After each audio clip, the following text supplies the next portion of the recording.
Good afternoon, welcome back to the Robin Park Leisure Centre in Lancashire. It's Judgment Day Part 2. And let's get into the action.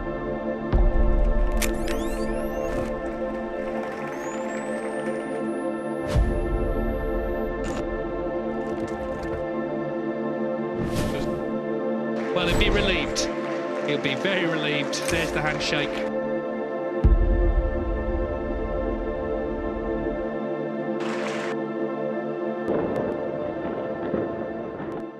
Welcome back to Wigan. It's the second half of Judgment Day Part 2 this afternoon. Not one, not two, but three final frame deciders, and there are just 4 spaces left in this year's Victorian Plumbing UK Championship at the Barbican, Ken. Fantastic drama earlier on this afternoon. Ryan Day turning round a 4-3 deficit against Hossein Vafai. We saw some brilliant performances, and Long Hee Zhang just at the end denying Louis Heathcote, who was absolutely gutted when I saw him sitting with Anthony Hamilton at the end of the match. Yeah, I'd say he was. He had a great chance right at the beginning of that to make. He had a couple of chances to get over the line and accumulate enough points. But I must say, Long Hee Zhang, the way he held his nerve at the end there was like really, really good. Really strong performance from him. He'll be absolutely delighted. It's probably his biggest win of his career so far. To play at the Barbican, you know, on the big BBC lights and everything, and walking down those stairs, playing a top 16 player. Great result. Felt a little bit sorry for Artemis Zizins today. You know, it was a great match against David Lilley. Great for David Lilley, but for the young man from Latvia, I thought it was a little bit. I felt a little bit sorry for him because he put up a great battle, and it would have been an amazing achievement for one so young. But David Lilley, for one so not so young, it's a great achievement for him at 50 years of age. Incredible. Well, when you think about it, there'll be at least 4, maybe even 5 players in their 50s, because obviously you've got all 3 of the class of 92, plus David. It's amazing that the goalposts have changed regarding the age people used to say that your career was finished. Not the case, judging by the ages of those we're going to see walking down the stairs in York. Not the case anymore. I mean, like when you go back to the 90s, I mean, Stephen Hendry won his last World Championship when he was 30 years of age, you know, so it's quite incredible when you look at that from the standard he was. I mean, if he kept going until he was 50, you know, it was just. But these guys they're breaking the barriers. You know, they really are, and the standard coming up behind them is probably inspiring them and keeping them going. And I think they're all inspiring themselves. And long may it continue. I think, because we love watching them play. We do. So we've got two types of people qualifying. We've got the established Brits who've been around a very, very long time, and the youngsters from China. Pang Zhengshu, by the way, was the other winner this afternoon, 6-2 against Noppon Siankam. Noppon went for a very low percentage black, and then Pang, with a few little twists and turns of Lady Luck here and there, really punished him towards the end of the match. So how about this, Ken? So far, the 12 people who've come through qualifying, 5 Englishmen, 4 Chinese, 2 Scots and 1 Welsh. And that means with 4 Chinese making it through so far and 4 playing tonight, we're already guaranteed to have 9 Chinese players at the Barbican. The UK champs, world champs record is 10. So if 2 of them get through tonight, it'll be an all-time record. That is incredible strength and depth, isn't it? Absolutely. You know, we talked about the strength and the competition coming from China, you know, and of course, very well established academies over here in Sheffield with Victoria's on one side of Sheffield and Ding Junhui's on another. And they're producing the majority of the Chinese players on the tour and the ones who are doing so well. We're going to see another couple of them tonight as well. Lei Peifan, who plays in Ding Junhui's, and Zhang Anda, of course, who just fell outside of 16. He plays in Victoria's as well. So they've got some great matches coming up. But yeah, the strength and depth, and not only the Chinese, but other players we're seeing from the continent, of course, as well, from Belgium. Who we're seeing tonight, Julian Leclercq, and of course Artemis Zizins from Latvia as well. So they're sort of they're coming through as well, which is great. And we need the game to spread to all different continents. You know, hopefully someone from South America will come through, someone from North America eventually. You know, and other parts of Asia as well. So, but at the moment, it's in good hands. It certainly is. Right, here we go then. We've got 4 spots left. Here is your order of play. Zhang Anda will be up on table 1, taking on Tepchaya Unnu. Zhang Anda has only just toppled out of the 16 because, of course, all his points for winning the International Championship in 23 came off, and that's one of the reasons why Wu Yize suddenly scorched up into the 16, and that meant that Chris Wakelin missed out on an automatic place here, and I think that will cost him a place in the Masters as well. So Zhang Anda against Thepchaiya Unnu. That one's not going to be slow. Tom Ford, Zhu Se, that's for the right to take on Ding Junhui. How do you see that one? Because Tom's still on his way back from a shoulder injury, and Zhu Se, well, he's beaten Jamie Jones 6-4 to get this far. He might fancy he can do a number on 40 tonight. Yeah, absolutely. I think Thomas, he's delighted to be back playing, but still sort of, you know, when he's had a sort of a little bit of a layoff through the injury in the shoulder and stuff like that. So he's not back to, you wouldn't say full fitness, and not back to full sharpness on the snooker table. So Zhu Se has got an opportunity there. But Tom Ford, you know, he's an experienced competitor. He's a great player to watch as well when he gets going. And I think that's going to be a really close one, that one. And possibly as well, Lei Peifan and Jimmy Robertson. Neither of them on top form this season, but Lei Peifan is a former Scottish Open champion. Jimmy Robertson won the European Masters, and he made a couple of big semi-finals in life on ITV. That one could be close. The winner of that one will face Mark Selby, and then He Guoxiang and Julien Leclercq battling for the right to take on Neil Robertson, and neither of them have made the last 32 at the Barbican before. How do you see that one? It's a little bit like David Lilley and Artemis Jezins. It's like a huge match for both of them, isn't it? You know, it's a great opportunity. It's that dangling carrot for them waiting at the Barbican, whoever gets through, and it'll be just like I said today, like a big final for them today or tonight, you know. So great opportunity for both players. A few nerves jangling, but looking forward to it, because they're both. I love watching Julian. He's a great putter, and He Guoxiang is a little bit more sort of calculated, but very devastating when he gets in amongst them. He is. It'll be a fascinating match. There's the quad. It means you will not miss a single ball from a single frame. Dave Hendon is ready and poised. I've never seen a man eat a three-course meal as quickly as Hendo has between the two sessions. Ken will be rocking and rolling between doing some punditry analysis in here and being in commentary alongside Steven Hallworth. We've had a great couple of days, guys, here in Wigan, haven't we? And wouldn't it be great if we got one or two more deciders this evening? It feels like it needs to be an epic climax to a great 5 days in Lancashire. Take it away, Henderuni. Thank you. Well, this is the main course, of course, this evening. These are 4 matches to complete the lineup in the Barbican. Zhang Anda, Thepchaiya Unnu on table 1. Of course, a bit of a heavyweight clash. Zhang last year was seeded. In fact, he made a maximum, didn't he, in York? Already, though, I mean, you can't offer Thepchaiya any sort of chance. We know how he plays at his best. He can blow anyone away. He didn't take long to see off Robbie Williams the other night, 6-1. He's made 6 maximums. Remember, if he were to make one in this, he would be on for the bonus. Well, he would win the bonus, the 147,000. But I guess it's a bit of a clash of styles, Stephen, this. Oh, this is a great game, isn't it? And deservedly on table 1. We've got 2 real big hitters and 2 players, particularly Thepchaiya Unnu. Look, say what you like about his results over his career, his talent maybe should have had a little bit more to show for it, but he is one of the best players to watch on the tour. No questions asked. He's so good when he gets in amongst them, and he can score like an absolute train when he gets in amongst them going, you know, he's so fluent and fast, and really blink and you'll miss him, I suppose. But Zhang Anda, he's been in the top 16 for a reason, looking to try and find some results, and it's going to be a tough battle, this one. It's table 1. Table 2, Tom Ford. Of course, he's had his problems with his shoulder, but he's up against tonight this man, Zhu Se. 11. Tom yeah, Ford, this is... Sorry, to say Tom Ford twice semi-finalist at the Barbican and maybe coming back to form after his injury problems. It'd be interesting to see how Tom is playing, but you look at his last round result against Sam Craigie, Dave. That was a fantastic result, wasn't it? 6-2, quite a comprehensive win.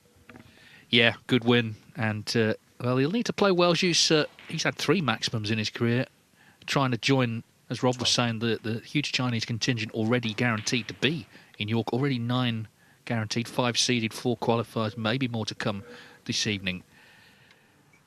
We'll move on to table 3. Lei Peifan, the Scottish Open champion, another Chinese hopeful, of course, against Jimmy Robertson, vastly experienced former European Masters champion. Lei Peifan beat Zhang Jun 6-4. Robertson beat Sandersalam 6-3 in the last round. Lei Peifan did play there last year. In fact, he played Zhang Anda. 16. Yeah, he's become a bit of a tough nut to crack, Lei Peifan. Of course, went on to lift that Scottish Open title a couple of seasons ago, which probably one of the biggest shocks, I suppose, from where he was ranked. But he's had a few results since and looking good. And of course, look, this is a big night for everyone tonight. Nobody wants their UK Championship to end here in Wigan. They want to travel down to York and enjoy all the excitement that comes with it, the great city, and of course the first big Triple Crown event of the season. So a lot of tension out there in the arena. We've already seen it today with 3 deciding frames. Could this one go close? I get the feeling it might just do.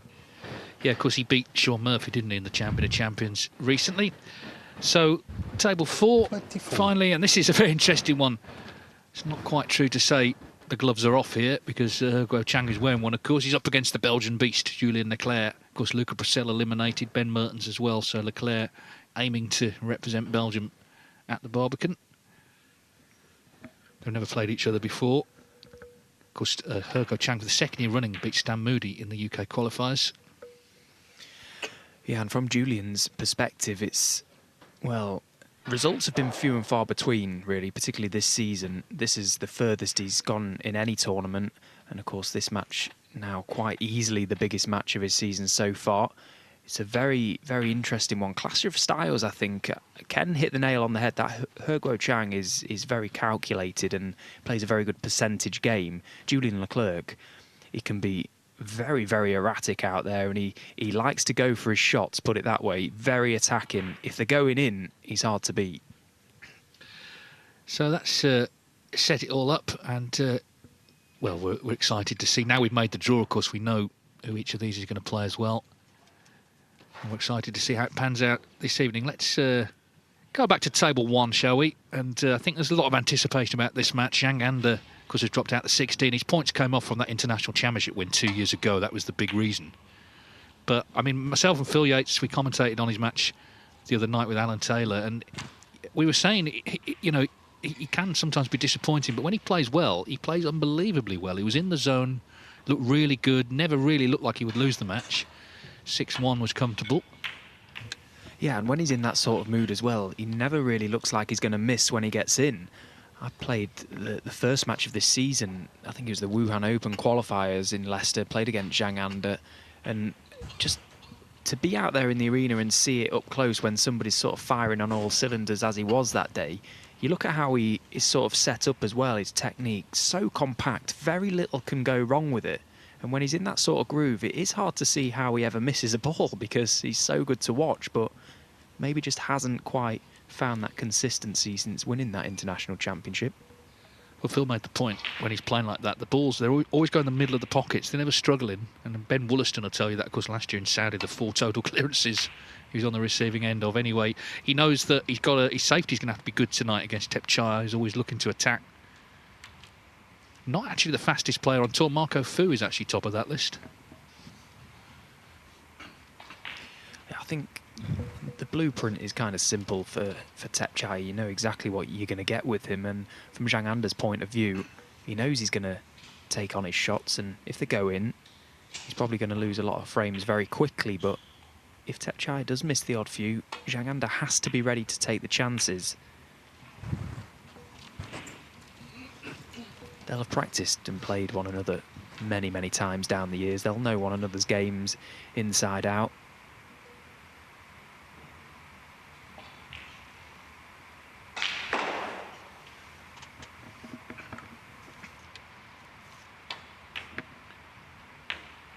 Zhang has reached the quarterfinals in York each of the last 2 years. Judd Trump beat him last year, but he made that maximum. That was one of the great highlights of the UK Championship, so of course he would love to get back there, and of course he's looking now to try and work his way back into the top 16, so he needs to be going deep in these big money events because it is a prize money ranking system. We know that the winner will play Gary Wilson. 7. I was hoping it'd be Gary against Elliot Slesser, but maybe later in the tournament. Now, Dave. North East Derby, that's all I'm saying.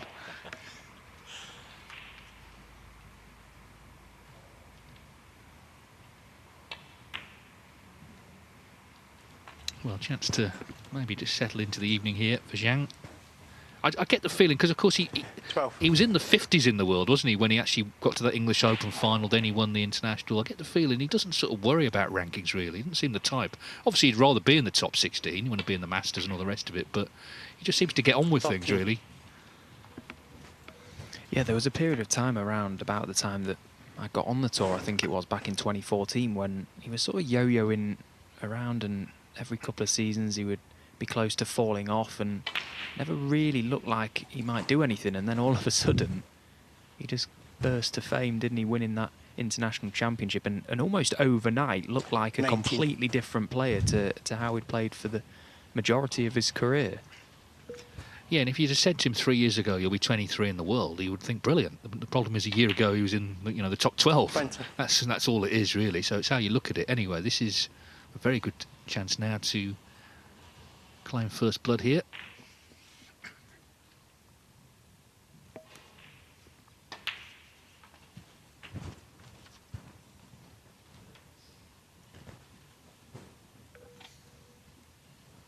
$26.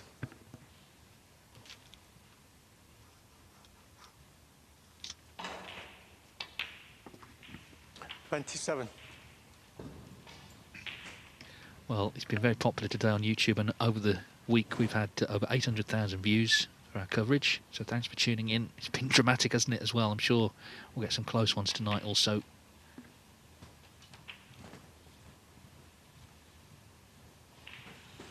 The action also on WST Play, of course. And we will later have the final quiz question to win the last WST quiz book. 35.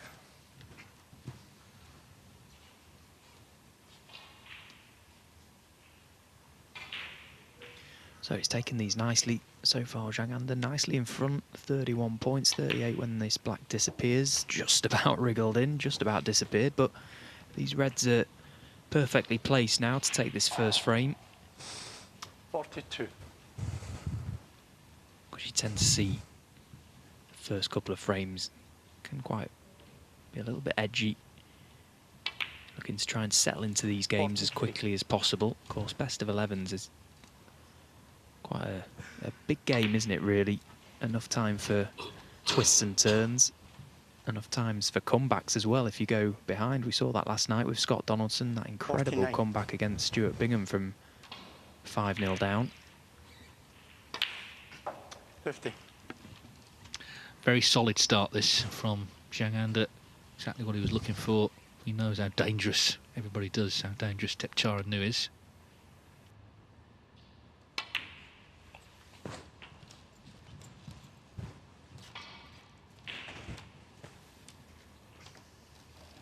$56. Well, we'll just see him pop this and then maybe have a look at... I keep calling him the Belgian Beast. That is his nickname, but his real name, of course, is Julien Leclercq. He's just a big old bloke, isn't he, really? Very imposing. 57. Very talented as well, only 22 years of age. Rob Walker reckons he's got the biggest feet in snooker. I don't know whether that's been officially measured. Yeah, well, you're not going to argue with that, are you, really? 37. Look at him, he is quite a figure out there, isn't he? Big presence around the table.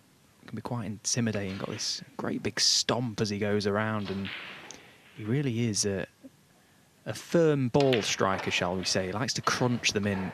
Quite. You think about Mark Williams, he sort of floats everything around and everything's just sort of trickling into the pocket. 42. You need to re-leather the tables after Julien Leclercq has been on them.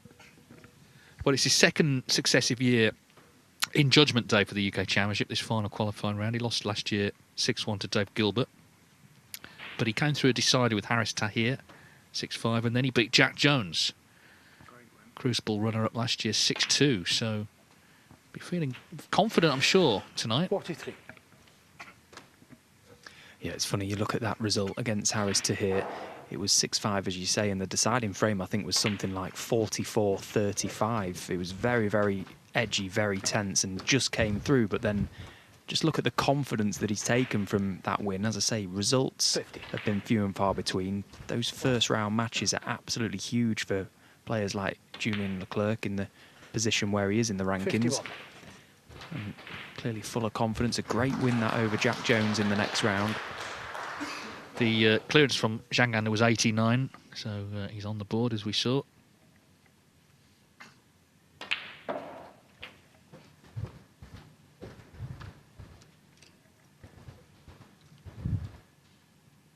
$58.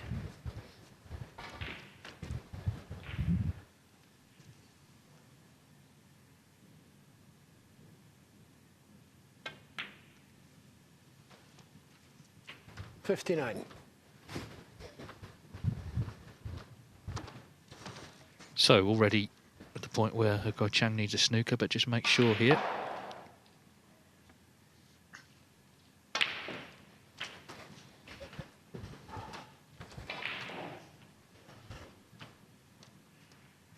$66.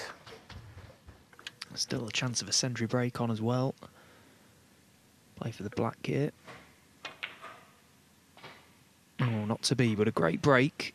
So 45 in front. Hugo Chang may come back to the table purely for table time.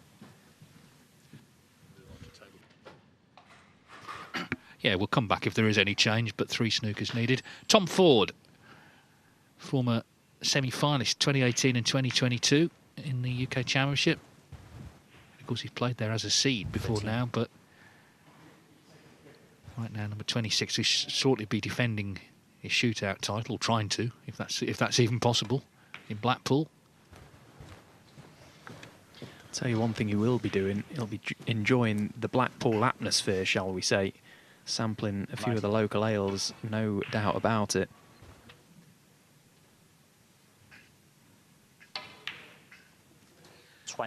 Well, he has got to a quarter-final this season in Belfast, the Northern Ireland Open. Beat Sam Craigie 6-2 in the last round. The blue ball. Winner plays Ding Junhui in York.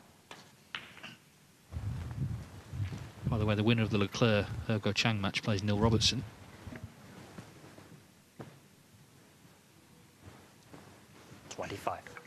Well, he's very quickly tidied this table up, Tom, and just having a look at that red by the brown, that really is the only half problem ball left on this table. Very quickly identified that getting the pink back on its spot and then the blue would help his cause. 26.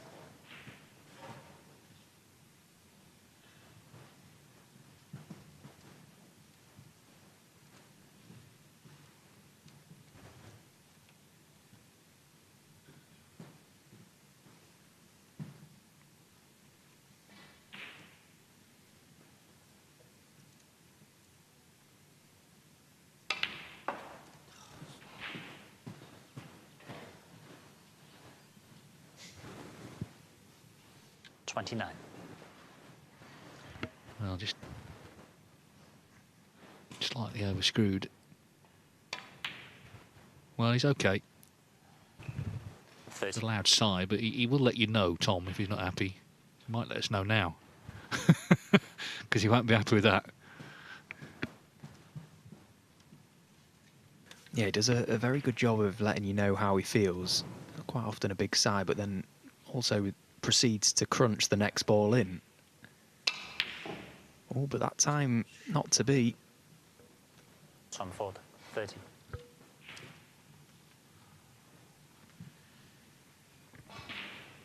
Jusso ranked 39 in the world. Not had the best of seasons. In fact, this is the furthest he's been in any ranking event outside the Championship League.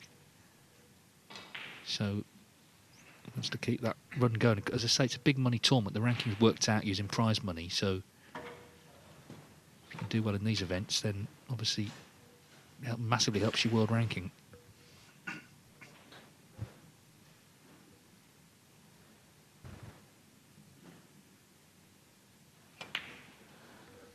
Yeah, it really does feel like we haven't seen a lot of Jussa this season. As you say, results have been a struggle.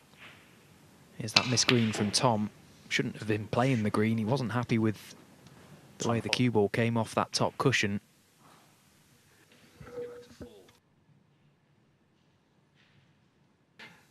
Now, we'll be back here shortly, but we'd sort of given Julian Leclercq the first frame, but look at this. Hugo Chang, 27 behind on the colours. You can actually force a respot. Yeah, I kept one eye on that. He got a snooker and then managed to get the free ball as well. Potted red-black, so all of a sudden this first frame has been thrown wide open. He's got the 5 colours. Look, a pretty routine clearance for a respotted black, and Julian Leclercq maybe kicking himself that he didn't pot that red to middle. If he ends up losing this frame, it was a pretty routine shot that he missed. Yeah, and it's only frame 1, but what a body blow that would be, because the frame was his. Oh, but he misses the green. Well, they've started early, these two, in terms of the drama. Leclercq just needs to pop this green, and surely, after all, it is his frame. This was the miss. Oh, having got the snooker and the free ball, had the chance of the respot. Just needs this green, and he'll be relieved for sure. So already things are happening.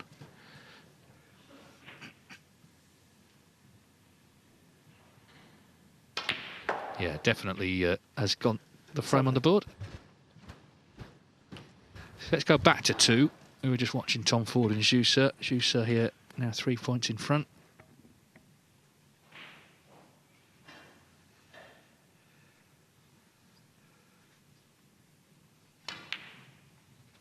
Thanks.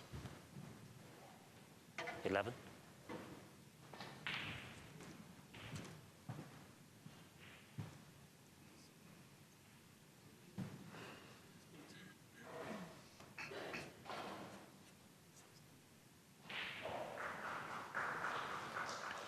Now Chara Nu against Zhang Anda here, looking to hit back. Oh wow! Well, if this was cricket, that would be a wide, wouldn't it? That was absolutely nowhere near. 15. And this is the thing with him. You know, we've seen him play about as good a snooker as you will see, but if he's not playing that game, it seems, you know, there's no sort of B game necessarily, and that maybe is why he's been so erratic. Anyway. We'll let you know how that frame goes, but big shot here already for Jussa with the rest.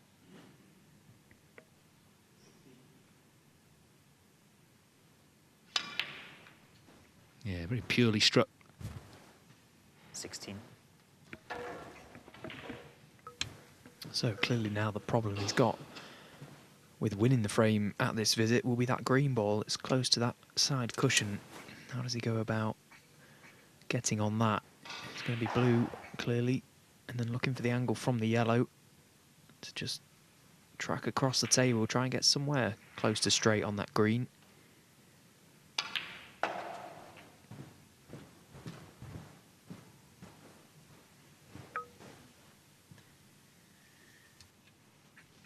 Twenty-one.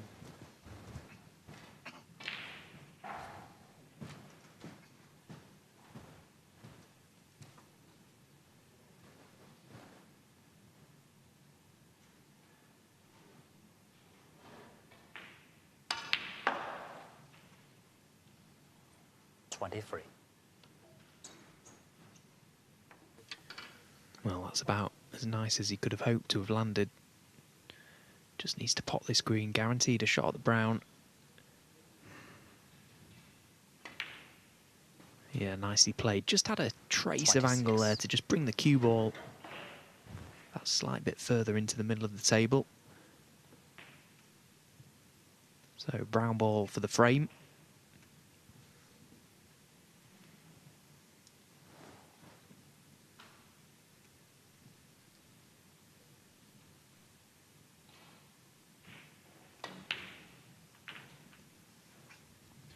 Yeah, and Tom Ford, he did have the chance, didn't he? Missed that green. She's just checking the scores.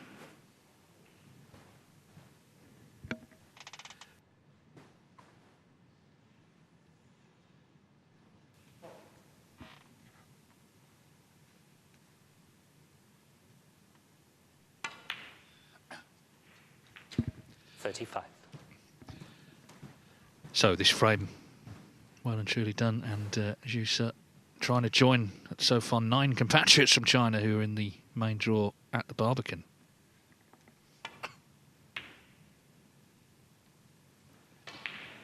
Just 35 in the first frame. Now we can just show you this shot from Ergo Chang. Oh, what a beauty. That's one of the best this week, Stephen, I think. Yeah, it was the little flick off the cue ball, wasn't it, as it came across. That was a belter. And also, it's not just the fluke itself. He's landed on the pink, hasn't he? He's landed on the pink, so, you know, that could be the start of something special. Cliff Thorburn's maximum at the Crucible, the first there. He started with the fluke, famously, against Terry Griffiths. So, let's drop in on table 1. We saw Tepcharan miss that black, but Zhang Anda's just lost his way here. Looking at this blue. Well, in fact, playing safe on the brown.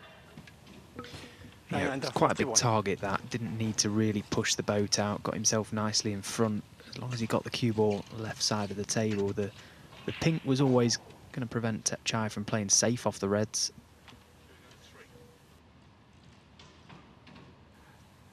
Yeah, so let's go to table 3 because Lei Peifan, first frame against Jimmy Robertson on the green here. It's not straightforward at all, this, though, a little clearance where the balls are.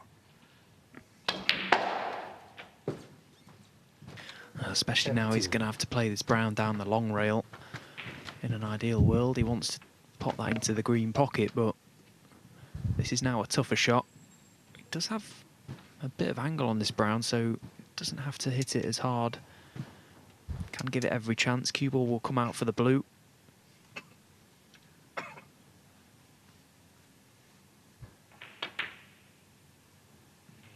Well, he got very close to it, but at that pace, and if you do get that close, it's always going to stay over the hole. Well, Robertson will need that pink, so it's about position on pink from blue for him. Looking to reach the last 32 of the UK Championship for only the 3rd time, and the last was 8 years ago, 2017.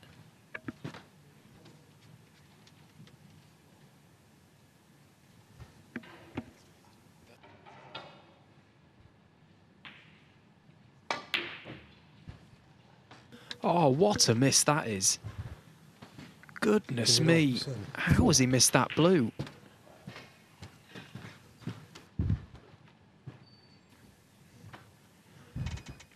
Well, he couldn't have been any better placed there with the cue ball. It was a natural angle to come down the table to get close to the pink.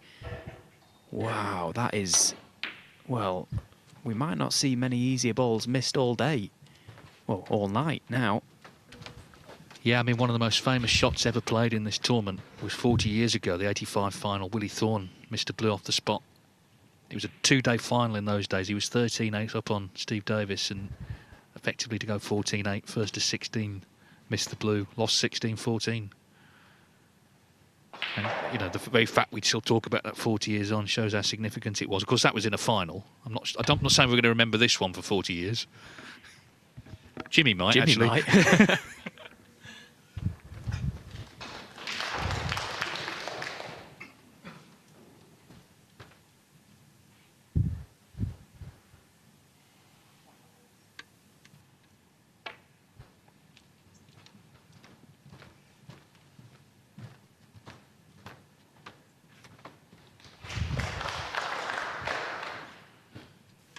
Well, that's a great shot, isn't it?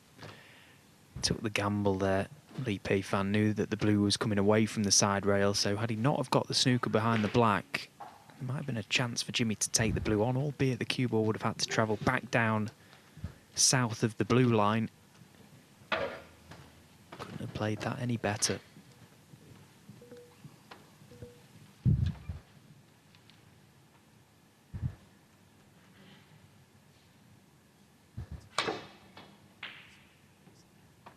Oh, he's gone all the way around it.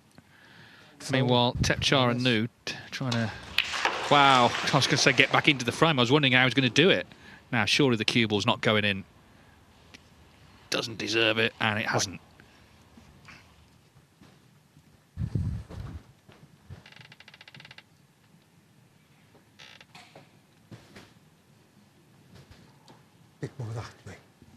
John Pellew, the referee in charge, just trying to sort the cue ball out here.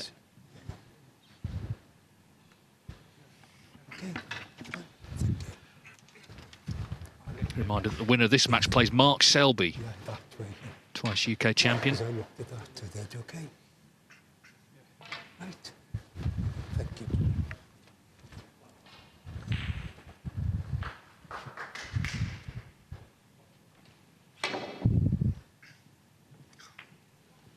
Well, he's hit it.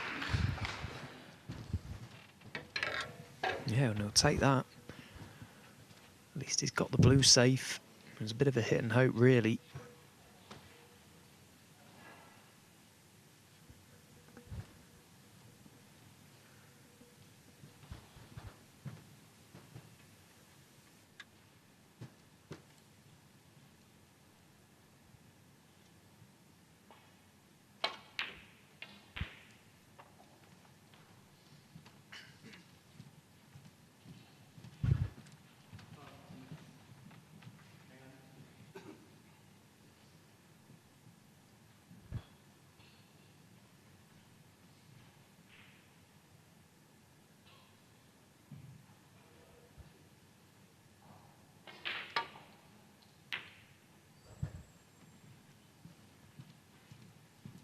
Yeah, that's nicely played.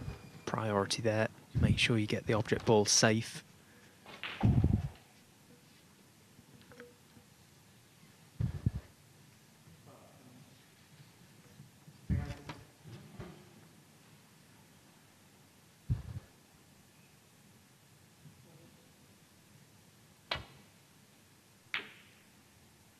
Oh dear, this is no good. This blue will be on. And he's got a nice enough angle on it to just stun the cue ball. Try and get closer to that pink. So a chance for Jimmy Robertson to redeem himself. Oh, he's overhit it. He's overhit it. He needs luck, and I don't think he's going to get it. Wow, what a start. What a dramatic start. Good grief. Again, it feels like a sort of decider, doesn't it? A match in reverse. Shake of the head.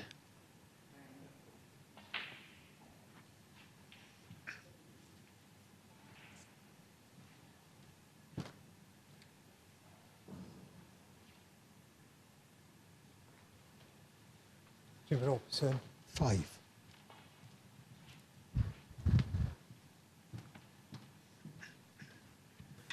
Well, how often do you see a situation like this? Like, no, both players really don't have a shot. Just going to be tickling up to the pink for a few moments, it would seem, until something further develops. Needs to be careful of the double hit.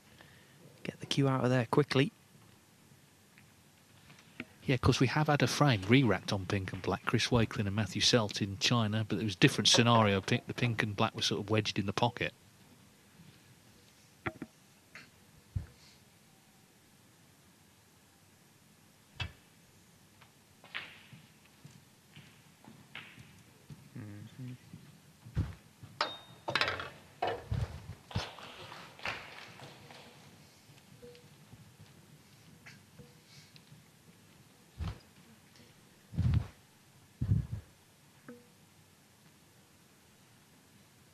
Well, that was nicely played from Jimmy Robertson. A little bit of a problem for Lei Peifan here. If he tries to rest up to this pink, the pace is absolutely imperative. He can't afford to overhit it. There's every chance he could push that pink on. It's the only ball Jimmy Robertson needs now.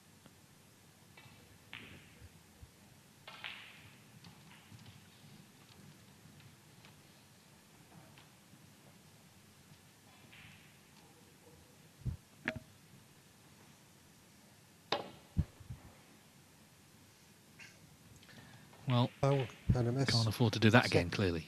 12 behind now. Robertson.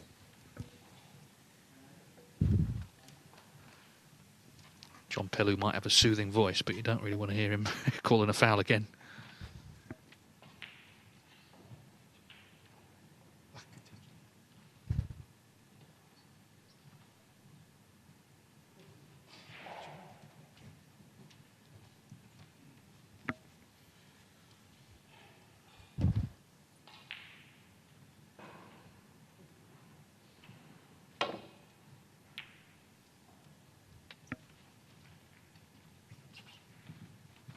That'll do.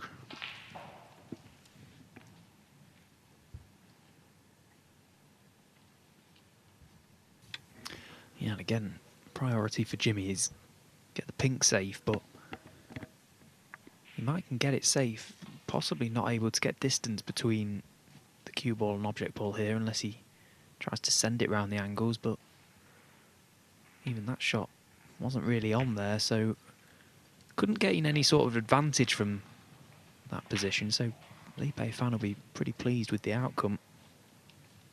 He's now maybe got the chance to get distance.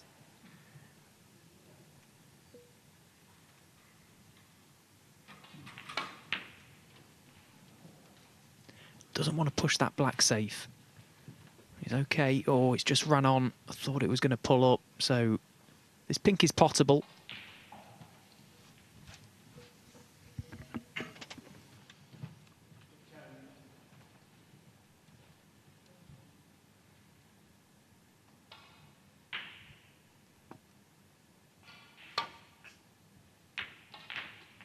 Yeah, and in it goes. He'll be relieved to miss that blue, of course. He didn't get on the pink, but anyway, he's knocked it in, and he leads 1-0. Now, we saw Julian Leclercq win that first frame despite Hugo Chang getting the free ball. And look at Leclercq now. He's on a break here of 76, I believe. 76. Yeah, so it could be a century. He's in beast mode. 78. He does score so quickly, doesn't he? There's really some great players on show tonight. The people in watching have got an absolute treat. 81. They're all playing well, which they look to be, particularly Julian Leclercq. It was a nervy first frame, wasn't it? Could have lost it had that green have gone in. But got it on the board, settled down, and now this great visit 85. in quick time again.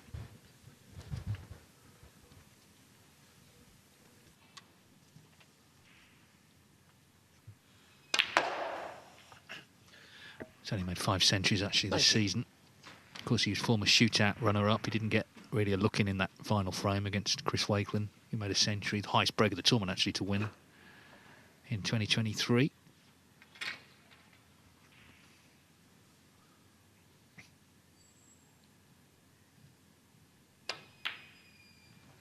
So the black for the ton. Good pink that, 96. and great break from Leclerc. Would have all been different, wouldn't it, if Hugo Chang had taken that frame, having got the free ball, but it wasn't to be.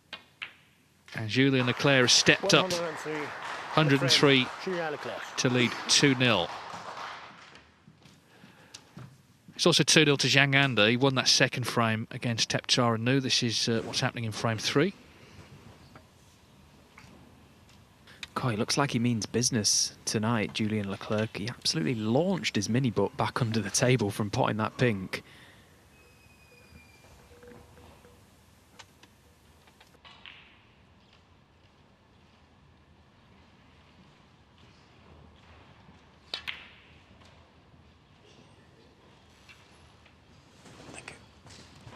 Well, not to be. We've seen Tepchara knock some terrific balls in. He just hasn't, once he's been in, sort of kept control. He's missed a couple unexpectedly.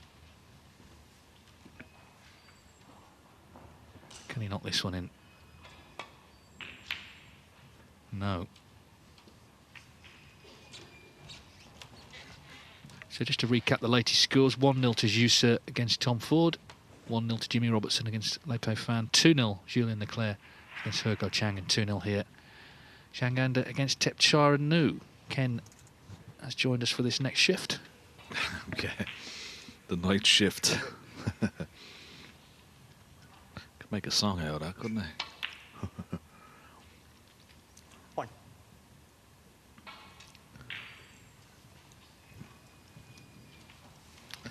Yeah, he's got a few chances, hasn't he? Tepchara, it just hasn't worked out for him, but Zhang Anda has just picked him off. Been such a wonderful sort of rise to fame for Zhang Anda, particularly in the rankings over the last couple of years. Done so well. He was on the periphery, wasn't he? Hovering around it, you know, staying on the tour, staying off the tour, and got that win under his belt, and 147 as well along the way. It was magnificent. He's such a really 6. unassuming, very amicable type of character, Zhang Anda.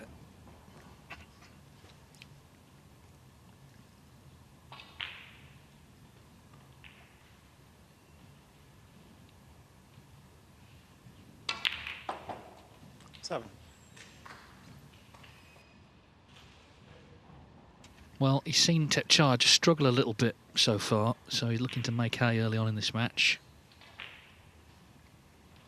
They've made 10 maximums between them, these two. Zhang 4, Tepchai 6.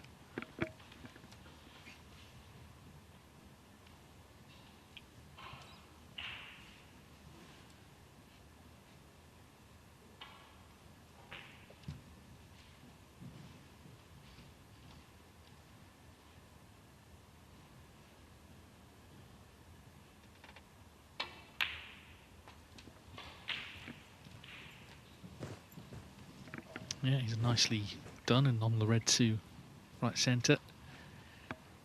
14. Winner to play Gary Wilson after the draw was made earlier today. 15.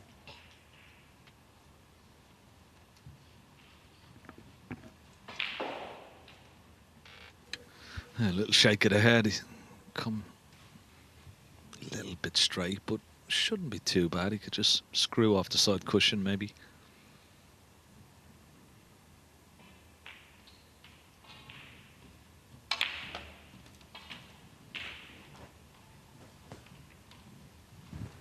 Well, that wasn't the greatest shot. Didn't seem to have any sort of right-hand side off the cue ball as it hit the cushion to try and widen the angle. So he's left with a little bit to do here.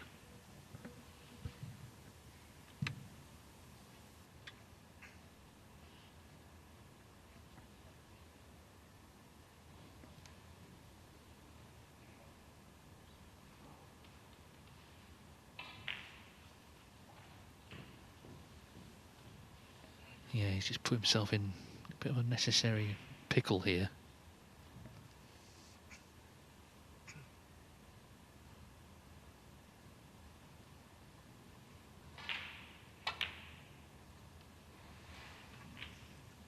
Good pot though. 23. I've had a message from Kelly Barker, big snooker fan. She says, I'm loving the Judgment Day coverage. Great effort from you all. Zhang against Unnu could be a cracker.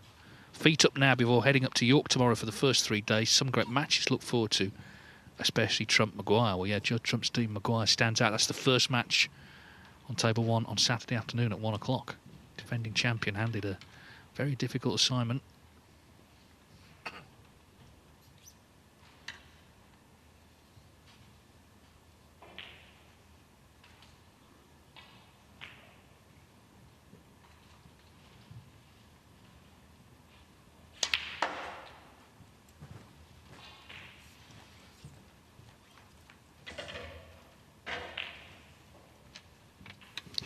Well, he's actually played for the red to the right of the blue there, but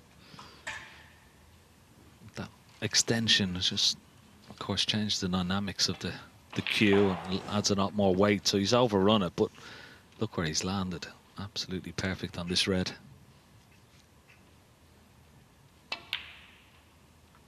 $26. Well, we'll be back with this match in due course, but Tom Ford has a chance to level up here. He's 38 in front against Juicer. Of course, Juicer won the first frame, but Ford, a couple more pots. 41. He did have his chance in the first. He missed a green, but anyway, all that's in the past. And as I say, he's had his problems with his shoulder, but he's been having physio. Seems to be through the worst of it now, because it was very noticeable when he was playing earlier in the season. You could see he was in pain. 48. Suppose he had to shoulder the pain, did he? Come on, Ken. Stop it. It's a long evening here. It is a little bit. I'll tell you what, there's some worse ones than that to come as well, believe you me. But yeah, he'd be delighted to get this frame. 56. I was speaking to him yesterday himself, Louis. They were having a little black ball shootout in the practice room yesterday. But yeah, he seems to be in better health. Foul. He won't be bothered about that. He's got his first frame on the board, and it's back to Time 4:56 all square, 1-all. Yeah, so a nice break from Ford. Now then, let's go back to Zhang Anda, 40-0 up now.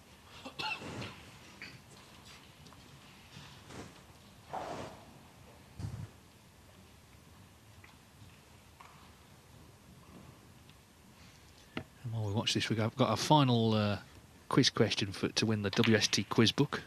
2,500 questions are in the book. Go on, what is it? Well, don't answer, because I'm not going to answer. No, I'm not going to answer. But let me see. Can I know myself? I probably won't. Well, it's a very specific one. They said, you know, you can Google some things. I don't know whether you can this, but okay, the UK Championship trophy, there's one champion on there who's got not only his name, but his nickname on the trophy. So it states not only the year he's won his name, but his nickname, for whatever reason, is also on there. So who is that? Which UK champion has their nickname on the trophy? And we have an email address, which will be on screen very shortly. If you send the answer to that, you get the chance to win the WST quiz book. I don't know the answer, but I could have a guess. Well, don't guess on air, I'm not Ken. going to guess. No, I'm not going to guess. There's the email address, snookerclub@wst.tv, snookerclub@wst.tv. We'll turn our microphones off and you can tell me.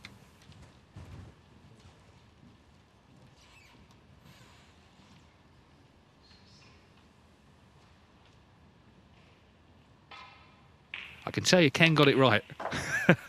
So, anyways, do send your entries in and good luck. And Rob will announce the winner later. I'm surprised myself, actually. 61. Well, all these players just would love their names on the trophy, don't mind the nicknames. But Zhang Anda, he's starting to take control of this match. Yeah, he's picked these off nicely, hasn't he? It's the one thing about him, I'd say, you know, he's very precise with his cue ball. He really, when he gets in amongst, you know, the reds, the cue ball doesn't do a lot of travelling. He's really very economical with it. Good solid cue action. He just seems to, without doing anything fancy, well, he just accumulates the points, you know, and just keeps potting the balls. 70.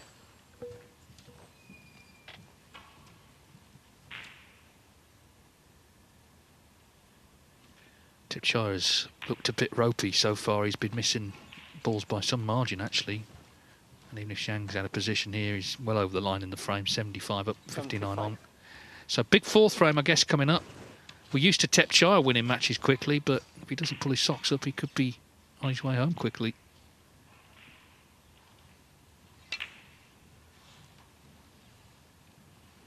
Another frame's gone to Zhang Anda, so already after, what, about 50 minutes play, he is 3-0 up. Let's go back to table 4, where Julien Leclercq leads this man, the man in the glove, Hugo Chang, 2-0. Just made a century in the second frame. 31. Hugo Chang did play there last year in York. He qualified. John Higgins beat him in round 1. He beat Stan Moody 6-3. In fact, he beat him in this last year to qualify. Ranked 47 in the world.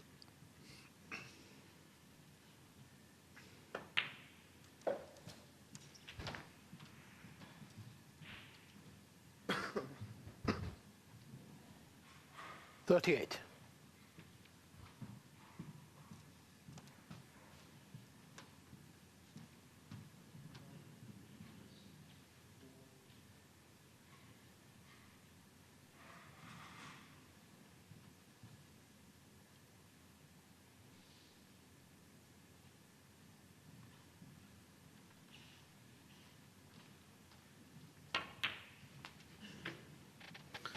Yeah, you normally see a player, well, on occasion wear a glove. You know, if it's really humid or heavy conditions and they find the cue is a little bit sticky.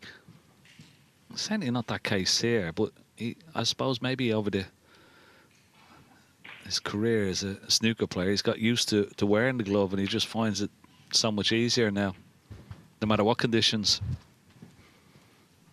what climatic conditions are affecting the table.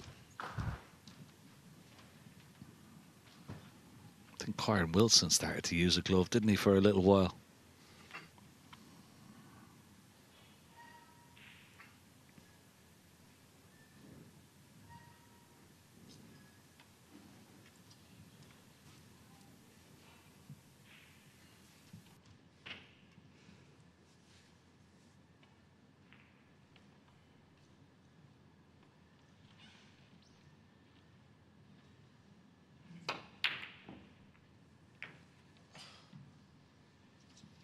It's a great story Dennis Taylor tells about Joe Davis when he was watching the final of the Pontins Pro-Am, and I think a guy called Lawrence Pipworth was in the final and he was wearing a glove. It was the first time anybody had ever seen anybody wear a glove, and Joe Davis sat in the front row with Dennis Taylor amongst the other professionals.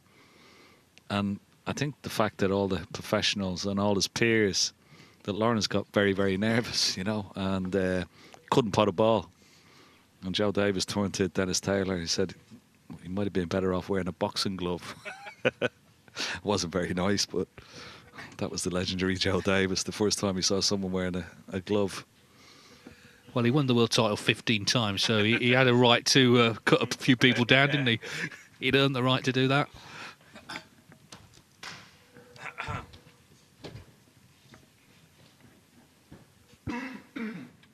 He would never have believed, those early players would never have believed the circuit we have now. Players from Latvia and China and Belgium, all these other countries, you know, seriously talented on the tour.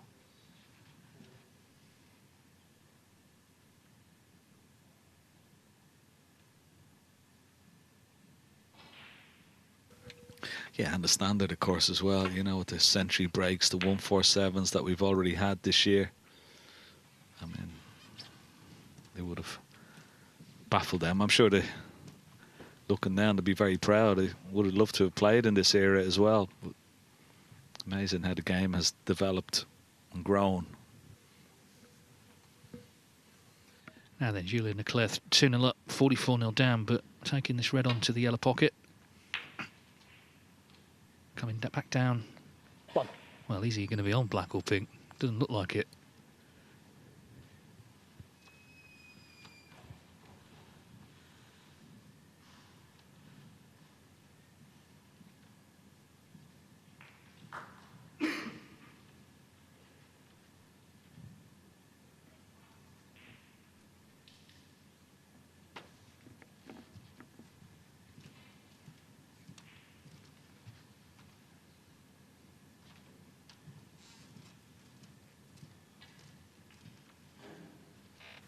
He's such a great putter, Julien. Rambo. Why he's not taking it on?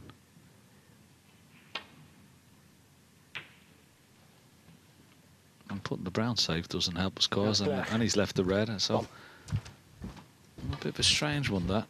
He had a chance to sort of, with a 43-point deficit, a chance to, you know, keep the break going there. He could have taken the yellow one or even the blue.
Now as Leclercq winds this one up, this is just, yeah, nicely done. Would have been on the black. There was obviously safety in mind as well.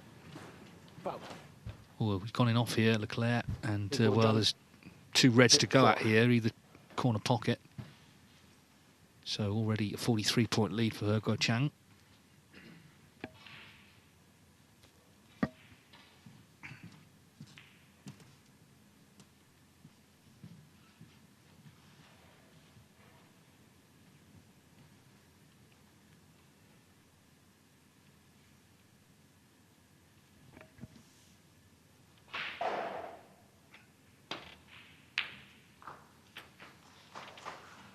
And there you go. I mean, if you look back, Julian, he'd probably say, well, I wish I had taken the blue one now. It would have given me at least a chance. He's possibly going to lose the frame here now. Just one good positional shot in and out of balk with the cue ball. The fact that the brown's off the spot helps here.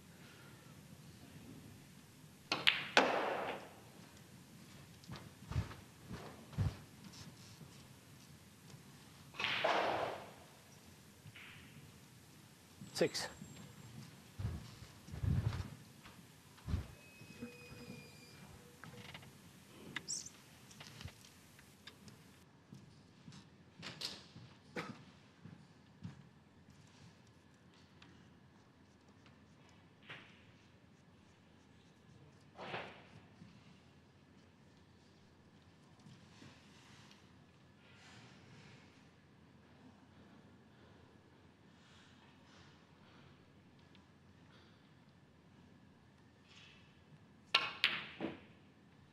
Oh dear.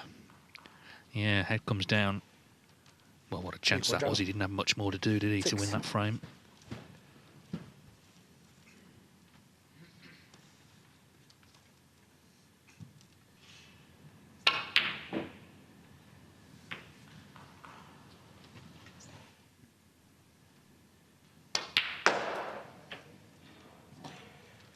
One.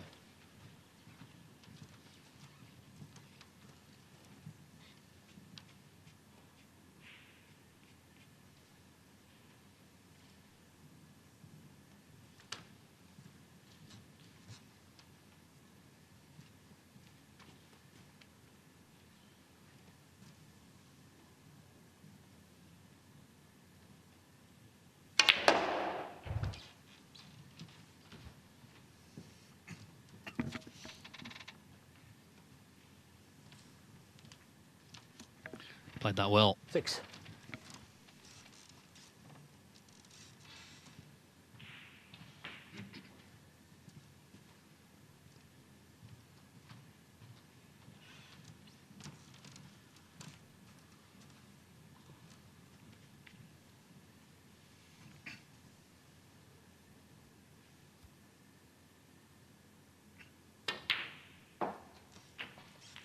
Seven.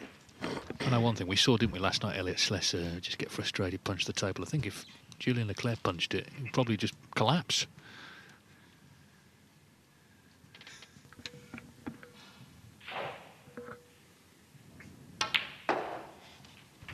Yeah, I'd say the table fitters would be quaking in their boots, wouldn't they?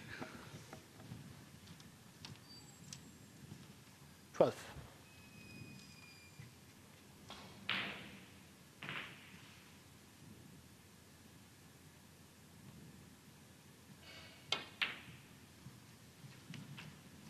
I wonder, will that brown prove pivotal here? He put it safe, remember, when he refused to take on a long blue or yellow.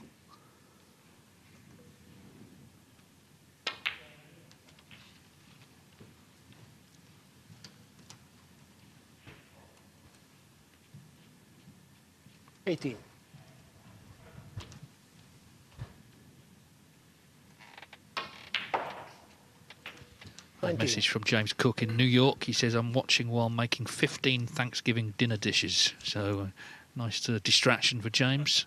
Happy Thanksgiving to everybody across the Atlantic. Be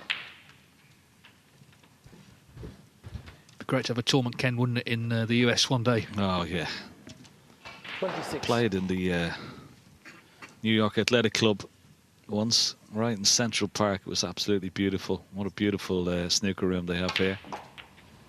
As we go to the other table. Oh, wow, another miss. He's really struggling here, Tepchai. Yeah, he's 3-0 down and in danger of being beaten heavily here.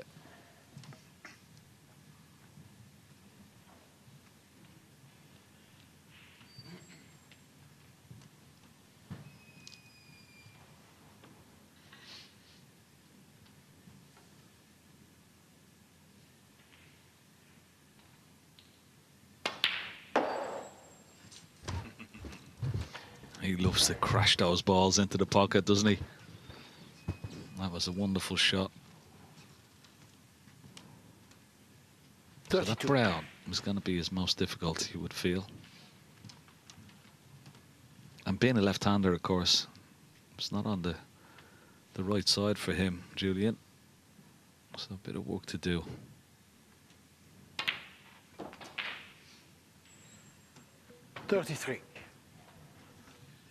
Just quickly, Matthew Scott is watching in Southsea, Portsmouth. He said, when are the winners of the quiz being read out, please? Well, it'll be the end of the night, so Rob will do the necessary.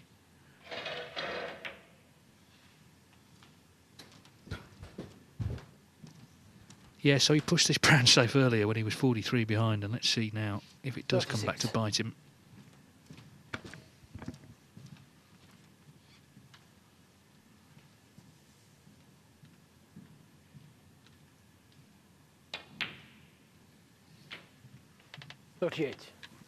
Anywhere but straight on this green. Could have done with a better angle, but he might have to play off 2 cushions. Lots of left-hand side. Now he could stun it. 41.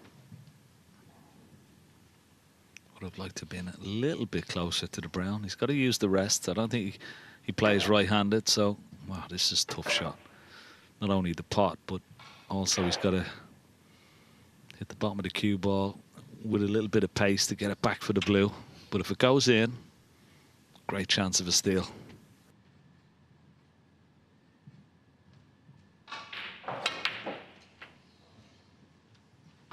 Cracker. Absolutely cracking shot. 45. Couldn't have played that much better. And he's just got a nice angle on the blue. Just check the cue ball off this top cushion for the pink into the left corner. It's all about just touch and pace here. Just a nice pace just to bounce it. Not too far. Doesn't want to go too far with the cue ball. Oh, that's not great. It's not. He's got to dig down now on the cue ball to try and hold it for the black into the same pocket. That's gone a little bit too far. Clumsy.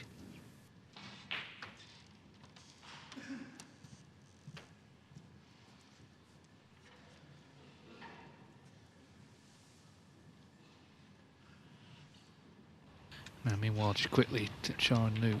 Well, what a pink this is, by the way. What a shot from Leclercq as Tepchar misses another one. It wasn't absolutely straightforward, but... Well, that's... I mean, the brown, Ken, and then that pink. 2 of the shots of the day. Without a doubt. What a shot he's played there. Magnificent. Absolutely magnificent. And that will give him a huge boost. Look at this for a pink. As I said, he's going to be a little bit too far to hold it. So what does he do? Powers it around the table. 1, 2, 3, 4, 5, 6 cushions. Wow, what a shot. 56. Shot of the day. Yeah, I mean, of course, that brown was brilliant with the rest, and then the pink, something special. And, well, Julien Leclercq of Belgium is 3 frames away from qualifying for the UK Championship final stages. Lei Peifan, Scottish Open champion, lost the first frame to Jimmy Robertson, 55 points in front, but still plenty on in this frame. Lei Peifan, of course, last season also beat Karen Wilson, the defending champion, day 1 at the Crucible, the World Championship. Crucible curse inflicted again, and of course recently beat Sean Murphy at the Champion of Champions just a couple of weeks ago now.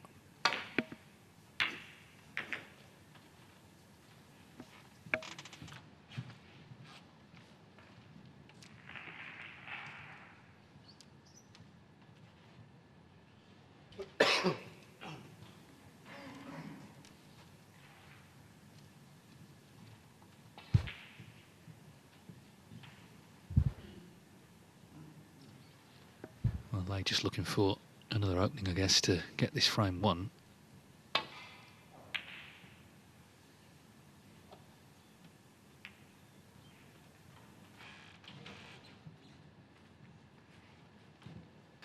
We'll let you know how he gets on, but Zhang Anda has a chance for a 4-0 lead over Tepchar and Nu, who is all at sea, frankly, tonight. He's really not only missing, but missing by some distance. And Zhang here Knows he can land a big blow if he can win this frame. Really is in control.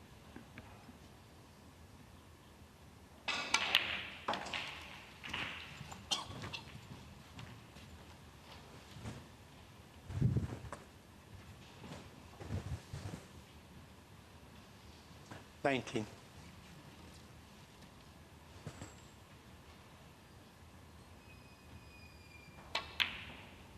20.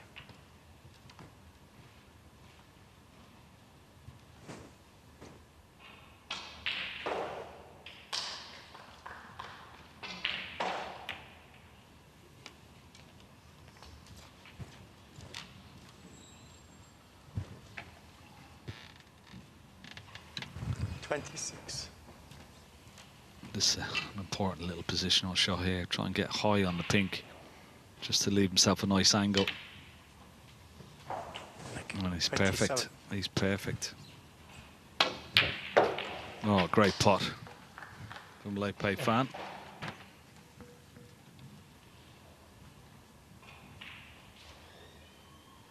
Yeah, once again, inch perfect with the cue ball. Just got a nice angle, just to stun in behind these two reds into the same pocket.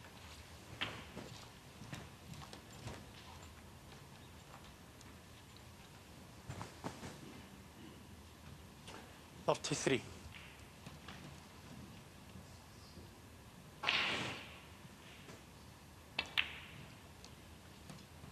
34.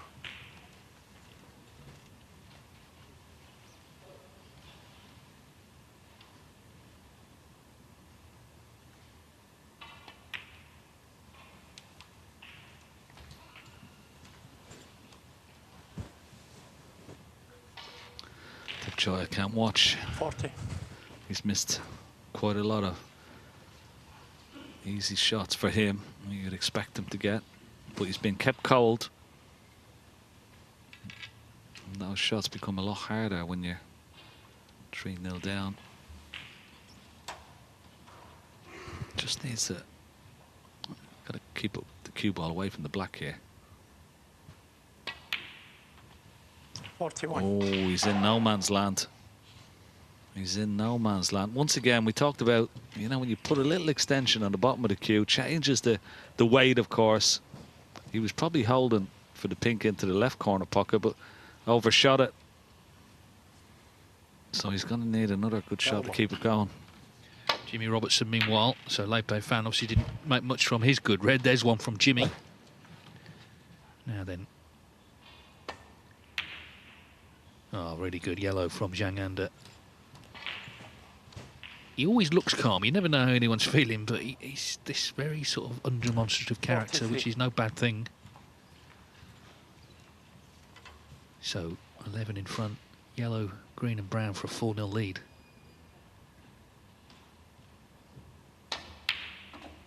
He's played very nicely, and Tepchaya has struggled badly, and that's the reason it looks like it's going to be 4-0, the two together.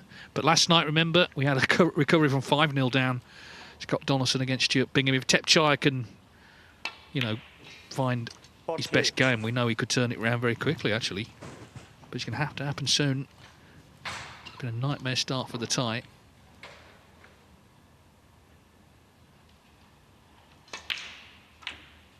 $52.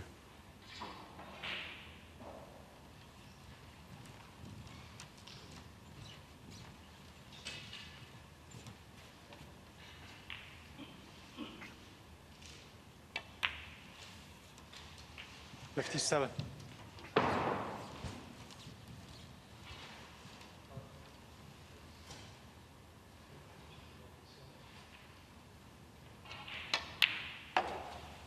$63. And the frame, Zhang Anda. Yeah, terrific stuff from Zhang Anda, taking advantage of his opponent's struggles, and it is 4-0 at the interval. Let's go back to Lei Peifan and Jimmy Robertson. We've seen a couple of good pots, but Jimmy Robertson's just he failed to make contact with the reds, actually hit the black, so he's given 7 away, which he can't really afford to be doing because he's now 57 behind, 75 on. The black actually not in a good spot, is it, when you need high value colours? So looking for a way back into this frame.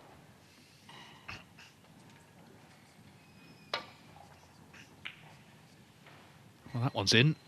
Now then, Tom Ford, meanwhile, with the rest here on table 2. Oh, misses the black. John Ford 9. Oh. Yeah, well, I think you can deduce from that he's not happy.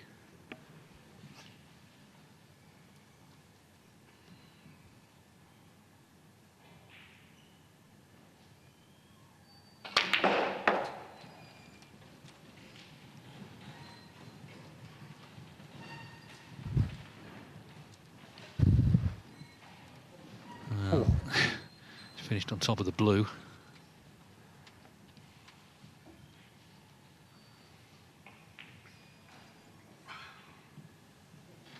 It's hard to believe, isn't it? You put the green into the yellow pocket. It's travelled probably a good 9 feet there. And it landed just exactly where he couldn't put that red underneath the pink. Amazing.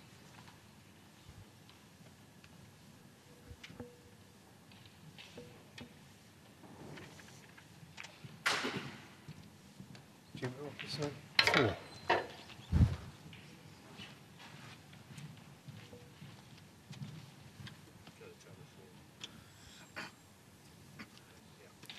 Okay, well, let's go to table 4, where Hugo Chang was 3-0 down, of course, to Julian Leclercq. He's lost a couple of close ones. Leclerc's had a century, but he's in front here, really needing now to make the most of this visit.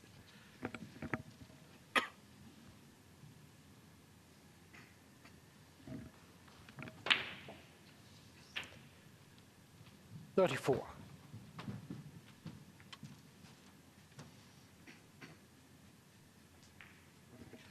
Tell you, by the way, for everyone just watching, Lei Peifan has potted red and black, so he's now 61 in front, 59 on, so looking good for one each with Jimmy Robertson. It was a horrible frame for Jimmy once he went behind in it. So looking like 1-1. Can Hugo Chang get on the scoreboard here? 41.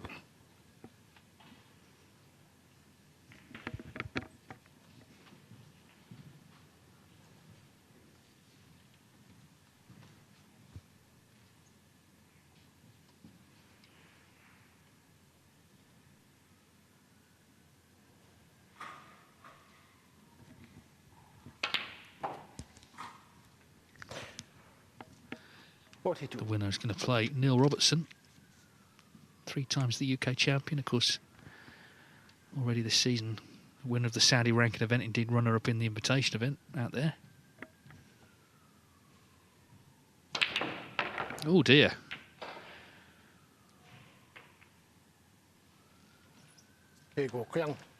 Well, 42. I mean, obviously going with pace, but just look at this again.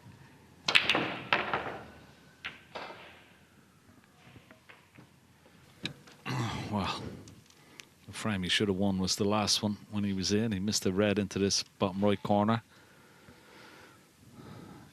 Can't be missing blacks off the spot. And if this red is potable, well, it's got a chance here, Julian. Oh, just didn't judge that little cannon. Is the pink still on? We'll soon find out. We'll watch his body language.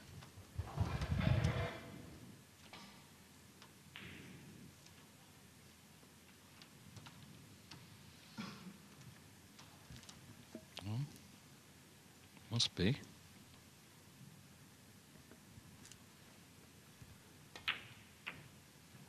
Perfect. Lovely. Wow. Well, I mean, Go Chang. Only need a black and a couple more reds. And he was home and dry in this frame now. But look at the position. He could be losing it. Yeah, huge moment in the match, because it's already, of course, 3-0 to Leclercq.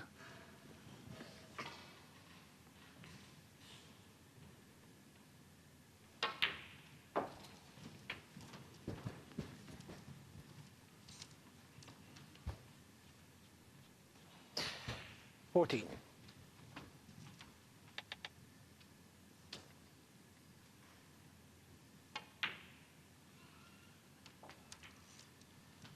$15.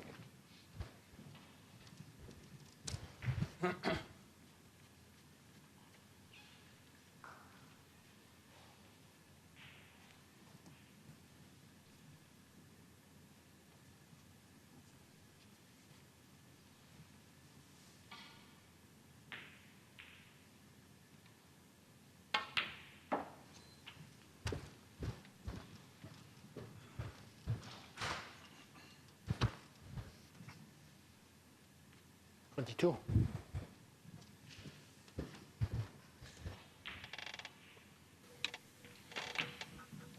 He had the problem of a 23. safe brown that he negotiated very nicely in the previous round to snatch it. There's no safe colour on the table at the moment now. It's just a matter of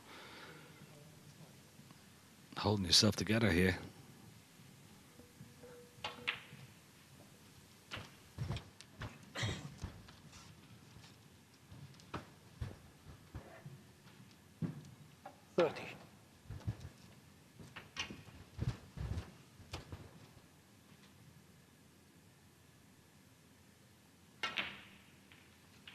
$31.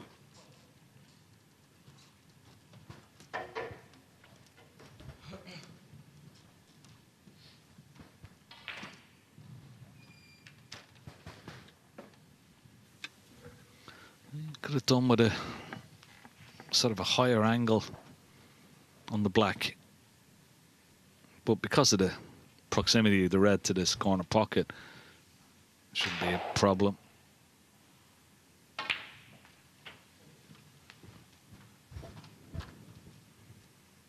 Now, the only problem is he doesn't want to sort of kiss into one of these ball colours with the cue ball. Just got to try and avoid. It's the only thing that could possibly go wrong here. Avoid the ball colours. He's got a chance. And he's done so. 39. He needs to just slow up. And that's pretty good.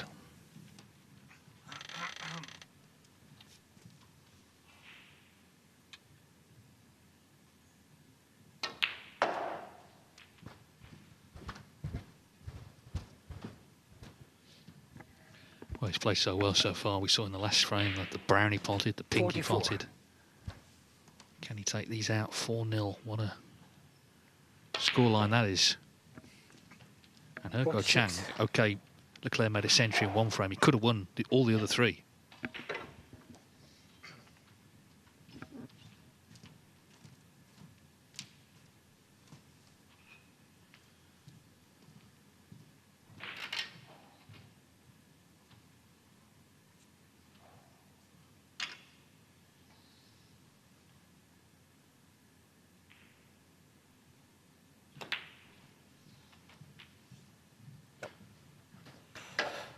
$49.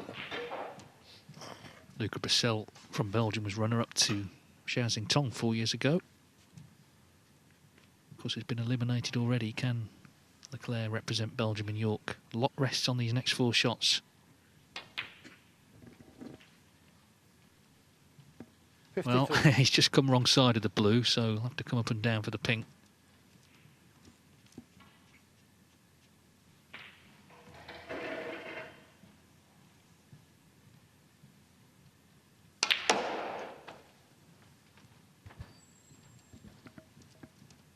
Needs to run. Just up short, but he only needs the pink. Once again, what a steal this could be. Pink for 4-0. Brilliant. Absolutely fantastic. 64. Yeah, hasn't he potted some crunch balls tonight? Julien Leclerc from Belgium, 4-0 up against Hergo Chang at the interval. 41. 41. Jimmy Robertson is all playing for snookers in that frame on table 4, but here on table 2, Tom Ford, 28 behind, also needing a snooker against Zhu, 1 each in the match, and he's got him in one.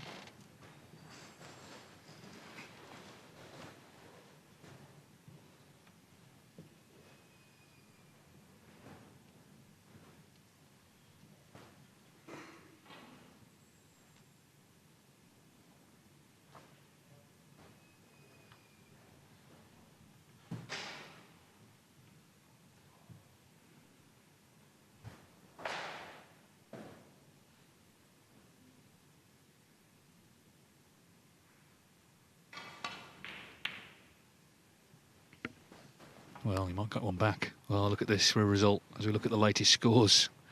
That's a great result for Zhu. Tom Ford, the trudge to the table, tells its story. So 4-0 Zhang Anda against Tepchar and Nu, 1 each here. 1-0 Jimmy Robertson over Lei Peifan, going 1-1 we think. And 4-0 Julien Leclercq over He Kuo Chang.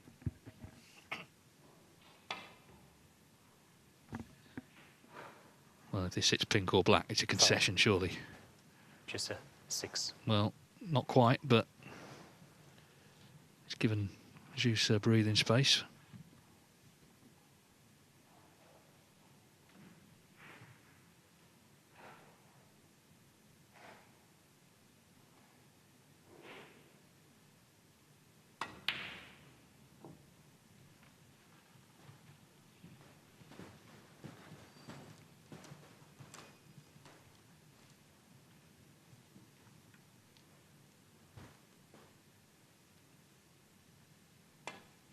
At least he's giving it a go here. You know, I thought he might concede there, just out of frustration. But that little flick on the black, well, that's worked out. He holds his hand up, but that's a bit of luck.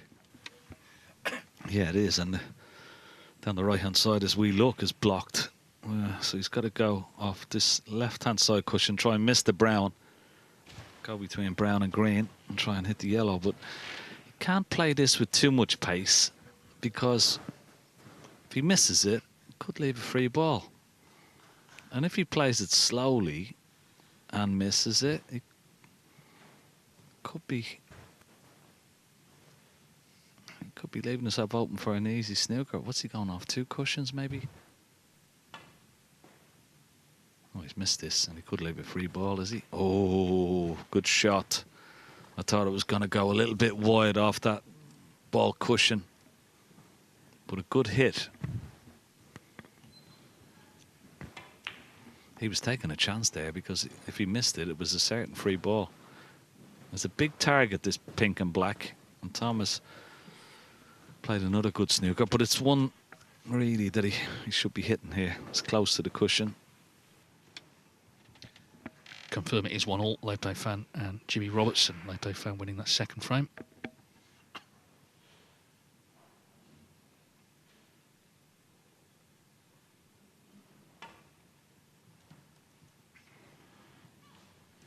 Well, he's failed to hit it, so that's one of them.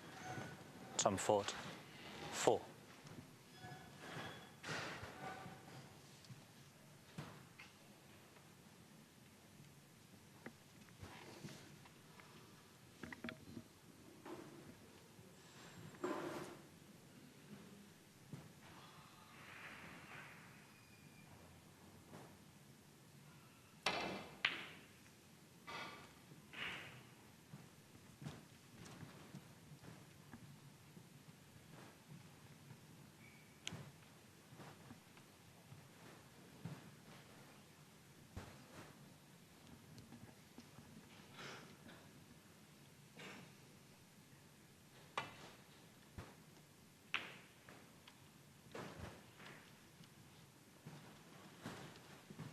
Of course, the winner plays Ding Junhui, and what a legacy he's established. We will see it this year, because we've got already 9 Chinese players guaranteed. There may be more in the final stages.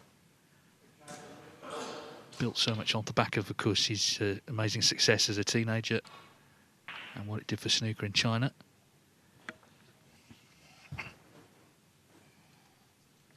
Now then, Lei Peifan, start of frame 3, knocking in, crunching in a long red.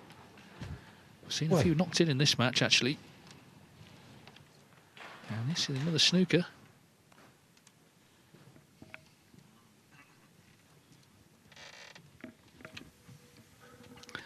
Yeah, nicely played. And there's a bit of room around the back of this,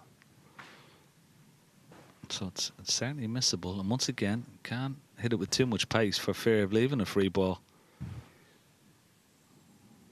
2 cushion escape. Foul. Oh, well. Tom Ford, 7. He hasn't left the free ball. But the 7 points make a difference. Guys, please. Guys. Big difference, 23 in it now. So Tom Ford, who, you know, on another day might have actually conceded initially when he was left needing 2 snookers, he got them. Well, this is dramatic stuff. So his perseverance may have paid off.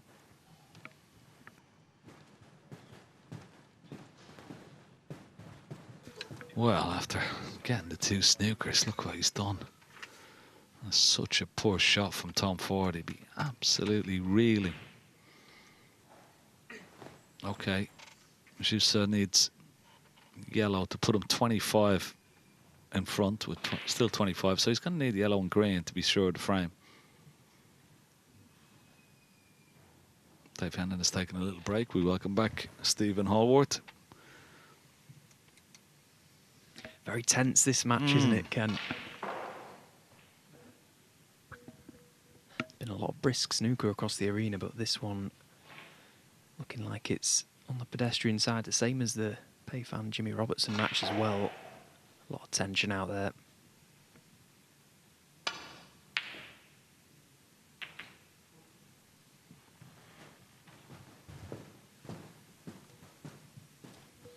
Yeah, I thought this would be a bit more pacey, this match, because both players are certainly not slow at all.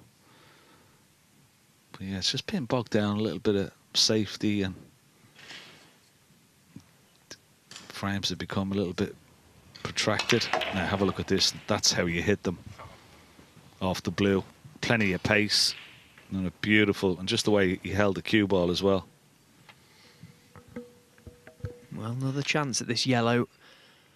Had a unfavourable cannon to the green, which has left it by this right corner pocket. Can Jusa finally put this frame to bed?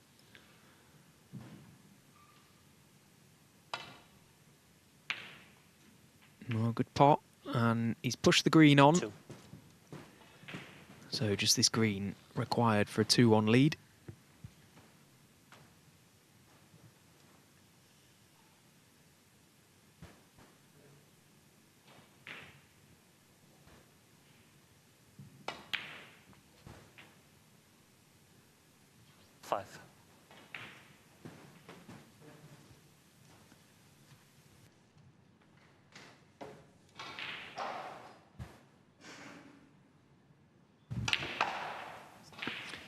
So definitely going to be 2-1 to Jusa against Tom Ford. Sorry, here on table 1. We just saw that lovely split, as Ken said. That is the way you open the reds, and not just the way they open, but the high-value black left alone on its spot, so able to get to work straight away and usually very quickly.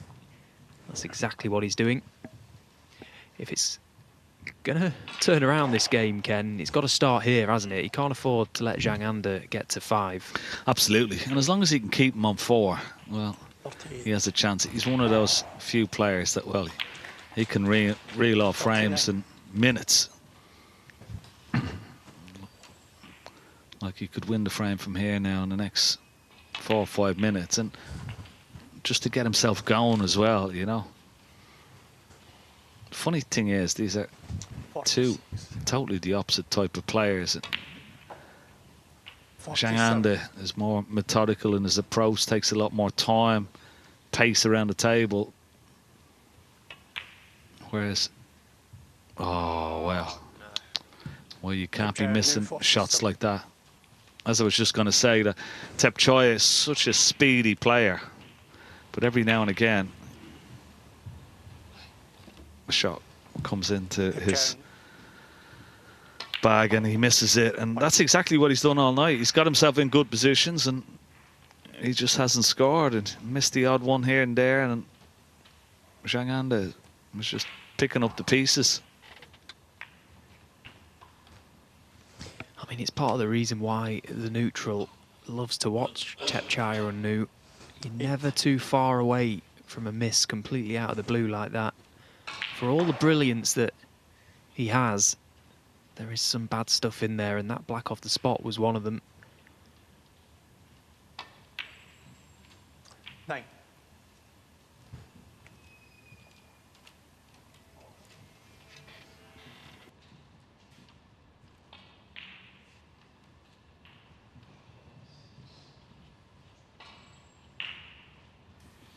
This really would feel like the nail in Tepchai's chances in this match if Zhang Anda can clean up from this visit.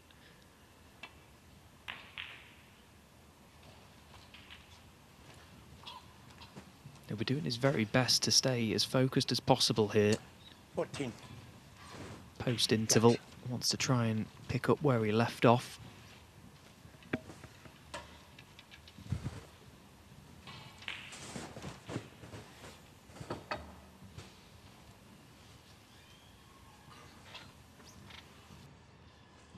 Well, the way he's been playing, Zhang Anda, it wouldn't surprise me. He's had a quick look at that red just beneath the pink spot. Is it available into this corner pocket? Looks a little bit tight, but certainly he can play for it into the middle. We'll soon find out. 15. Still got the other loose red, of course, as well.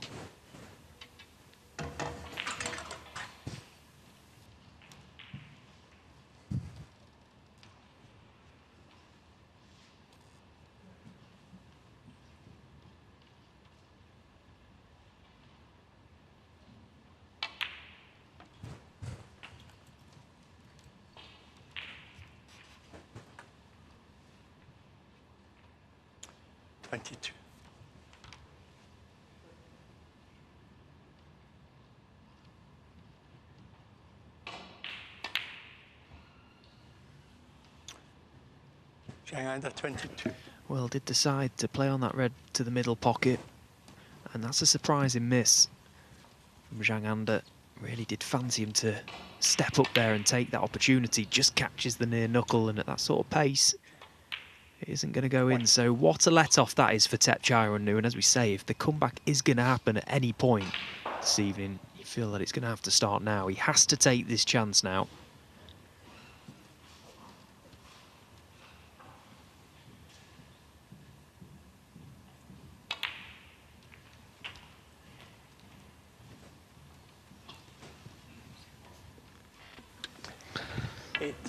Just disturbed those two reds that were close together, brought the boat with him into play. So one good shot here.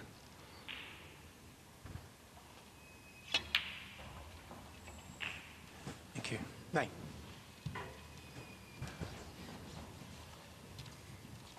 .26, so another red in colour after this.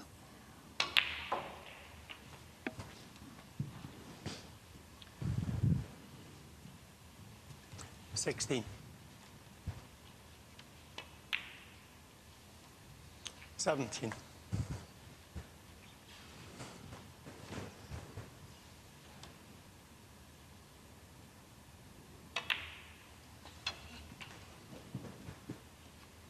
Mr. Black on 140 in the UK Championships a few years ago. He did it a couple of times. I know he did it once at the Barbican. The whole place stopped and waited. But he's had a few maximums to his name as well. I think 6 in all, is it, Stephen? Something like that. He's an incredible scorer, isn't he? Yeah. When he gets in amongst the black end. He's so good to watch, isn't he? Just the way he strikes the ball, you know, his whole technique, and he really is a wonderfully talented player, Thepchaiya. 37.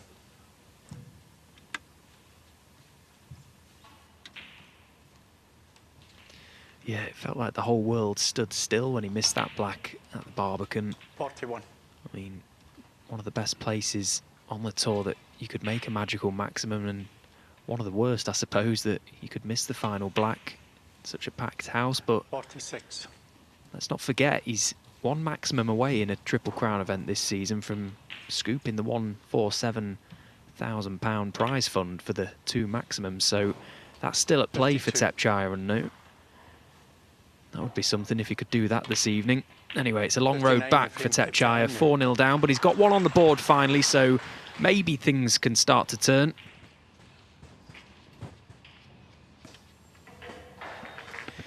So another slow burner between Jimmy Robertson and Lei Peifan. Now this frame is looking like it's going to go the way of Lei Peifan, but Jimmy Robertson at the table trying to claw back a few points on the board.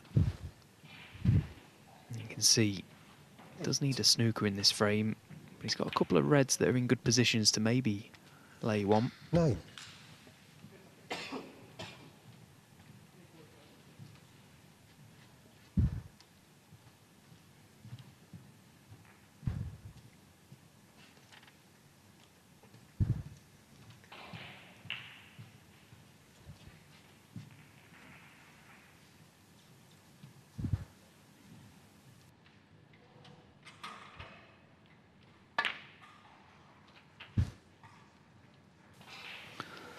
quite intelligent going up for that red. Trying to leave this red behind the pink because that's more favourable for snookers.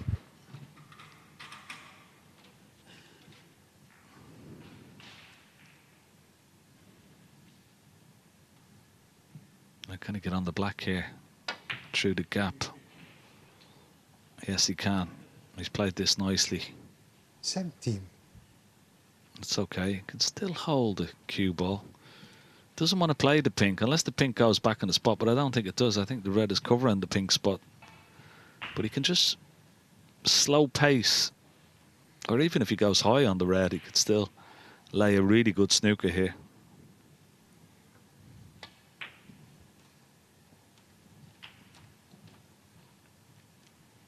Yeah, that's okay. 24. Yeah, just try and send the red back down the table. Cue ball tight to the pink.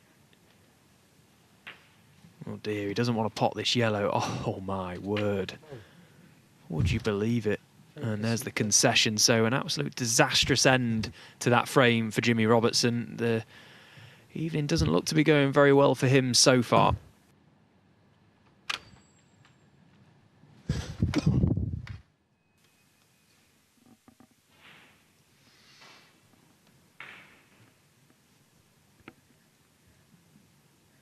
So, Jousse, a player that certainly needs results, I feel.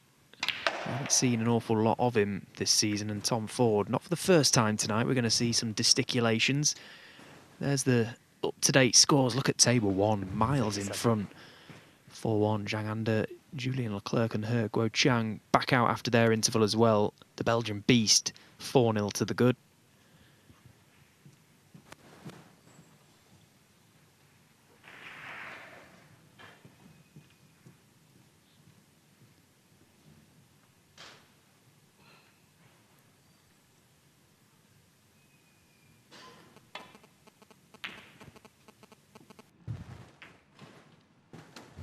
Tom Ford, 37.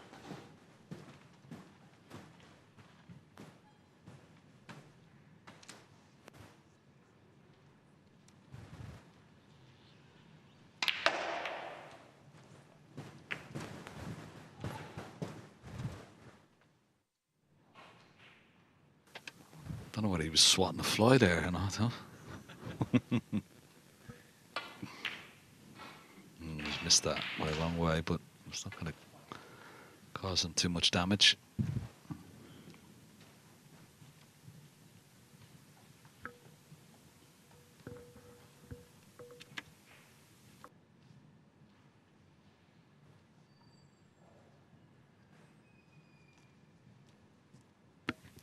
So we'll leave that frame and see how they get on. We'll keep an eye on it, of course, but let's have a look over on table 4. Julian Leclercq with a commanding 4-0 lead. He's played a really good match so far. A couple of key clearances early on.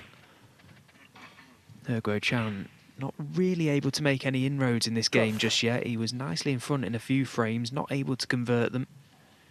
Just wonder if that 15-minute interval will have any sort of impact on the remainder of this match. He'll be hoping so.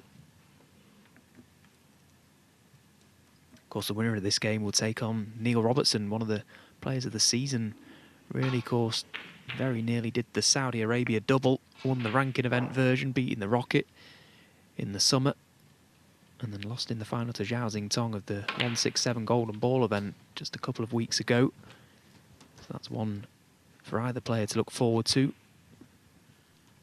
20.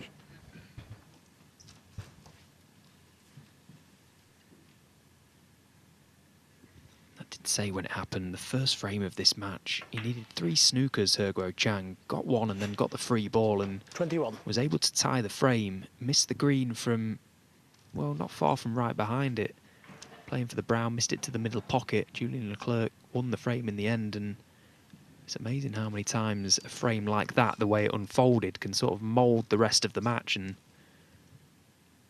that ended up being the case, particularly for those first 4 frames.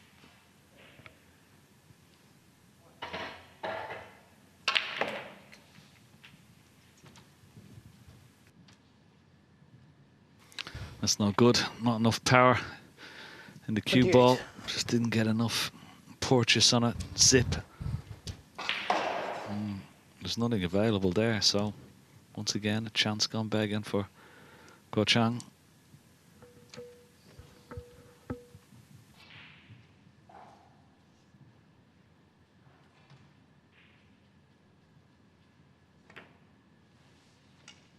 Zhang, 28.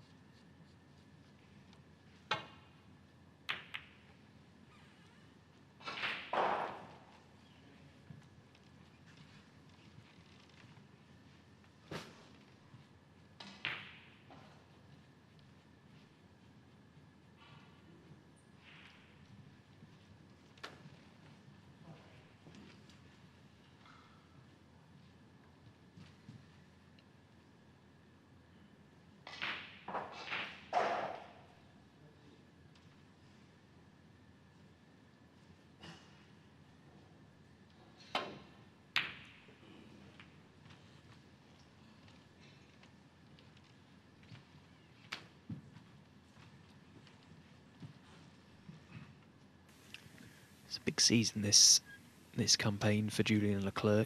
It's the furthest he's gone in any event so far this season.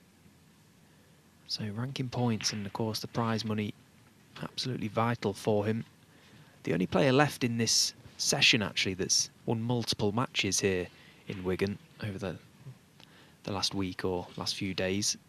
Every other player came in as the seeded player in the third round, so we've only played one game. It was a real struggle, that first match, a real battle with Harris Tahir that he came through 6-5.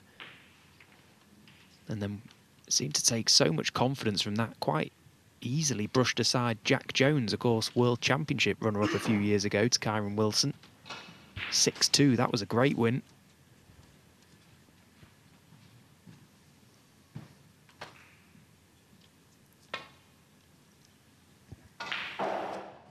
Wow. And a miss. Big Zhang.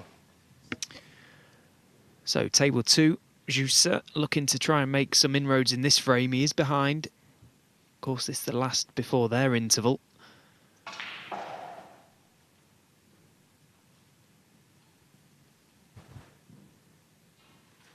He's a very hard practicer, Zhu.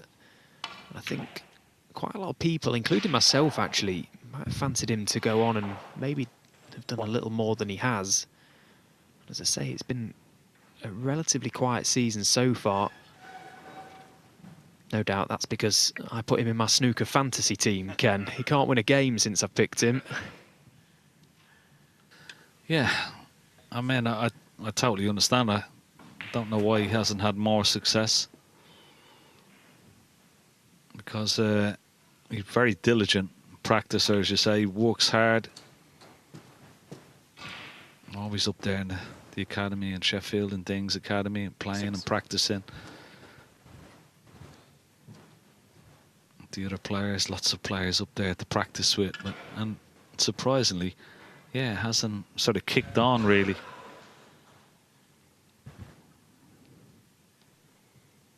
But a very formidable player when he's on his game.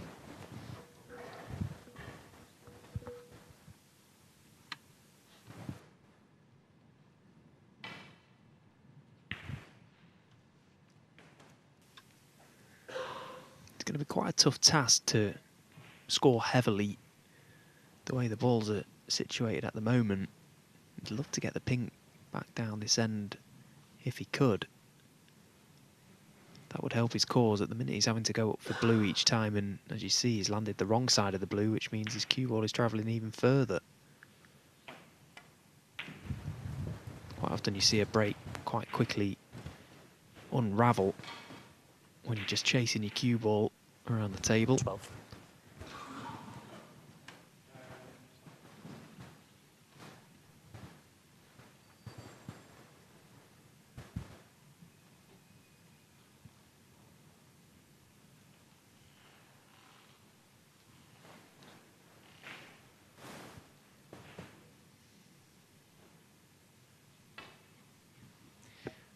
And he's left himself in a real pickle here because the obvious balls he wants to pot are the two closest to the right corner pocket, but from where he's landed, the fact he landed the wrong side of the blue meant couldn't get close to them, and where he's landed now, they're no real value to him.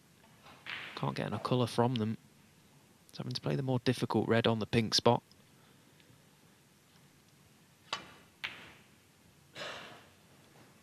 Yeah, and eventually came unstuck. Just 12.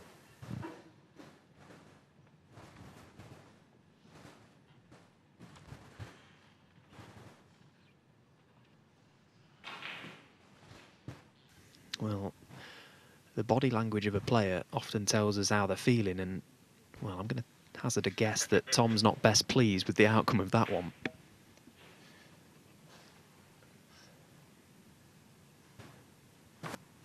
I can't imagine that'll be the first time tonight we'll see Tom Ford shake his head. No, he's one of the great head shakers on the tour, isn't he?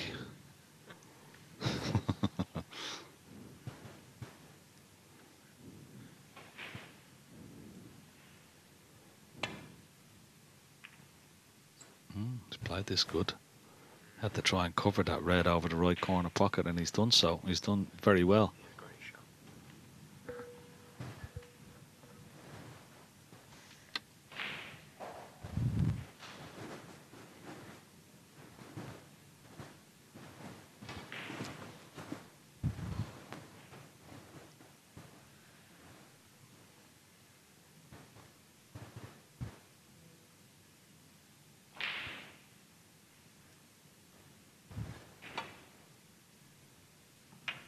Oh, that's disastrous.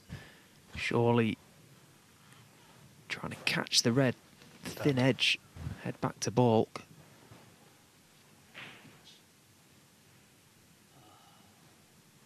Well, Tom again doesn't seem happy, but he has got a red available. I'm not too sure what he's complaining about now. Okay, he may not be on the red closest to the right corner pocket, but he's certainly got this one to left corner, which is actually a better red to play because it means he can get up for a colour.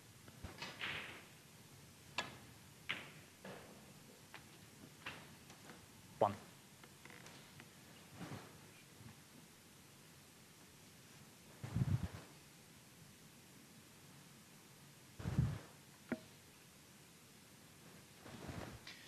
Two box with table 4.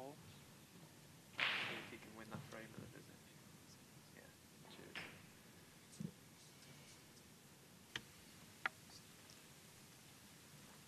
Well, it's been a bit of a battle so far this evening for He Guo Chang, and I've already mentioned there were a couple of frames that maybe he should have won in that first mini session before the interval. He's got himself 67 points in front in this frame, 5 reds left, so 67 remain. So once again, not for the first time, he's agonisingly close to getting his first frame on the board, but not there just yet. 36. Meanwhile, Tom Ford has just thrown his arm at that Tom black, Ford, trying to 1. create some sort of angle on it. He's missed the pot. No, we'll stay on this one, sorry. Yeah.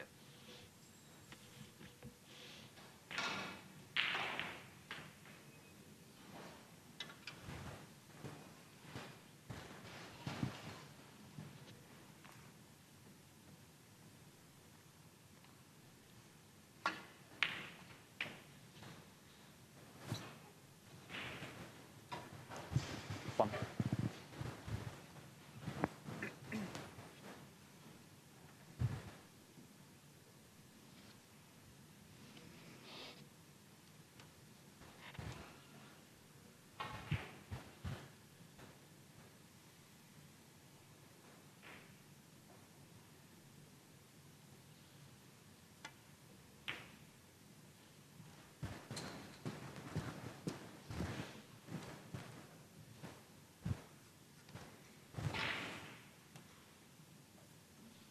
Eight. So still work to be done here for Jus. He's not landed nice on this red to right corner. Okay, the pot will be no problem, but the black doesn't then pot into the right corner pocket, and he can't hold for into the left corner. unless he plays a little cannon to something. Oh, he tried to push the black on, and it all sort of unravelled very quickly, that. Meanwhile, this is table 3, and this is Jimmy Robertson at the table, nicely poised to take this frame and head to their interval, locked at 2 frames all. It's taken a while to get going this match. The first frame in particular was very, very lengthy, went down to the final pink. But 2 each, I feel, is a fair reflection on this game, and both players with something to work forward to. Yeah, 2 hours for the first 4 frames. It's unusual for these two.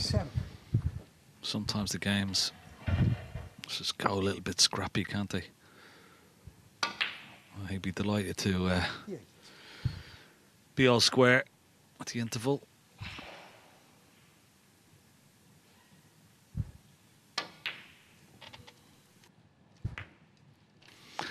Right, let's nip over to table 1 and see how Zhang Anda and Tepchaya are doing.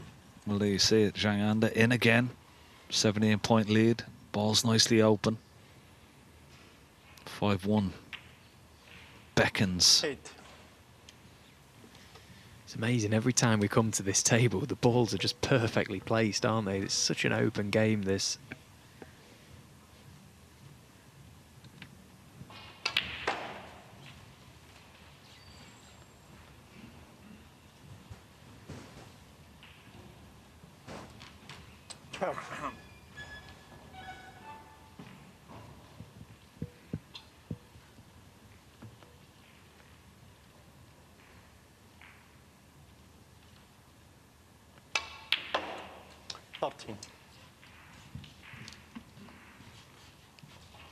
Yeah.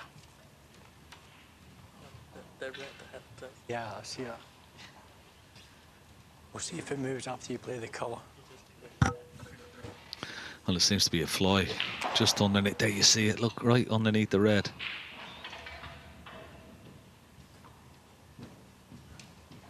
You didn't open your wallet again, did you, Stephen? The old ones are the best, eh?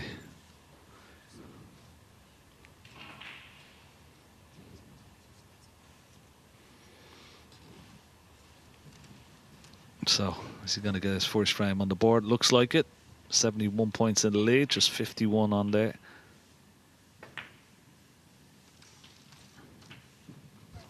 He's going to be 4-1 down. He actually should be possibly 3-2 up. Go Chang, the way the frames have gone. 2 frames stolen on him. Well, he gave away, you would say, but 90. well, not. I suppose Julian Leclercq, he played so well to steal them. 20. So he's got his first frame on the board anyway. Let's go back to table 1. Quick glance at the score. 30 points. He's going to need 1 red and a colour. Yeah.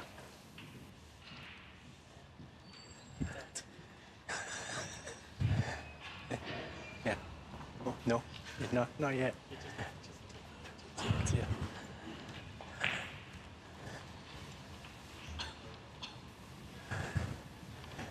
$27. Expertly done from Leo Scullion, who's had his work cut out in more ways than one this evening, it would seem. He's been racing around this table.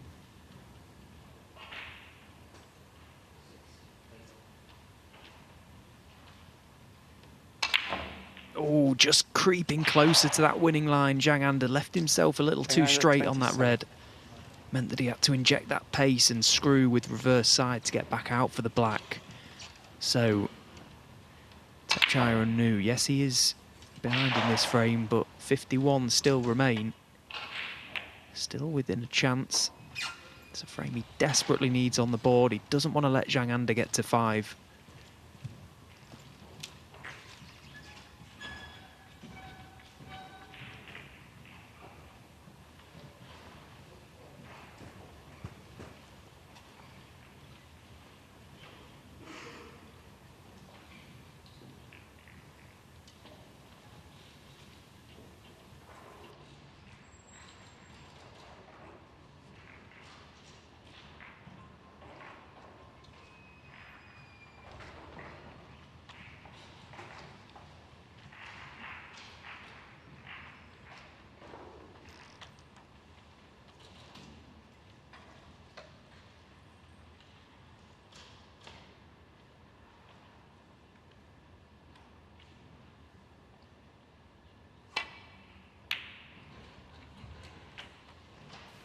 Well, if you can't find a way to play a good safety shot, why not pot yourself out of trouble? What a pot. It was lovely, wasn't it? It really was. Perfect. And what a beautiful kiss on the red, just to hold the cue ball. And that's 5-1 now, you would feel.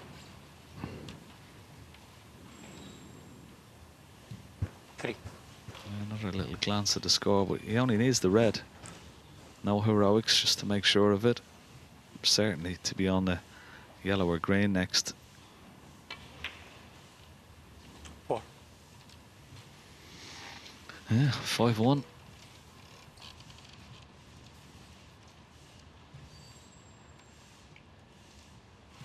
Well, plenty for that man to think about.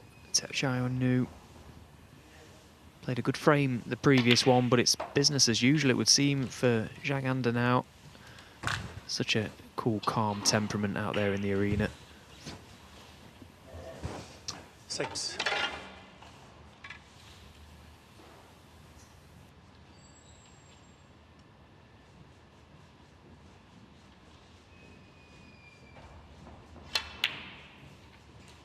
Thank you. 7.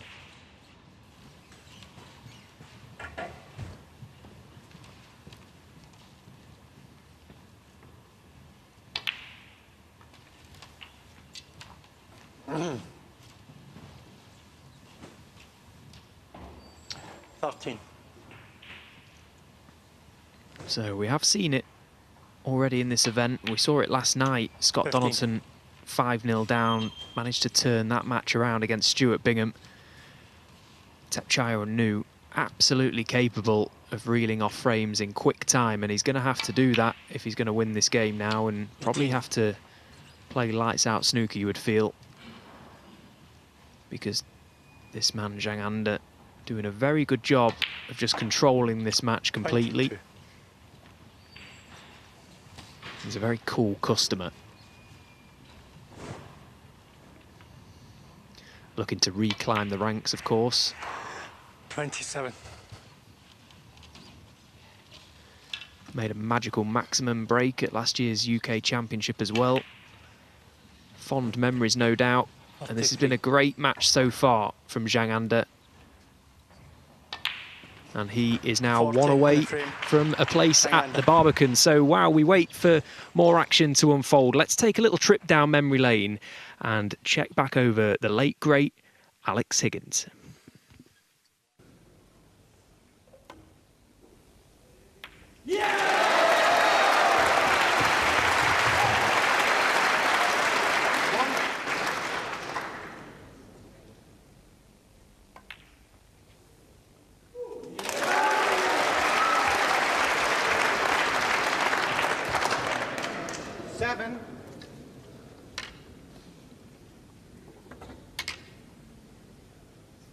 Steve took the advantage in the first session with a whitewash over Alex.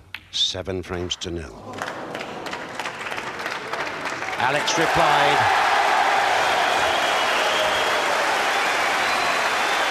And so the congratulations and the commiserations.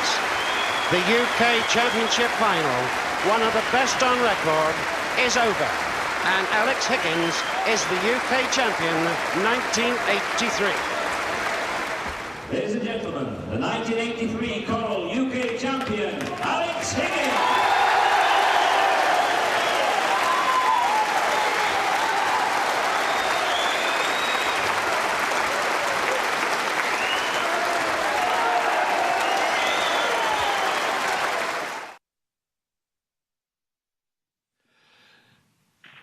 One of many great moments in the history of the UK Championship, 1983. Alex Higgins beating Steve Davis. Of course, it was a 2-day final then. 7-0 down, 1-16-15.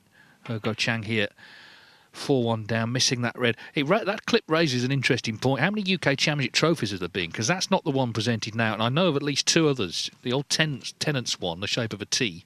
And there's one after that when Stormsil sponsored it. So there's been at least 4. Anyway, Julian Leclercq, well,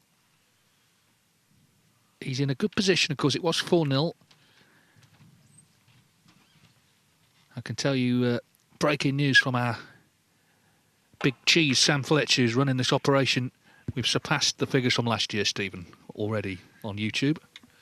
Well, that's great news, isn't it? Does that mean we can all go home now, Dave? I think it means we get a big bonus from World Snooker. No, it's great stuff. This Judgment Day is, you know, the coverage is brilliant. I love the concept roaming between all the tables. You can keep an eye on it. And, of course, if you've been lucky enough or able enough to come down and watch it live, it's a great tournament to come and watch live because you can see all the tables and you can watch all the drama unfold. Yeah, and there might be a lot more yet. We've got a couple of matches that look one-sided, but we've already seen this week they don't always stay that way. And this is a big frame for Hugo Chang, but he had the chance there and didn't take it. Just to reiterate, 2-2 Jimmy Robertson and Lei Peifan. And of course, Tepchara Nu is on the scoreboard against Zhang Anda, but it is 5-1 to Zhang there. Wow, what a pot that is from Hugo Chang, my word. Oh, do you reckon he hit that all right? Goodness me, what a strike that was. Look at the work he gets on the cue ball here. Great pot, and the cue ball. What a pot.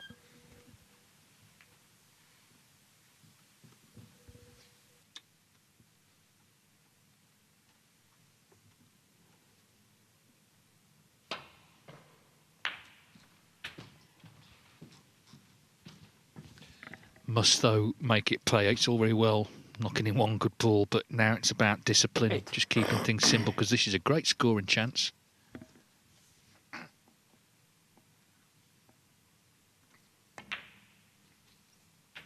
Nine.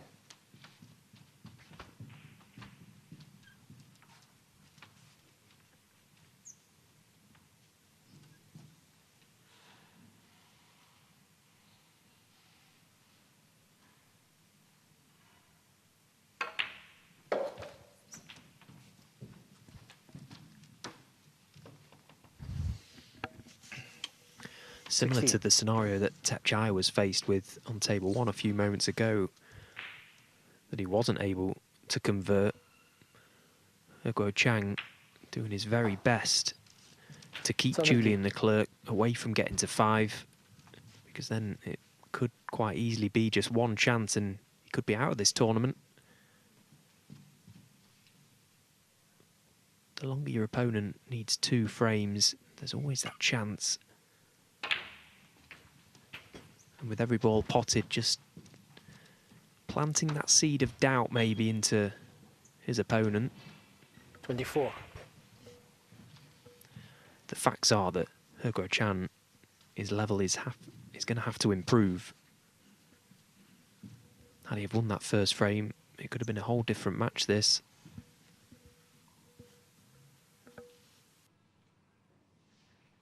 Yeah, it's really about cutting out the unforced errors, isn't it?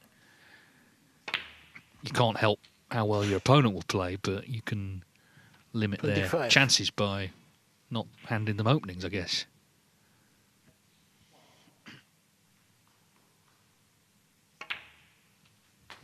One of the many, many talented middle-ranking players, world number 47. But world number 47 these days is seriously good.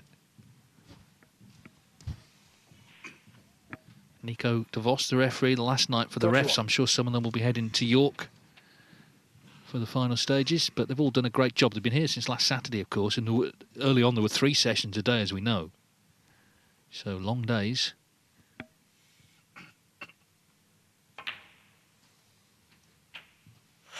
And of course, Rob Spencer and Martin Clark as well in the tournament office, 2 tournament directors, have steered the ship superbly as ever. They've had the easy job. Every time I've walked in the office, they've been diving into the confectionery and living the dream in there. I think living the dream might be pushing it a little bit. Depends what sort of dreams you have, I suppose. Oh, meanwhile, well, that black, in the end, didn't threaten.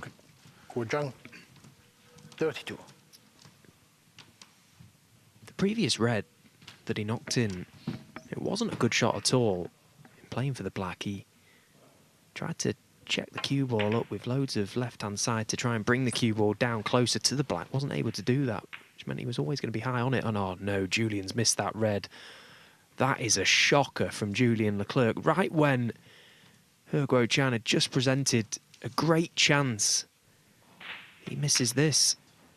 Oh, he got nowhere near that. He hit the cushion way too soon. 1. Isn't it amazing after you miss a black off the spot, you head back to your seat thinking, oh, I've probably just done the frame. What a mistake. And within 30 seconds, you're back with a chance again. Well, he probably should have done the frame. That's the thing. That's why, you know, if this match does turn around, that's where it started, really.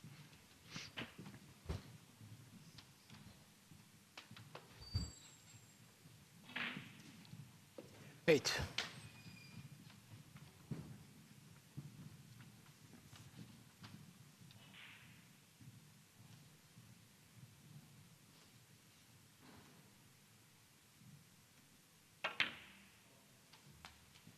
Nine.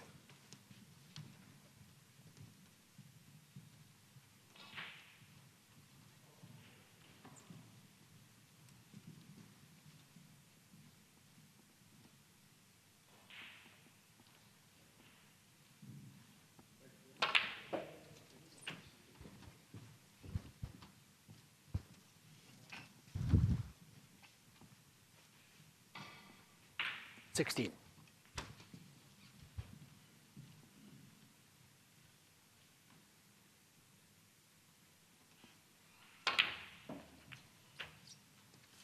$17. Again, just look at the cue ball control from He Chang. That's what's been letting him down so far in this match. There was no reason from the previous black that he should have been going up for the blue from that last red. Landed the wrong side of it. Again, may not miss this blue, but he's having to do more with his cue ball.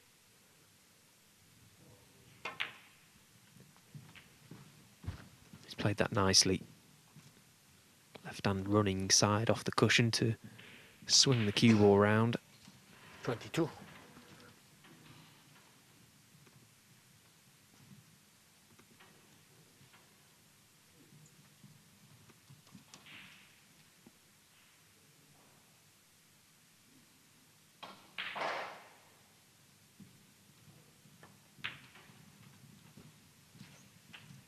$23.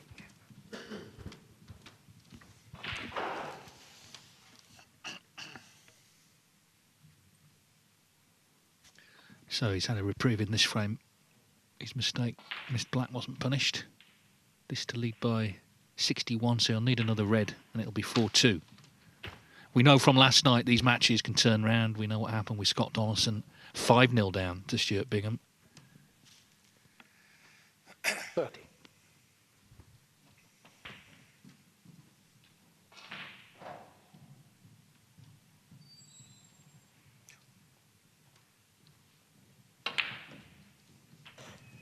$31. So snooker's required.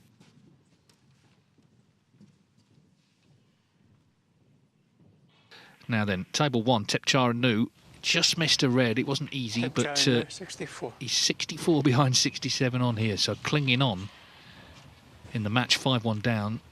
Had the chance there for 5-2, hasn't won the frame yet.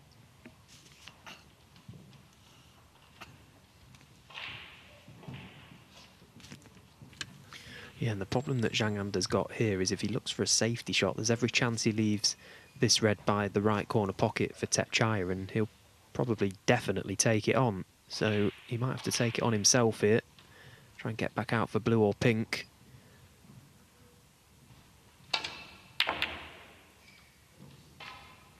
Well, he'll be pretty pleased with that outcome. The double kiss doing him the world of good there.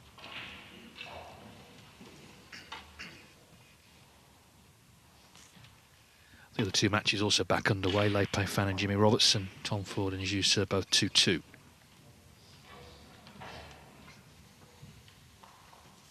He played that nicely, that safety shot, seeking the thin edge of the red. That meant a little disruption to the reds, a little movement. Didn't want to bring them into play. That's Zhang Anda's job.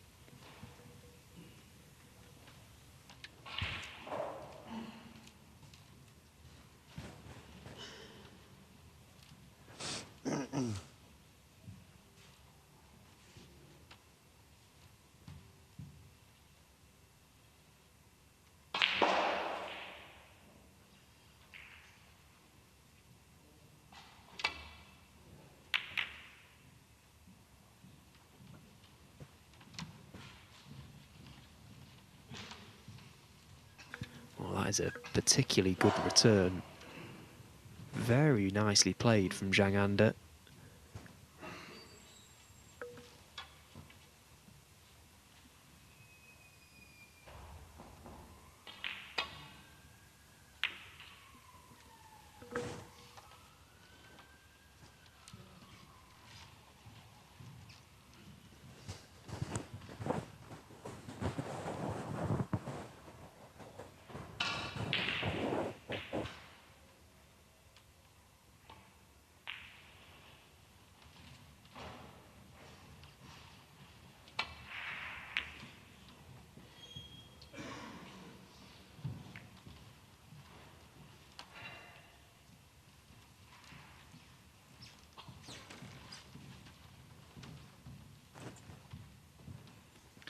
Just to confirm, Hugo Chang, of course, did win that frame, so 4-2 now to Leclercq.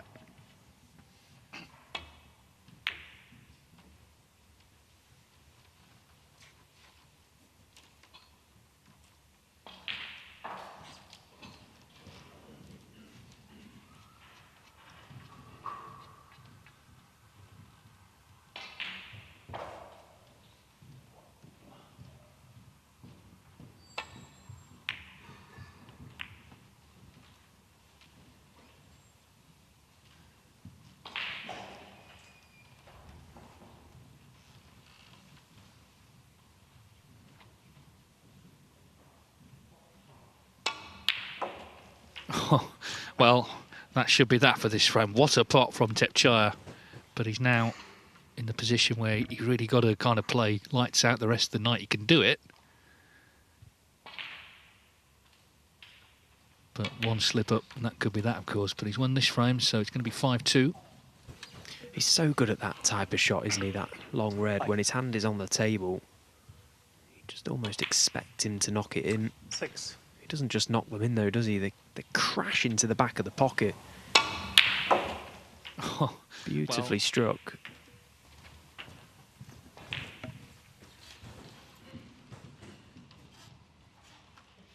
$13.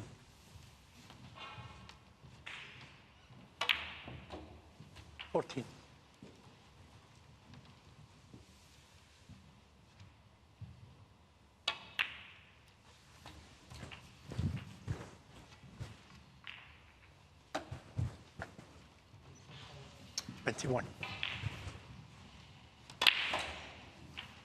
So we'll be back to see what happens in frame 8, but let's go back to table 2, where Tom Ford and Juicer are back at 2-2. Ford at the table here.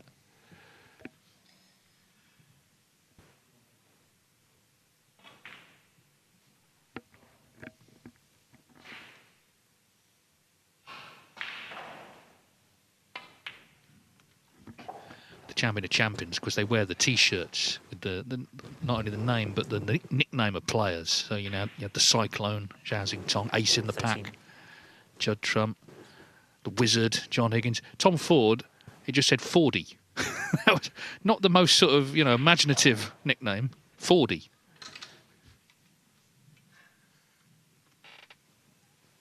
That is intimidating, isn't it? Got the whirlwind and, as you say, only the cyclone, the thunder, and 40. 14.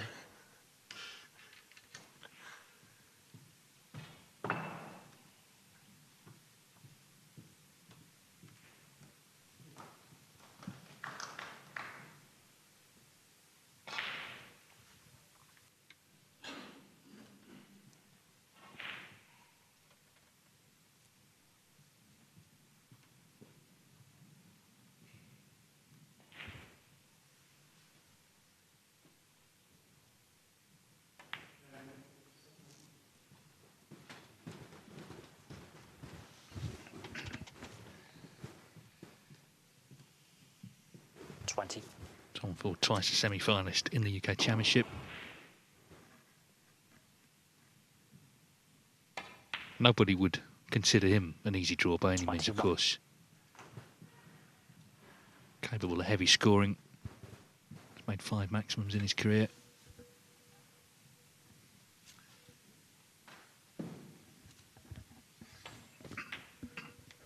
Oh, he needs this pink to wriggle in. It just about has. Yeah, when Tom Ford is on song, He's an unbelievable player, he really is. Proper player. 27. Scores like the best of them. But we just don't see that consistent high level enough from him. Not in recent years, anyway. 28. Yeah, well, he was giving that a bit of a look, wasn't he?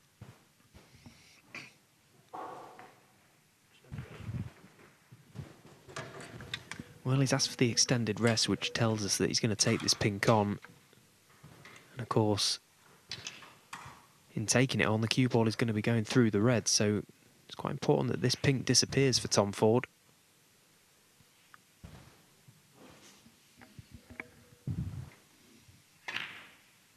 Oh dear.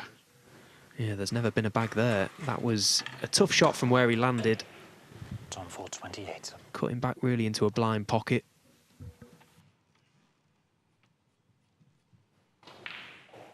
Well, let's take a look at table 3, because Lei Peifan has a chance for 3-2 here. 58 in front against Jimmy Robertson, 2-2 in the match, of course. Good chance this to take the lead.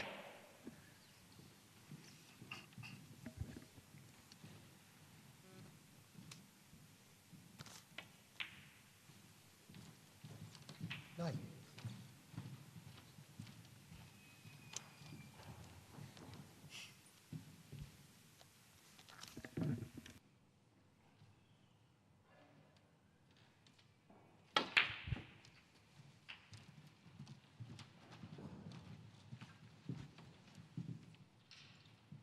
$16.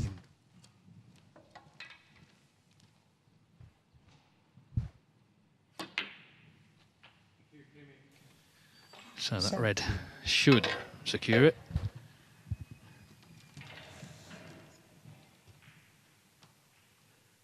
We've had 60-siders already in the first 12 matches. Could well get a couple more tonight.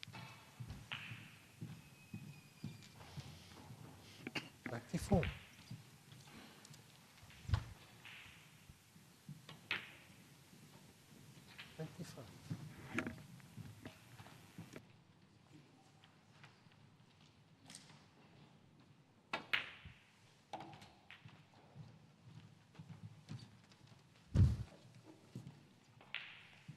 $31.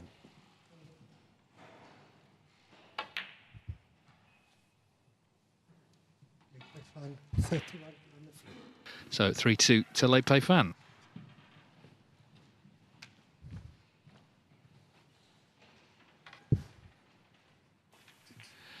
Now let's go back to Tom Ford. We saw him miss the pink, but another chance as he pots that pink.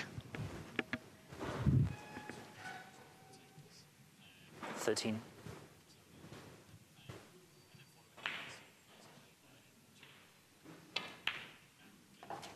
14.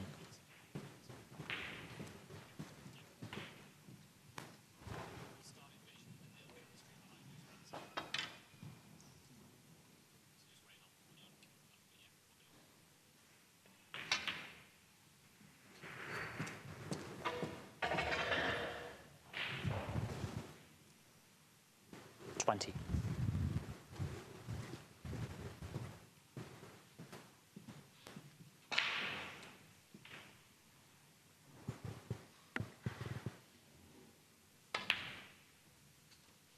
21.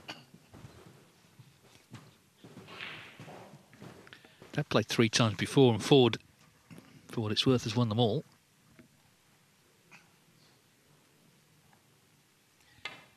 Sometimes get these head-to-heads that, for whatever reason, they're one-sided. Of course, 3 meetings isn't that many.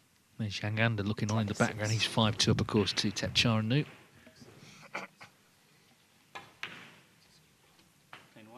27. Well, he's asking for the white to be cleaned by referee Marcel Leclercq, but he just needs the black in. And, well, actually, sorry, there's a red by the green, which I've just noticed. So he needs another red after the black.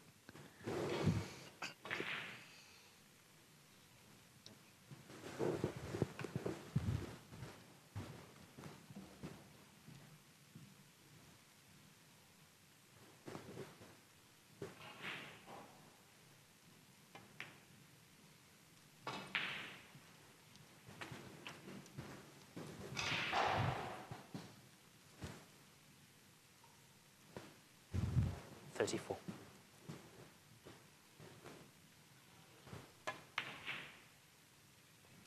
Oh, it's not there. So frame's not done yet. Still 67 on.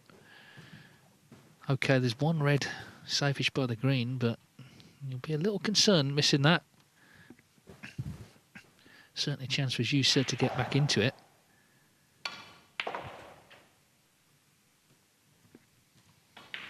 These are the sort of frames that can define matches, frames that really should have gone one way, go the other. A player maybe pinches it and just changes the whole psychology in a match.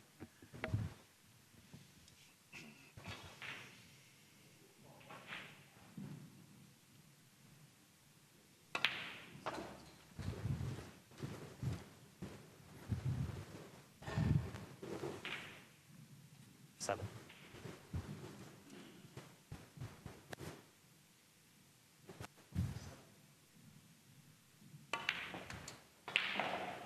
Eight.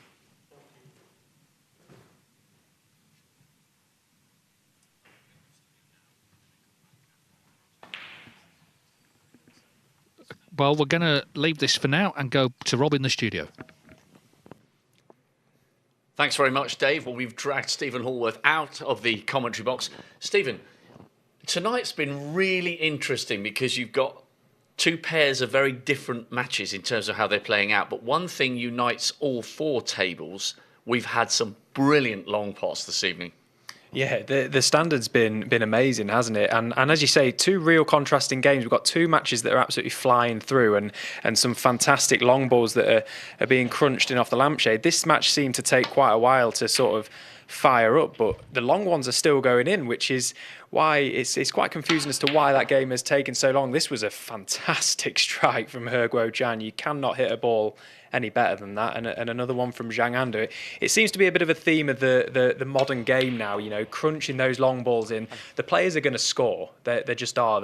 Everyone's just too good now. The scoring kind of just comes, but if you can get in from distance, that's what makes the difference. And I remember when Judd appeared to burst onto the public's consciousness, we all knew of him well before 2011, but as far as the wider public were concerned, and I think that's why the atmosphere for the final, the world final in 11 between him and John Higgins was so absolutely electric, because people who weren't immersed in snooker were suddenly agog that there was this kid with the fancy hair who seemed to be potting balls off the lampshades. And his long pots at that time were the very reason he got to the World Championship final and gave John a very good match in 11 en route to what was his fourth world title. But you fast forward those 14 years and you know, it would still be impressive now what Trump did in 11, but he would just be one of a number of players, as we've just seen tonight, that they just seem to only need one chance, and it's amazing. It's almost crazy, isn't it? Because you take those shots for granted when we shouldn't really. Yeah, Judd was the sort of player that started playing that style of snooker, which was so aggressive and so attractive to watch. But you know what's happened since then is that a lot of the players on the tour now are starting to experiment, and of course the younger guys coming through have grown up watching the likes of Trump, you know, knocking them in off the lampshades and thinking, you know, I want to go at that. I want to see if I can do that as well, and a lot of them can. That's you know why they're all so good. But yeah, the scoring aspect to the game has come on leaps and bounds now. Long gone are the days where it was just kind of the top boys that were just so devastating in amongst the balls. We've got players right down the ranks that are just knocking in centuries for fun. The standard is just a joke. And I've learned quite a lot about snooker in the last sort of 18 years. Obviously, I watched quite a lot as a kid, and then since I came in 07, would I be right in saying that one of the side effects of these incredible sequence of long pots is that players have to be really tight with their break? Because if you leave half a sniff, even if the cue ball's back towards or behind the baulk line, if there's a loose red on, that could be frame over. Yeah, exactly that. And it seems to be a bit of a theme in the practice room before the players go out for matches now. I can't ever remember a time that players will, you know, religiously practice the break-off, you know, moments before they go out into the arena, because that break-off shot, a shot that's just kind of been a bit of a nothing shot for so long, it can cost you the frame now, which is the strangest thing really, because the players are just knocking in that long ball so consistently well, and how the conditions are playing, the slide slide of the cue ball off the cushion, players are trying to work out ways in which they can not leave that ball. It's why we saw, Willow dropping into the back of that strange time to sort of be involved in snooker. Dark arts. Yeah, hopefully we never see that again. But obviously, players were trying to find a way to stop leaving that because it's costing them frames. Right, let's touch on Julien Leclercq. Everyone got very excited about Leclercq when he had that, kind of swashbuckling run to the shootout final. It's taken him a little while to hit top gear, but the Belgian beast is in fine fettle tonight, and this would be a big win for him and a big opportunity to take on Robbo on one of the biggest stages of all. This is a big night for Leclercq. Massive night for him.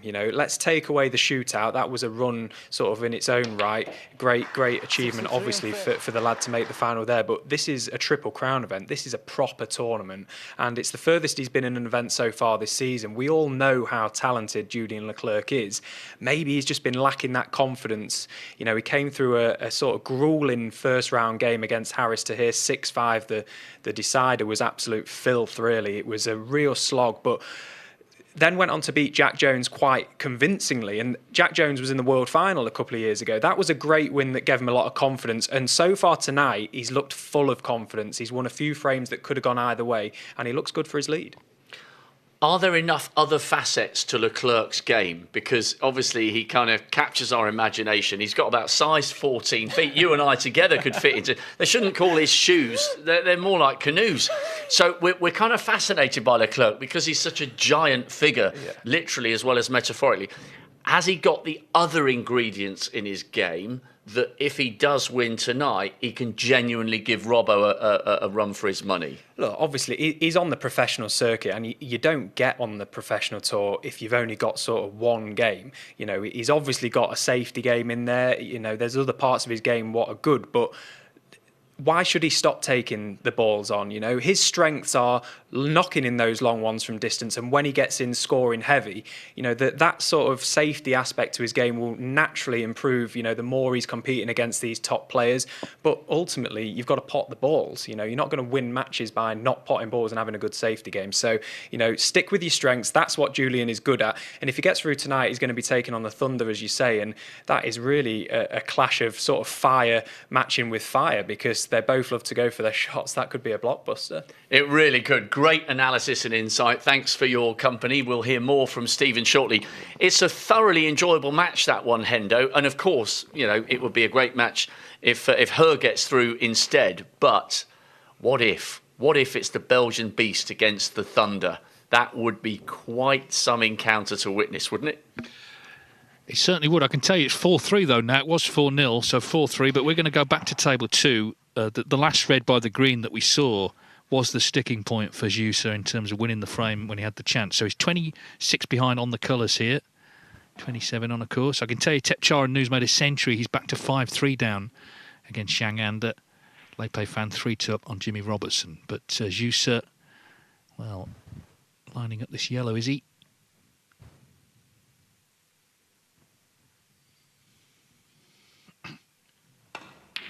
He certainly is. What a pot. Well, we were just talking about long pots. Oh, but he's been unlucky. He's covered the green. Oh, such a good pot. Oh, that's really frustrating because didn't he cue this well? But there's the result. 2. What a sickener.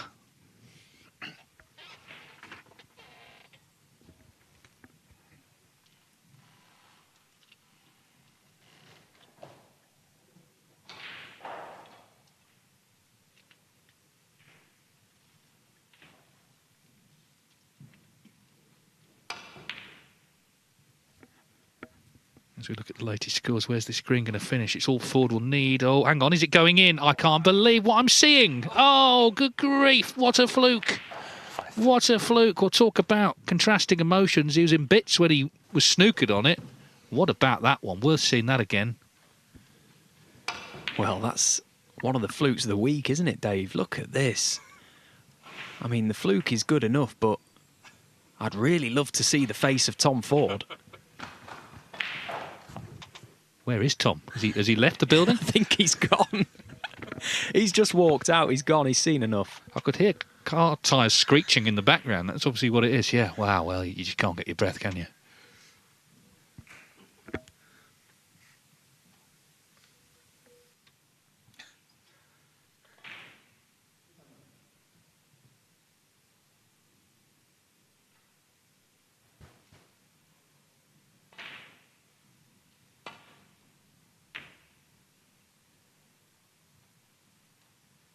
Just a 5. Well, Tommy's here, I'm pleased to say, and of course he still only needs one ball. He's seen all this before, many times, of course. Even so, it was a beauty, wasn't it, the last kiss. It's one thing to sort of go around the angles in the pocket, but to kiss the cue ball and go in. Anyway, frame still in the balance.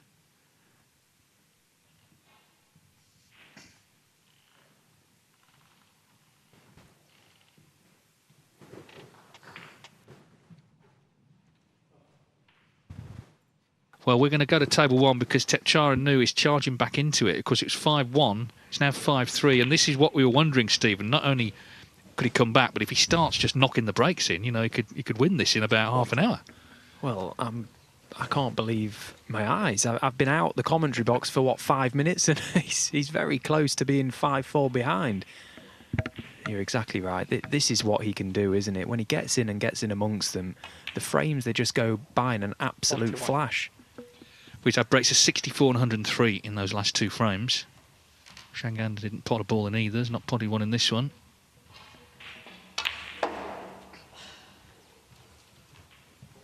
I can tell you Tom Ford's doubled the brown, so it's looking like 3-2 to him. 46.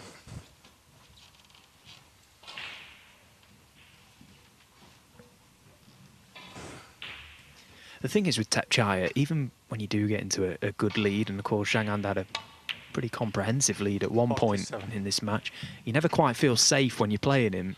You know you're going to get chances, but you also know that this could happen. And it's what you worry about, actually, when you're playing him.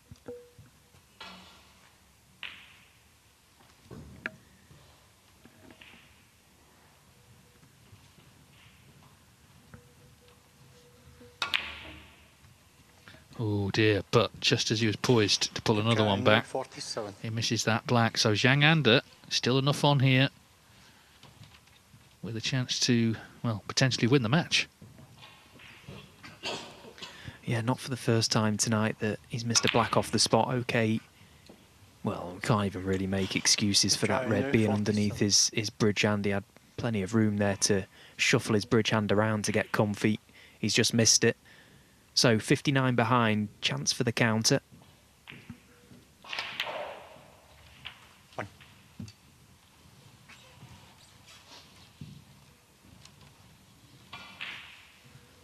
I'll tell you what Zhang Anda would do for the clearance here, obviously it means he'd win the match, but it would mean that it stops Tepchaya coming back at him, because it's not a very comfortable moment out there when you've got Tepchaya rallying off the frames.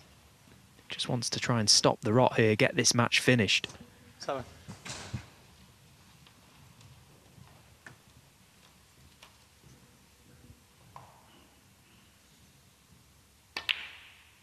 Eight.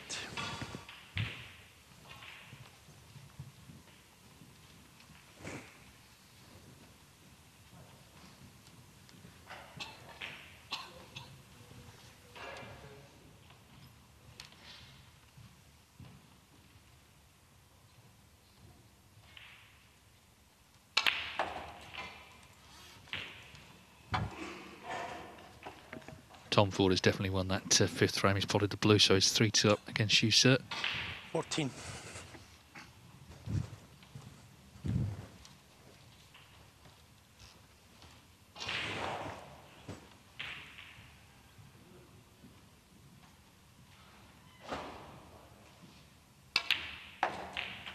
I think the 2 reds beneath the pink are okay. I believe they'll pop to right corner, so Zhang Anda can just drop on them now. The red by the left side cushion is the obvious ball that could potentially be a problem for Zhang Anda. 20. Ideally, that red, you'd love the black to be on its own spot, therefore less distance for the cue ball to cover. The fact the black isn't Means he'll have to probably play for the pink from it. 21.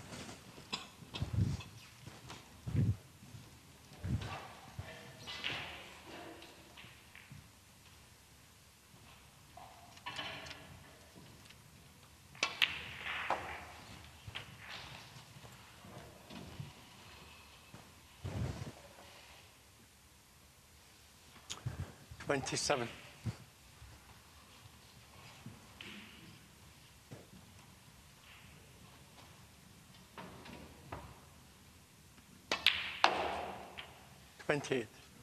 Needs an angle on this pink. Doesn't want to be straight. He's played that okay. Maybe a fraction more angle than he would have liked. He can just drop this in pocket speed, dead weight. Get the cue ball over to that left side cushion.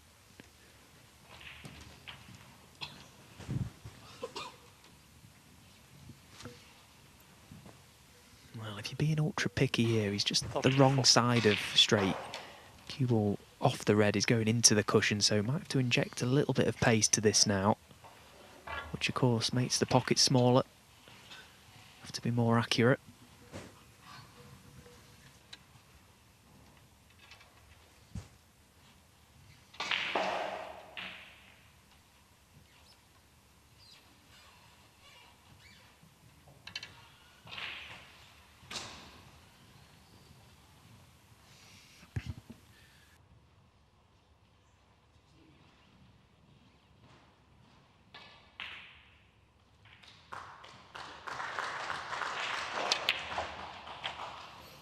Well, good pot. 45.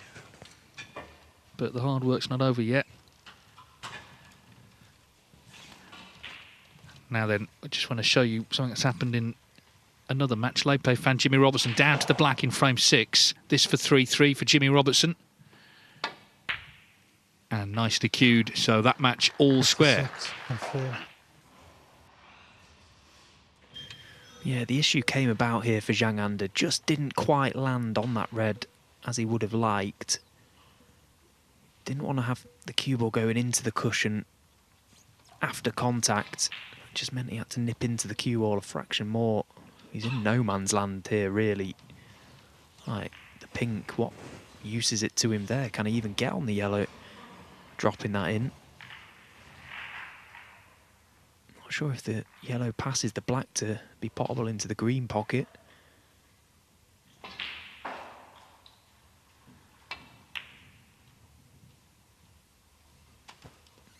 Yeah, it felt a big shot, that.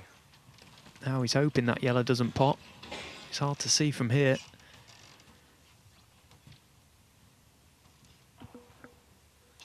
Well, clearly it doesn't, otherwise Tepchai would have been down by now. So presumably Zhang Anda was playing for that yellow into the middle bag.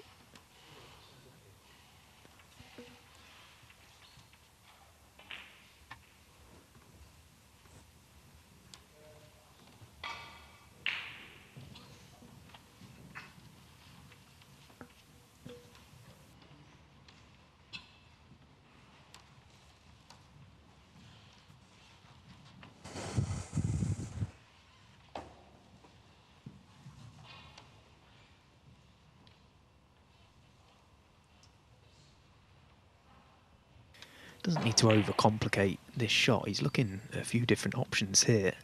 Just wonder if he can thin off the yellow and just push it almost along the baulk line towards the brown and black. Try and get the cue ball snookered from the baulk cushion. It's tough in a situation like this to try and get distance between cue ball and object ball without trying to be too clever.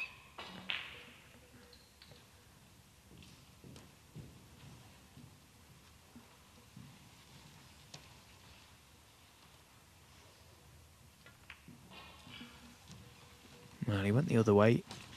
Same sort of thing. The brown and black were the obvious big targets there.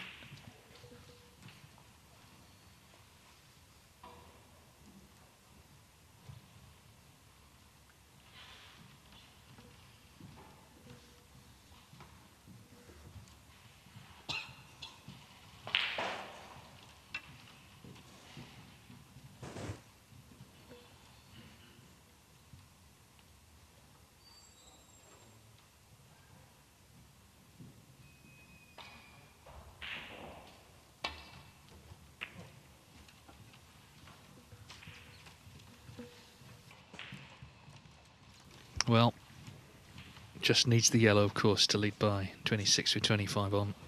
So Tepchara Nu on the comeback trail, didn't win this frame cleanly, but looks like he's won it nonetheless. And suddenly from 5-1 to 5-4, Zhang Anda, of course, difference in this frame, he's had his chance. He'll be getting concerned. He was 5-1 down at the Barbican last year to Stuart Bingham, beat him 6-5, so he knows this can happen.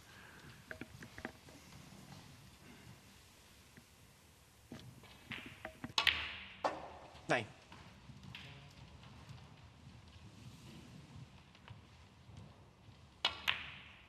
Well, we'll be back to see if he can force the decider, but let's go to table 4, where, of course, He Guo Chang was 4-0 down to Julian Leclercq. It's 4-3. He's 13 in front, He Guo Chang, on the green here with 3 reds left. Chance to level up. And for all the great shots we saw in that package from Leclercq, things have started to turn around in a big way.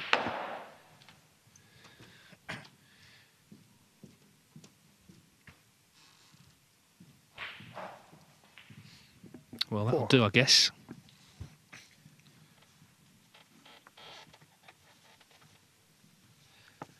Playing for a place against Neil Robertson at the Barbican.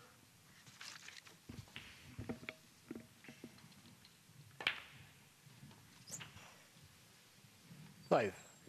Signs are we're going to see some more close finishes over the next hour or so.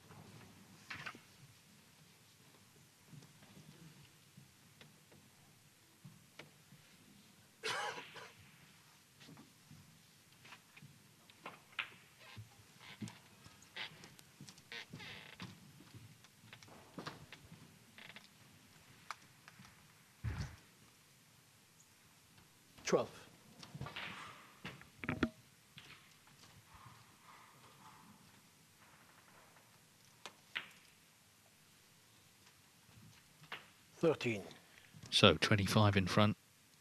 Black and last red needed. Just checking the scores.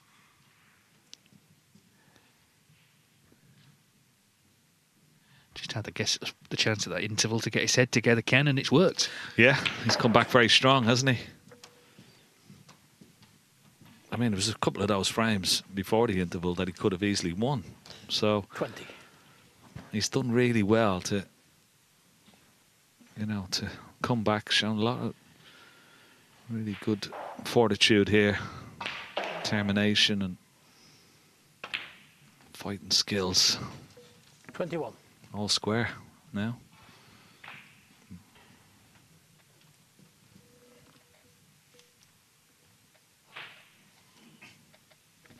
Yeah, effectively a best of 3.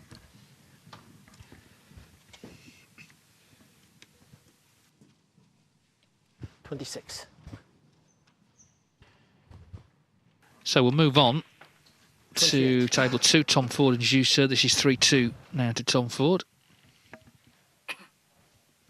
Zhu Se 40 in front here in frame 6.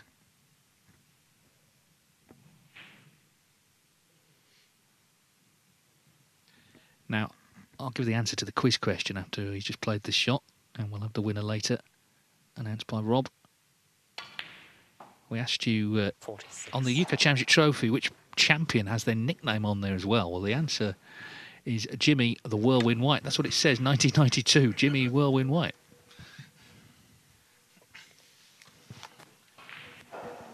Only Jimmy could get away with that.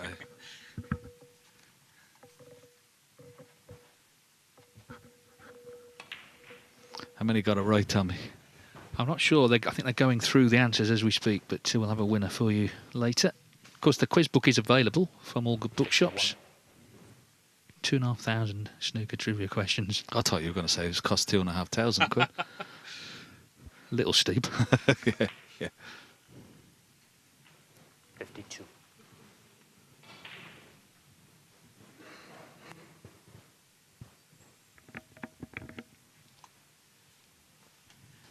Well, it could yet be a Chinese clean sweep tonight. Zhang Anda, Zhu Se, Lei Peifan, He Guo Chang still all very much in the hunt for places in the main draw. And that would take the tally of Chinese competitors up to 13. 59.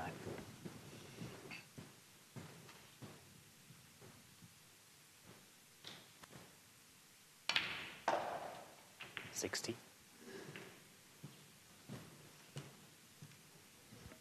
this time a little bit short with the cue ball. He's going to need another red, at least. So what does he do? Does he try and go in and out of bulk, or does he just try and drop the blue in and leave a mid-distance red?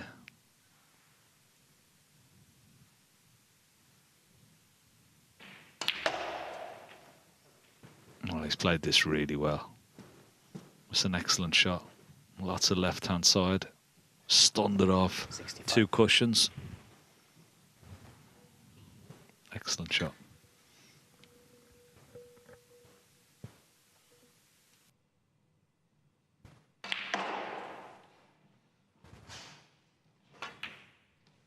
Top. 66.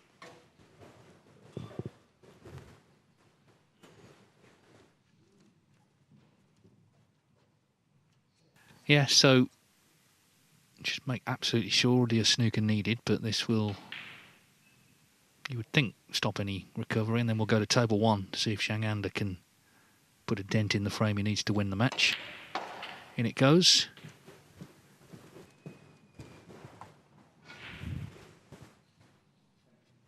$72. Okay, so Zhang Anda, of course, was 5-1 up. It's now 5-4, but he is in at the start of frame 10.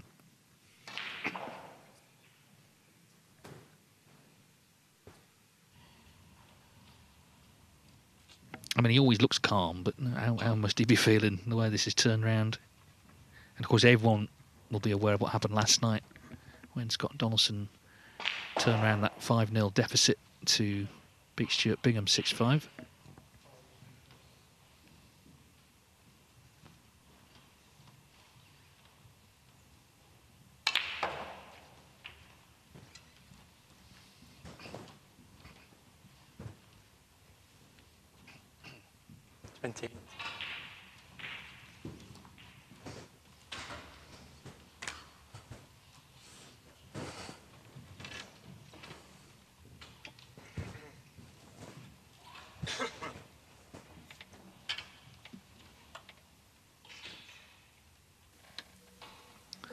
Normally pretty good with the rest.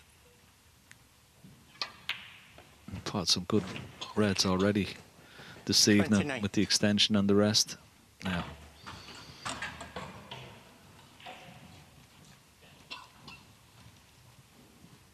the only red you can play on here is this red that's close to this top cushion. Got to leave himself a nice angle.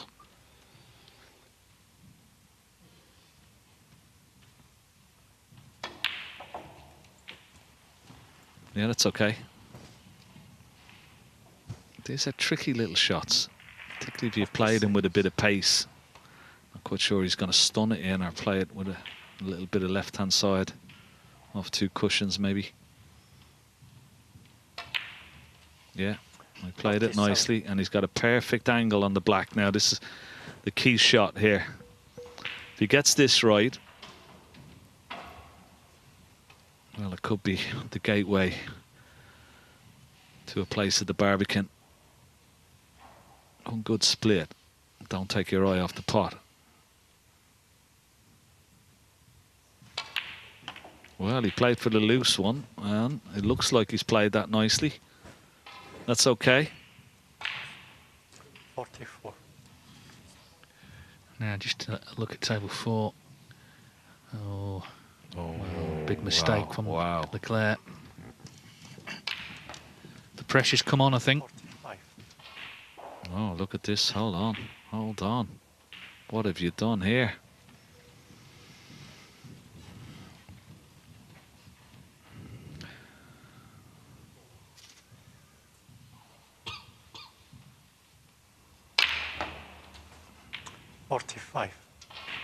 Sometimes I probably prefer players to try and overscrew that shot, because at least if he overscrews it, he not only could be on the blue, he could be on a ball colour, but he underscrew it like he has done there.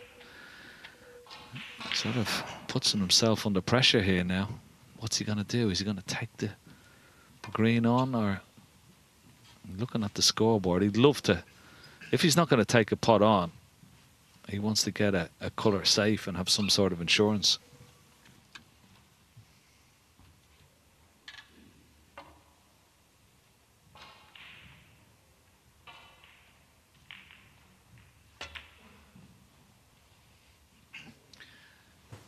Pushing the blue towards the cushion. So disappointing not to be able to continue. Zhang Anda, 45. 45-point lead.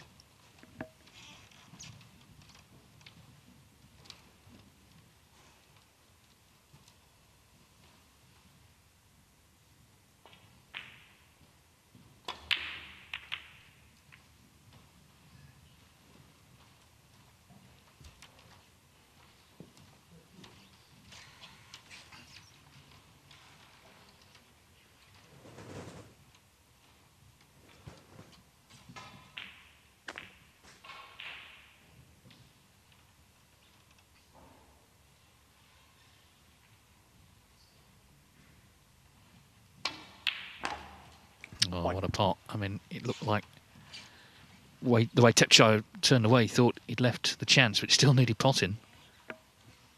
So back in then with another chance, a second chance to get the match won in this frame. And set up a meeting with Gary Wilson at the Barbican. There you go. Okay, thanks. 3.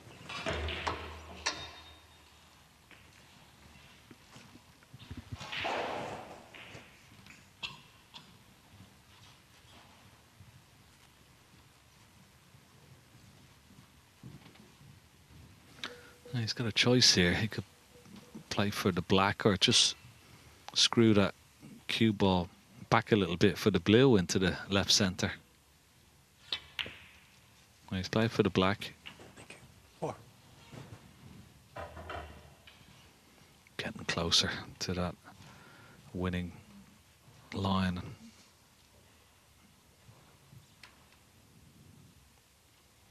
He's going to need 2 of these reds with colours.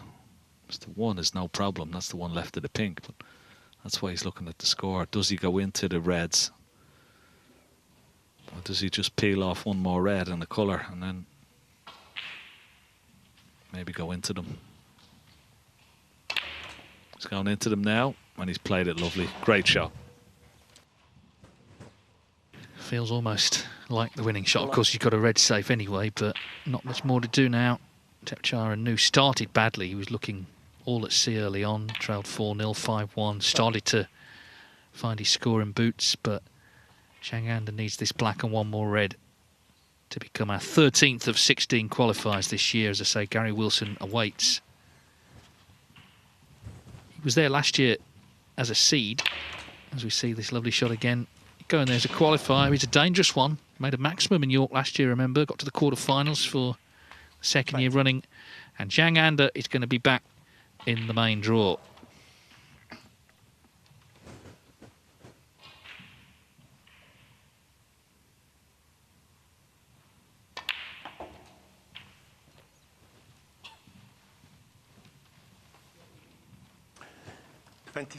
Yeah, he's done really well. That man would be disappointed with his start, particularly because he's looked in real good form this week. Just got off to a slow start and was playing a bit of catch-up. Made a great fist of it in his fight back, but it was just a little too far too late as well. And good performance this from, particularly when someone comes back at you with such speed and ferocity like his opponent did. But to hold out, showed great temperament as he always does. An excellent win for him. Yeah, it was always looked a difficult match to call. But Tepchai just didn't start well. 41. He's always chasing the game. And that last shot he played did leave the opening. 42.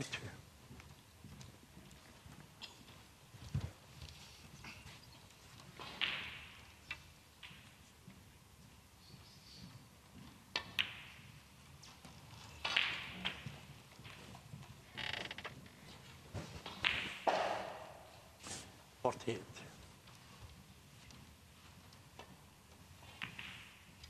49.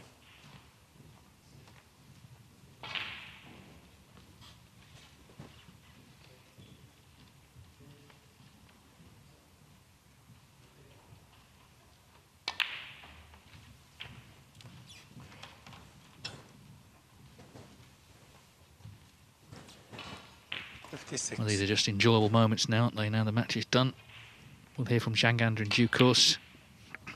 58. Tepchara is always an eye-catching player. As I say, just started badly, slowly. Left it a bit too late.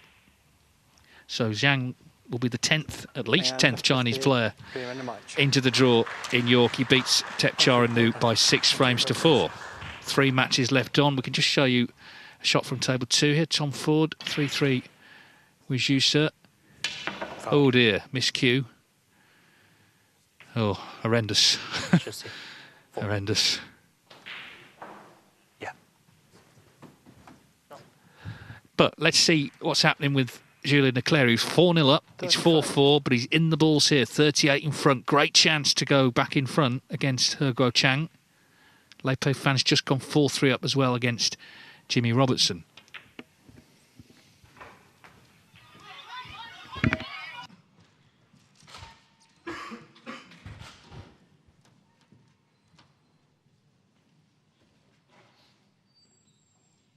$41.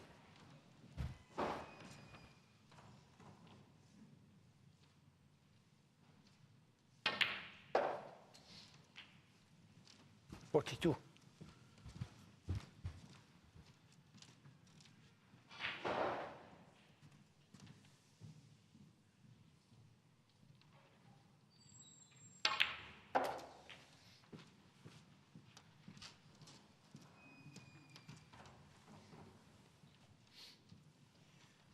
$47.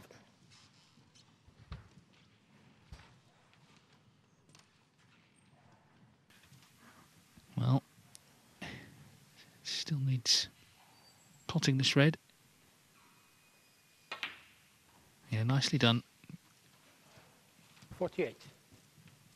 Black to lead by 58. Another red and a colour required then to go back in front and just stop the He Guochang charge.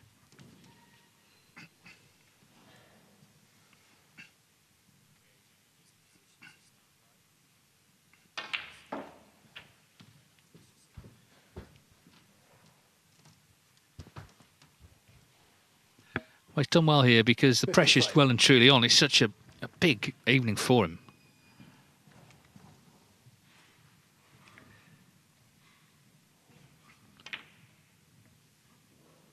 So it's black, 56. and it should be 5-4.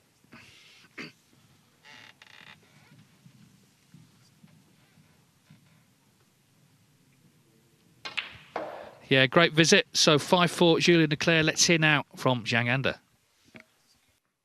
Julien Leclercq is 1 away. Zhang Anda is definitely there at the Barbican. Well done. Fantastic start to the match. Were you beginning to feel a little bit edgy as Tepchaya closed the gap? Match start, but I today feel the Chaya today he doesn't play well and give me some chance, and yeah, I make some good break, and yeah, just for 5-1 lead. Yeah, it's good stuff for me. You are the 10th Chinese player, if you add up the 5 who went automatically, and now 5 of you through qualifying, and there could be 3 more with 3 matches still to come. It's a fantastic time for Chinese snooker at the moment, isn't it? Yeah. Before only Ding fighting alone. Now have too much good Chinese player together. And this season, Chinese players still play good. And Wu Yizhe and Xiao Guodong, he already get a ranking title. I hope second one coming soon. Yes, well, I know you had a lot of points coming off after the International Championship from 2 years ago, but this run to the Barbican last 32 will certainly help. And you've had pretty good form at the Barbican. The last 2 years, you've made the quarterfinals. Yes. Before 2 years, I'm a seeder player, and this year I'm challenging now. Just hope next week I can do better in Barbican. And before 2 years, I remember maybe twice to the quarterfinal. Yes, twice, yes. And I hope this time I can get better.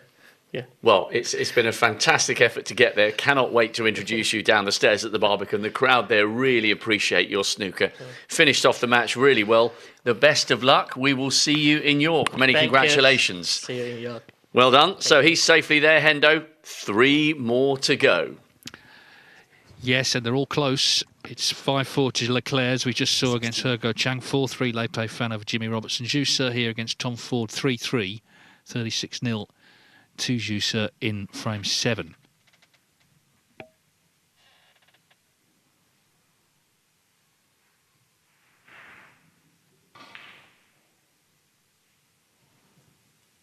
Yeah, Tom Ford had the misfortune of a miscue. Let Juicy in here. Oh, gesturing for the cue ball to slow down. These tables are so quick, and that's just gone. He was playing for the black into the left centre. Gone a little bit too far. He can still pot the blue, but he's just got to be careful now with the cue ball.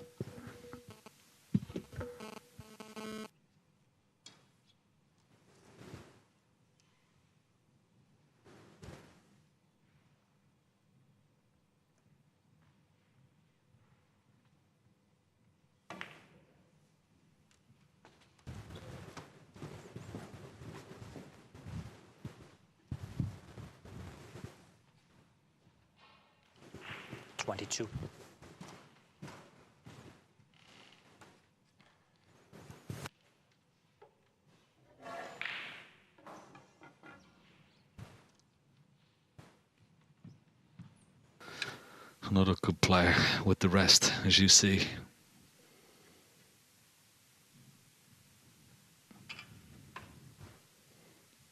Well, there's always, at this stage, a little bit added pressure.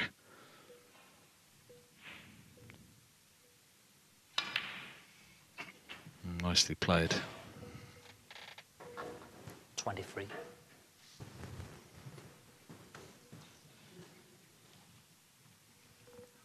Just didn't get into the cue ball enough. He doesn't have the best angle on this blue, so you can only just drop the blue in and play that red left of the black from mid-distance.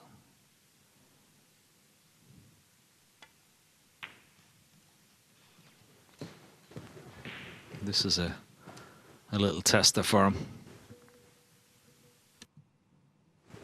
28.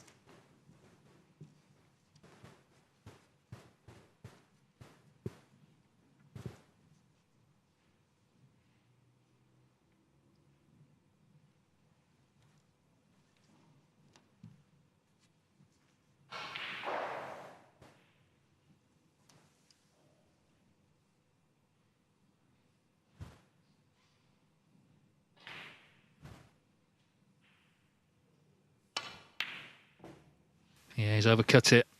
He's overcut it. So it could be very sticky, this match. Actually, it's only 3-3 now. Possible 5 frames left, including this one.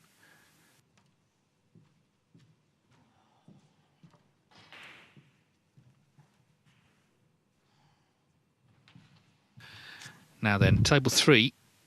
It's 4-3 to Lei Peifan over Jimmy Robertson. Robertson, though, nicely in here, 45 in front.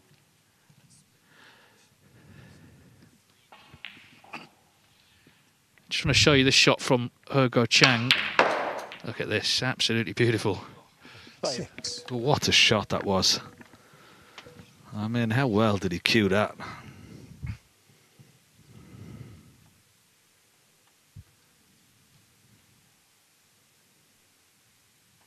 It's been a fabulous match, this. They've been trading blows, these two.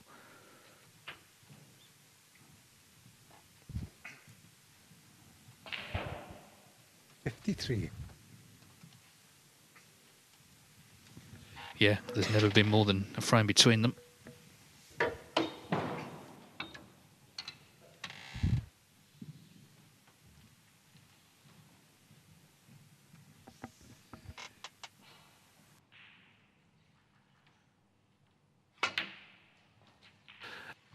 Well, we're going to leave this for now because Julian Leclercq, he's had quite an evening. He was 4-0 up 4-all, won the last, and now what a chance this is, Ken, to potentially get it won. Well, he won't get a better one. I mean, have a look at the situation. He had a good chance there. Got Zhang to level things once again, but he's given up a chance here to Julian. The balls are lovely. And this will be a massive achievement for him. 9. It's all about just trying to keep things simple here, keeping your composure, don't let yourself get too ahead. Try and keep it simple, control the pressure, because there's no doubt he's going to be feeling it. Yeah, I mean, he was 4-0 up. He then scored 3 points in the next 3 frames. The next one was close. He lost that, but he made 88 in the next. So that steadied the ship. But how's he feeling with the chance to win?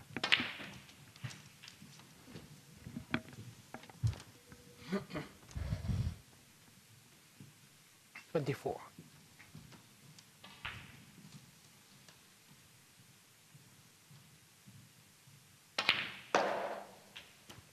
25.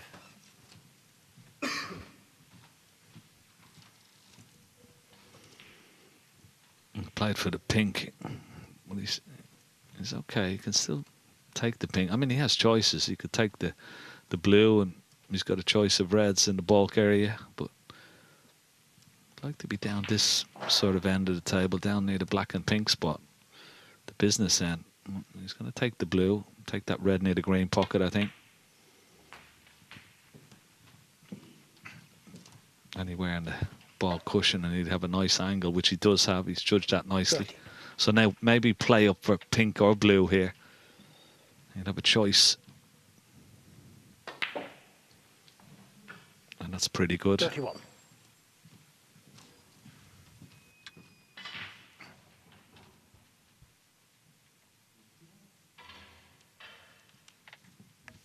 What moments these are. He's down at 81 in the world. Struggled this season for results. He was in this round last year. He lost 6-1 quite heavily to Dave Gilbert, but of course he's beaten Harris Tahir in a decider. Then Jack Jones, 6-2 so far this year, with Neil Robertson the prize if he does win this frame. What a match that's going to be. The Thunder against the Beast. Yeah. Two left-handers, two great putters. He's still got a bit to do. Only 27 points. I'm not quite sure. He hasn't looked at these two reds into the left corner, whether they're a plant.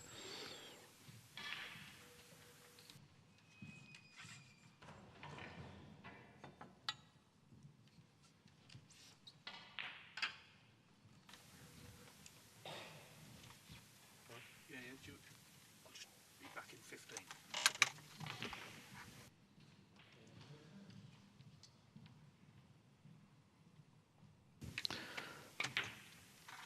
He played it nicely. Didn't want to screw back. He thought if he played it with topspin, it was 38. a bit easier, and then take the pink into the left centre. So good choice. Concentrating well, thinking well, and you can just roll in this pink and get on one of these reds, left or right of the pink.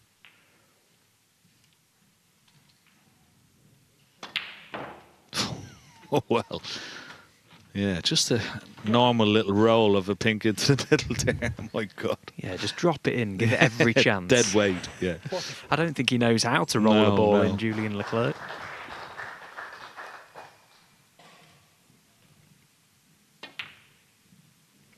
He likes to hear the sound, doesn't he? The ball cracking against the leather of the pocket. Well, he's in prime position. He's taking these very well indeed. Big moment, isn't it? Massive moment for Julian Leclercq.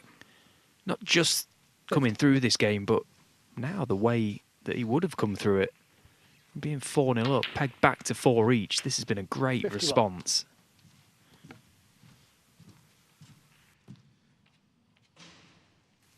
Not there yet. 41 in front. Still a couple more reds required, but the reds are nicely placed.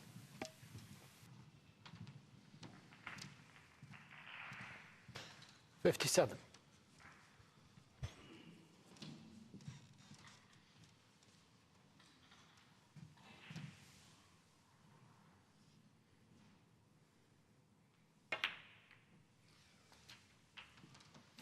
$58.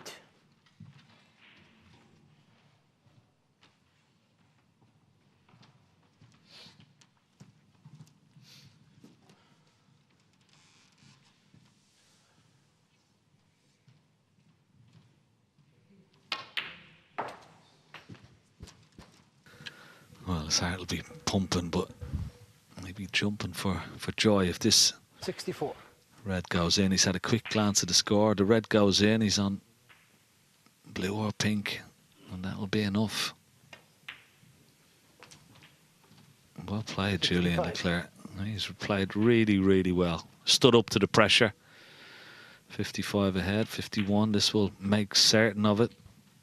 And a really great result for him, isn't it? Because he's a lovely fella. He's had his struggles down to, well, in the 80s, as Dave Hendon said. So, great result for him. Yeah, amazing performance this week from Julian Leclercq. 2 great scalps as well. Came through a tight first match in a decider, but beat Jack Jones and are in snookers.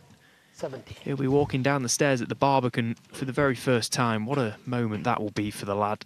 Of course, flying the flag for Belgium as well now. Luca Brissell and Ben Mertens not involved in the event.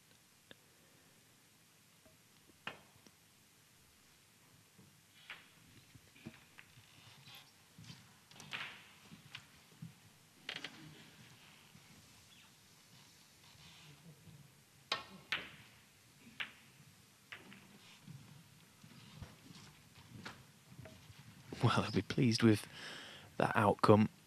Desperately wanting the handshake to come.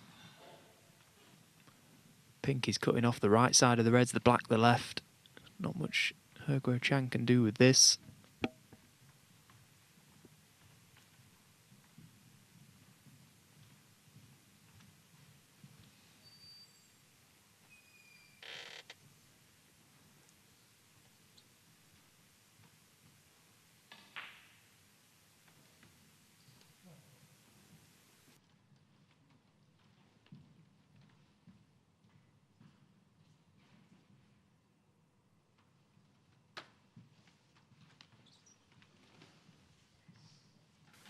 Let's go over to see what's happening with Jimmy Robertson and Lei Peifan. Lei Peifan missed the green. He's given Jimmy Robertson a chance here.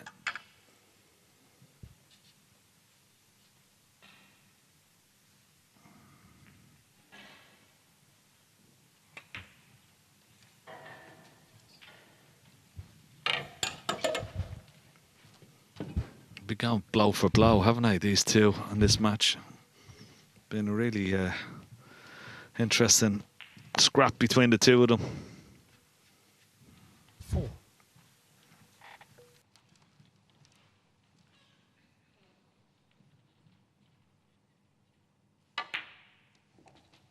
5. So, chance now from this low black maybe to get into the main cluster. Always wise to do that. Play the pack split when there's a loose red. Just gives yourself a much greater chance of landing, and hasn't he played that well? 12.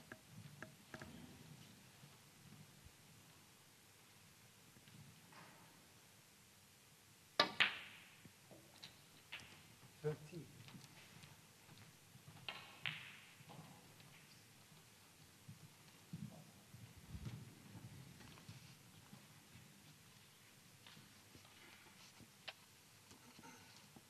I wonder will he play another little cannon here? Is he going to just play for the loose red? Oh, just wriggled in. Well, that loose red is the one next to the pink. Doesn't look on from here, but it must be. 20.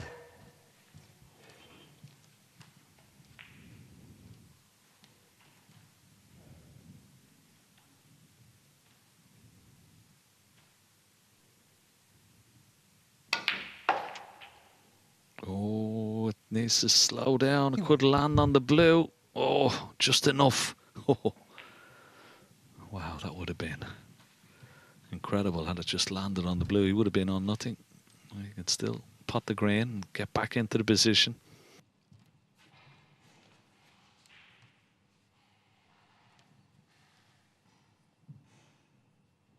So we just left table 4 a few moments ago. Julian Leclercq very, very close to the handshake and heading to York. But He Chan is fighting on. He's managed to put a couple of reds with high-value colours here.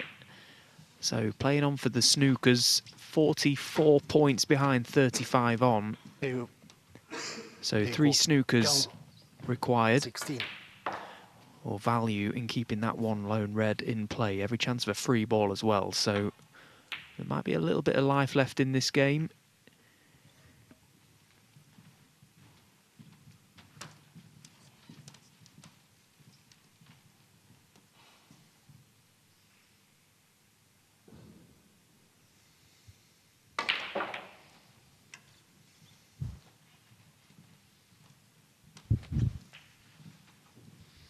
Well, it's close to a snooker.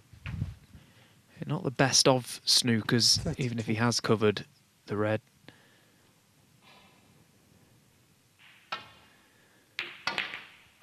Oh, where's this red going? Is it in? It is, finally. So a puff of the cheeks from Julian Leclercq. Up steps He Chan to shake the hand and congratulate him. The Belgian beast is heading to the Barbican. What a result for the lad. Congratulations. That'll be a great moment for him, won't it, to walk out and, you know, take on one of the top 16 players. And what a prospect that is. The Thunder from Down Under against the Beast. Yeah, incredible. Look forward to that one. I'm sure Julian will be absolutely over the moon. So excited. Play one of the greats of the game, Neil Robertson. Meanwhile, Jimmy Robertson still going here. One long red. Try and hold for the black if he can, or maybe back up for the bulk area. Take a little bit of pressure off the pot.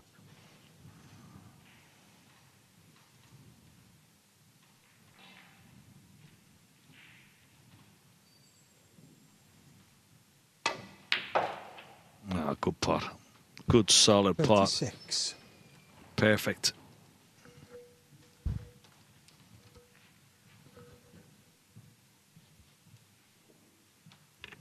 Been a number of crunching long reds pumped in so far this evening, and there's another one to add to the catalogue.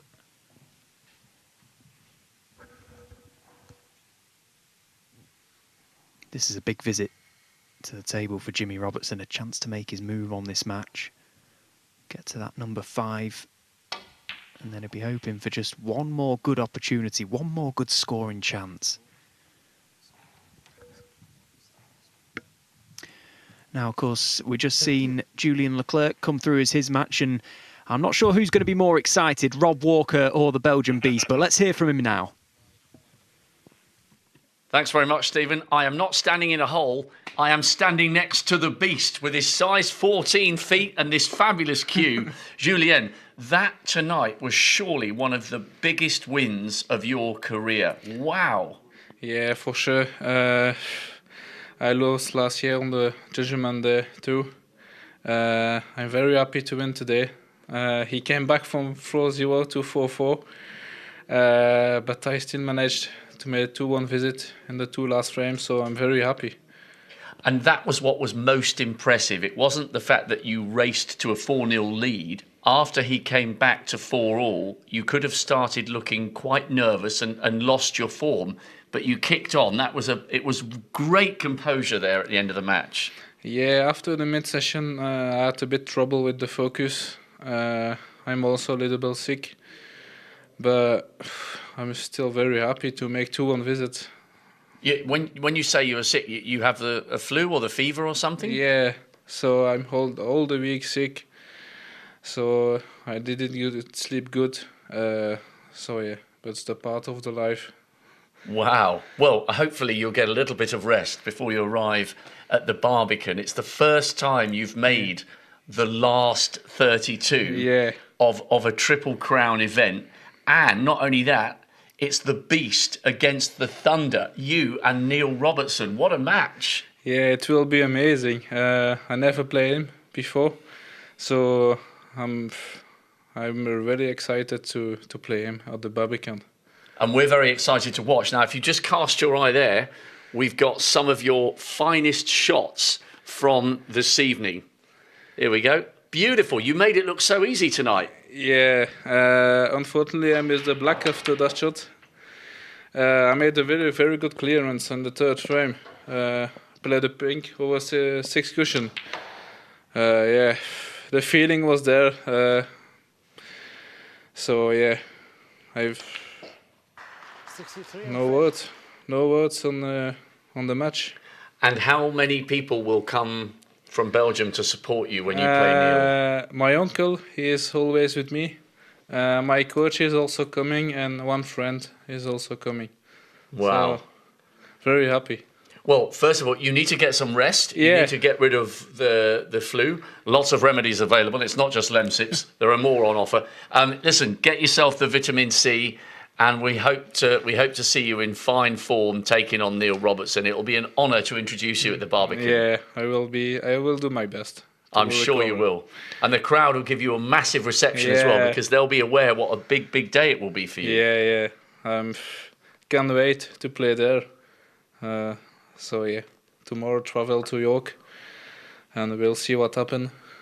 Fingers crossed. Yeah. Julien Leclercq will be there, Stephen. What a match that's going to be. The Beast and the Thunder. That sounds like the kind of headline that Sir Tim Rice would have based a musical on. And I'm sure you'll do a very good job, Rob, of bigging that game up. What a moment for the lad. Every credit to him. As you said there, hit the nail on the head. The composure from 4 each, having seen He Guochang come back at him like a train. He stood up great to make those 2-1 visits. A fantastic win for Julien Leclercq, and much needed ranking points as well. Meanwhile, back in the arena, table 3 is heating up nicely. Jimmy Robertson making his move on the former Scottish Open champion Lei Peifan. 89. Chance of a century break as well to take him to 5 frames, 1 away from a place in York. Yeah, he's done well here. He's been up and down the table. He's had to put a lot of different colours to keep the break going, but he's kept it going beautifully, and good timing as well.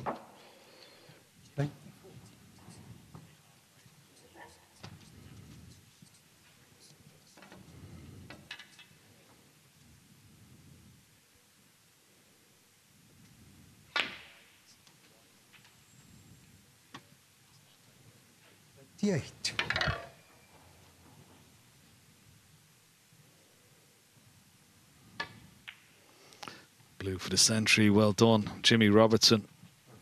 3. Excellent break.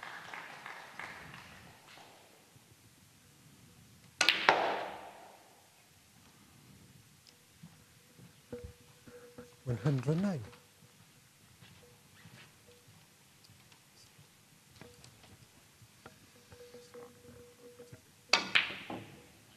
So a brilliant century break from Jimmy Robertson. Heads out for a little break just before coming back into the arena. Hopefully 1 more frame from his point of view to book his place into York. Now let's take a little dip into the archive back to 1992 and a certain whirlwind. So the blue now to be the champion.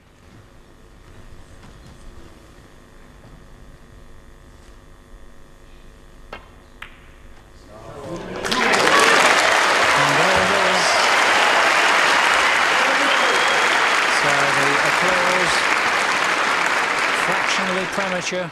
But there it is. Just listen to that applause for a really wonderful champion, a wonderful player indeed. Ladies and gentlemen, your appreciation please for both players, John Parrott and Jimmy White.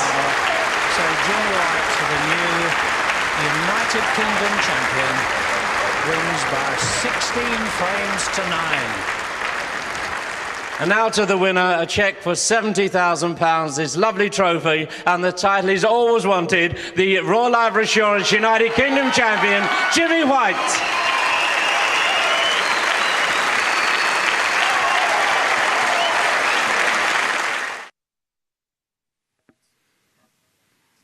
Oh, what a superstar Jimmy White was, and what a superstar he still is, Ken. It's amazing that he's still competing on the tour, isn't it? Oh, no, it's brilliant. Absolutely brilliant looking at those pictures. I remember it well. Playing against John Parrott, of course, who beat him in the 1991 World Championship final. But yeah, great moments, great archive. And he's still going strong.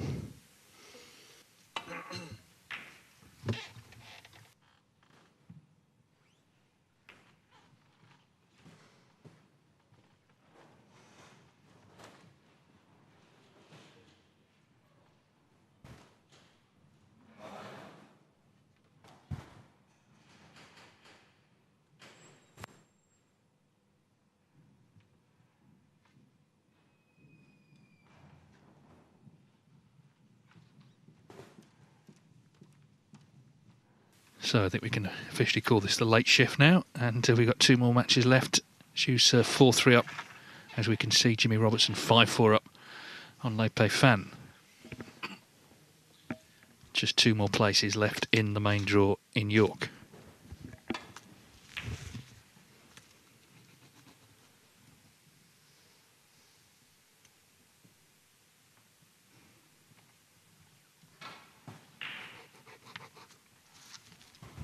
Just run down the draw, shall I, while we've got a moment. Judd Trump, of course, Stephen Maguire, that opens the show on Saturday afternoon. Serge Olway, Ryan Day.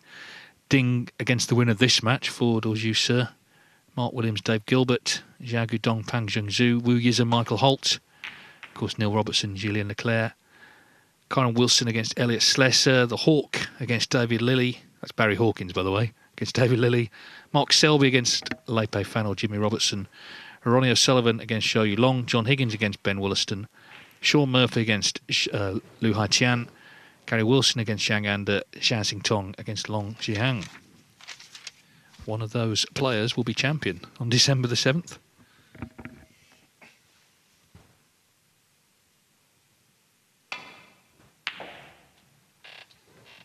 Oh, what a pot that is from Tom.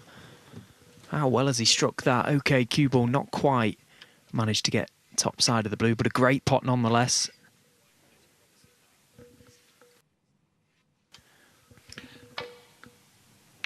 Now this was, well, the Lord giveth and the Lord taketh there. It's this time of night, Stephen, isn't it? You know, things happen. We saw it last night as Tom Ford sort of tries to use sheer force of his body there. It makes all the difference, that, you know. If you do that, the cue ball definitely travels on. But yeah, we're gonna, you know, you just can't. It's nailed on. There's going to be some drama yet. We saw it last night, of course, with Scott Donaldson, of course, coming back 5-0 down against Stuart Bingham, and then that dramatic decider, Ben Wollaston, just held off Joe O'Connor.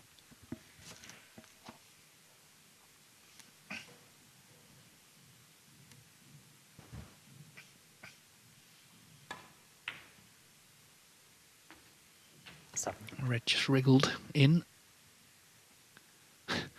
Still kind of trying to will things on.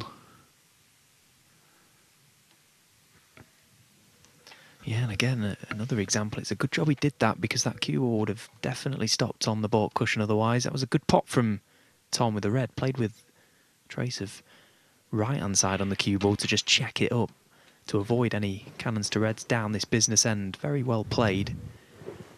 Once again, he needs something to happen here. 10. Can he just get through to this red? I think he's okay.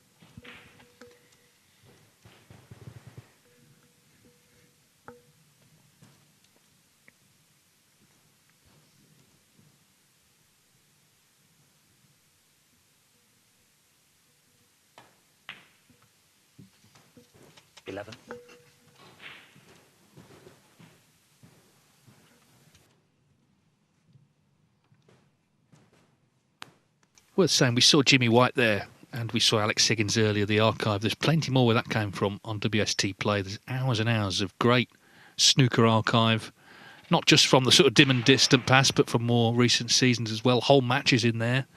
So well worth checking that out. And of course, if you do register and become a member of WST Play, you can actually get free tickets to qualifiers, including the World Championship qualifiers. So I know we have a lot of viewers around the world who watch the tournaments on there, but there's also the wonderful archive, which is growing by the week.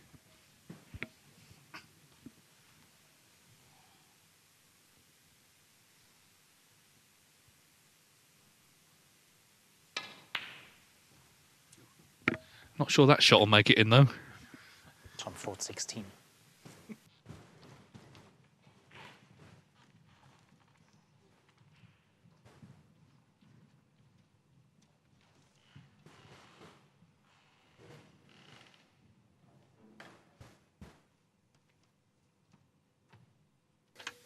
Well, if he had any sort of angle on that red closest to right corner, he'd definitely be playing it, but it looks fairly straight.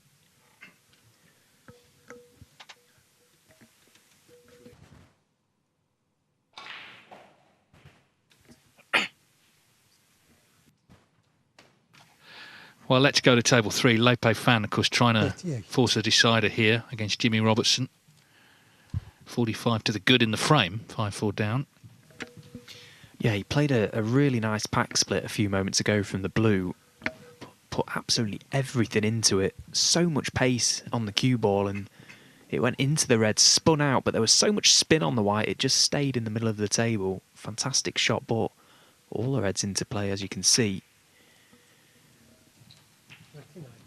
So the back end of this game has really improved from how the match actually started. Great century break in the last from Jimmy Robertson. Chance for a big one here for Peifan.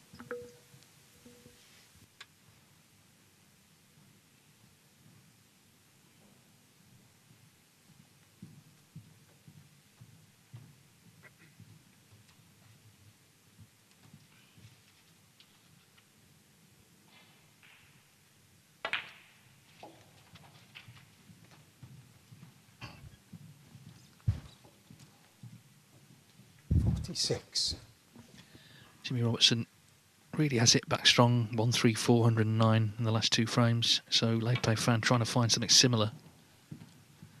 47. It's worth saying, isn't it? You know, we've seen some terrific performances from players who haven't won in this round, and indeed before. Remember Chang Bing-yu in the round before, the maximum 2 of the centuries, still lost 6-5 to Stephen Maguire.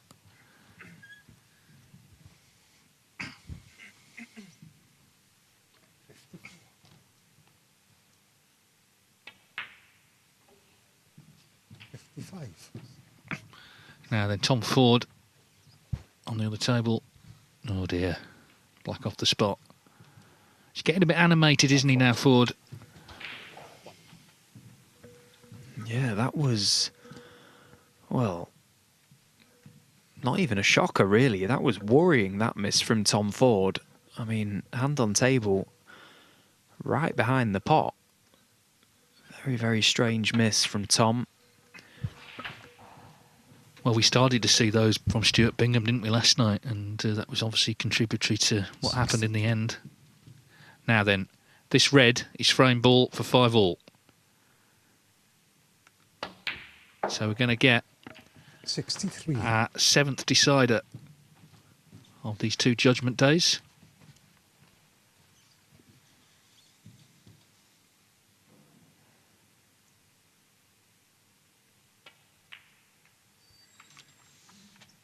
With the potential one more to come. And it's still so tough to call this match. It did feel, I think we said at the start that we fancied this one going very close, and it's proved to be.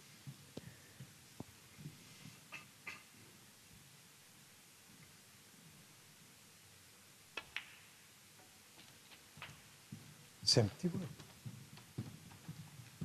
got a bit of swagger around the table, hasn't he, Lei Peifan, when he gets in this sort of groove and he's in amongst them in rhythm.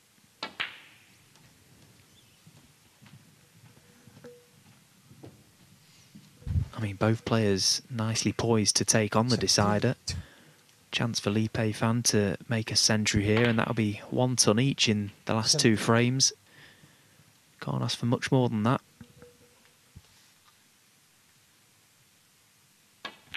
No, because often it goes the other way, doesn't it? Players start well and then the pressure comes on and it becomes like actually the Ford-Jusseur match, and they're missing everything. I can tell you over there right now, both of them. But this has gone the other way. bit like Ryan Day and Hussein Vafai. They started slowly, and then the break started to flow towards the end of that match this afternoon. Ryan Day getting the win 6-5.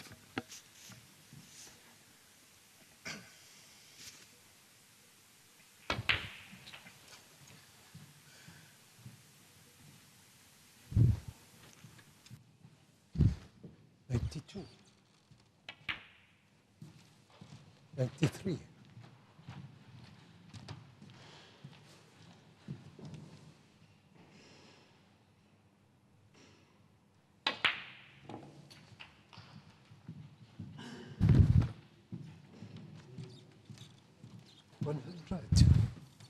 So there's the century. So this is... 101. We were talking about Beauty and the Beast earlier. Well, this is the kind of beautiful stuff, but there's been some quite beastly snooker on table 2. We're going to show you in a moment.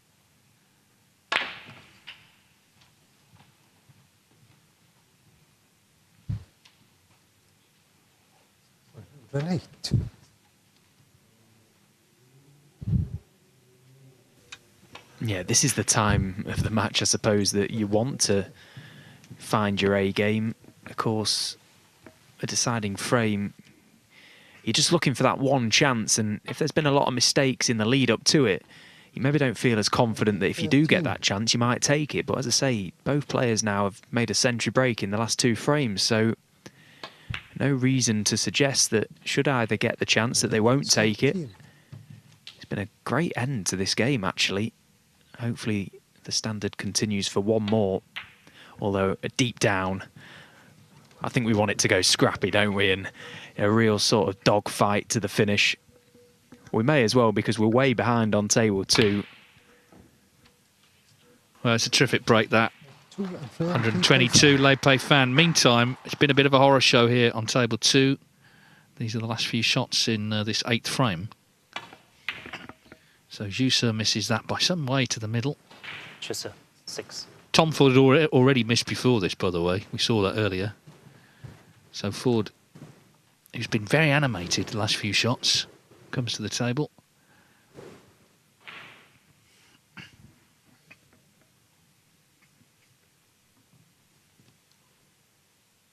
It's quite a thin cut back, this red.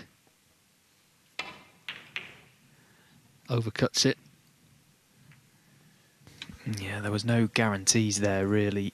As you say, it was very thin, knew that his cue ball was going into danger, so great chance now for Zhu Se to just settle himself back down here.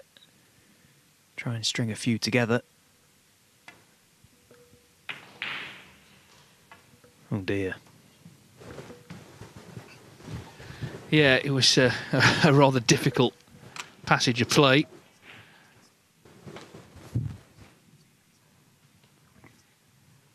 Someone's got to win it, and if it is Zhu Se, it'll be 5-3, of course. Anyway, let's go to the decider here on table 3, Lei Peifan and Jimmy Robertson. This has been good stuff between these two, and it's all on this frame to see who books their place at the Barbican in York and takes on the twice UK champion, Mark Selby.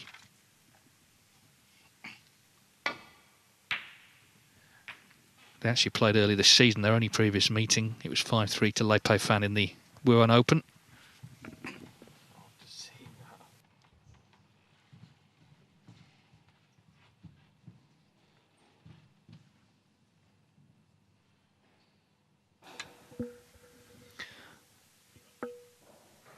Chance at the long red here for Lei Peifan as we see him knock it in. A great pot, but look at this over on the other table. That is grim stuff across the other side of the arena. 20.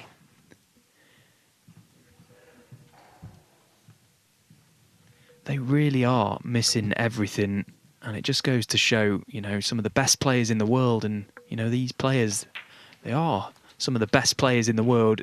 Under this sort of pressure, in this environment, you can miss anything. 6.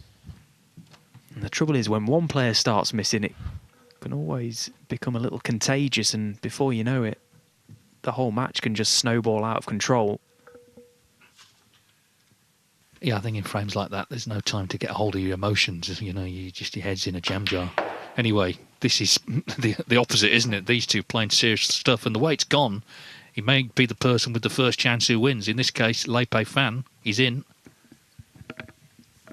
Yeah, myself and Rob spoke about the break-off shot earlier on in a little bit of analysis in the studio, and that was a prime example of just how costly a bad break-off can be in the modern game. That long red so often pops its nose out, and the players these days, they just gobble it up with ease.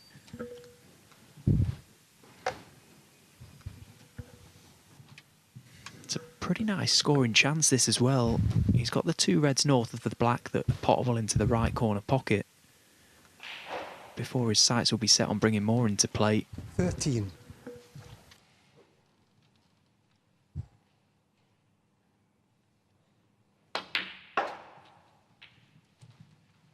14.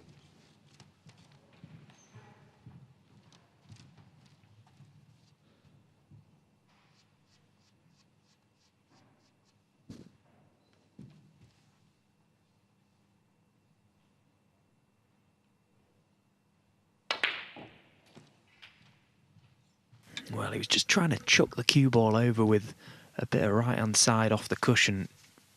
Very nearly compromised the pot there on the black, but it just about scraped its feet on the way in. Now, he's nice and low on this red. That could be a good thing if this next shot works out. May have the opportunity to bring more reds into play. First things first, don't miss the red. Good pot. Nicely played, well controlled. So this really now does become a good scoring chance and a match-winning chance, potentially. One more good pot required here on this black. Back in prime position, and then they're all there.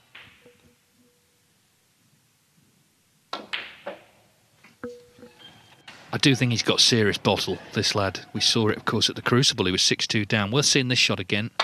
6-2 down to Karen Wilson on day 1 of the World Championship. Beat him 10-9. Of course, he had those dramatic wins at the Scottish Open, including 5-2 down to Mark Allen in the semi-finals, went on to win the title. And here he is. He's had to raise his game. Jimmy Robertson, remember, 4-3 down, made back-to-back centuries to lead 5-4. Lei Peifan made a century for 5-all. And now has the chance to make the winning break here. Incredible standard. Yeah, and if you'd have seen the start of the match, which I'm sure you all did, you would never have predicted that it would have ended this way. It started very, very cagily, didn't it? Very much so, yeah. 38. Look at how quickly he's got himself in. That great opening red, and then he's manoeuvred these reds around into great positions now. This is all off his own doing.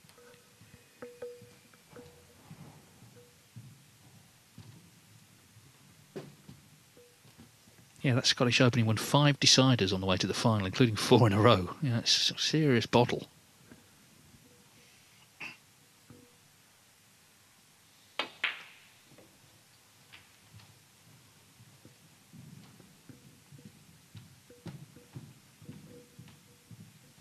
Well, there's been a couple that have just gone in off quite a lot of the jaw. No doubt. He'll be just giving himself a little talking to as he's going around the table here, just telling himself, keep that focus high. Make sure he's edging ever closer to that winning line in this match now.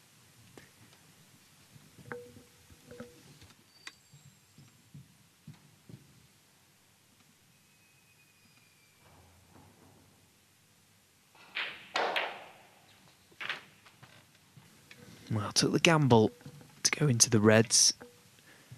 Really, to just take the pace out of the cue ball, use the reds as a stopper.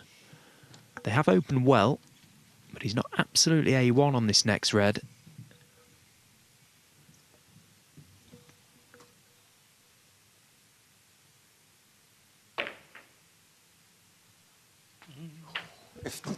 Well, that really did wobble, my word. But it's gone in, and he sort of starved it out, didn't he? He didn't sort of almost notice in a way. I mean, he knew, but he's acted like it flew in that and just carrying on with the break.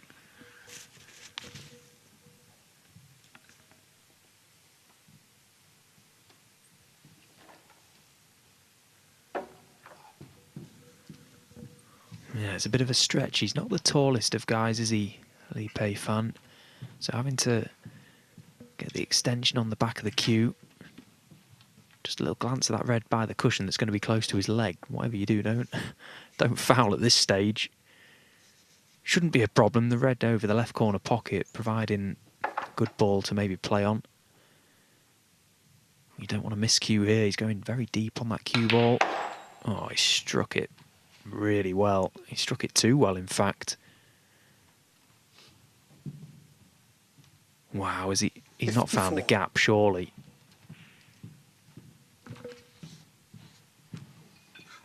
How well has he got hold of that cue ball there?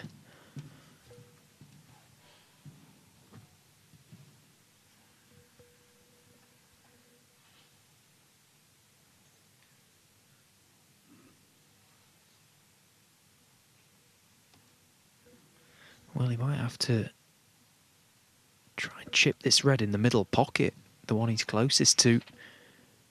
Maybe that shot's not even on. He's landed in a right old spot there.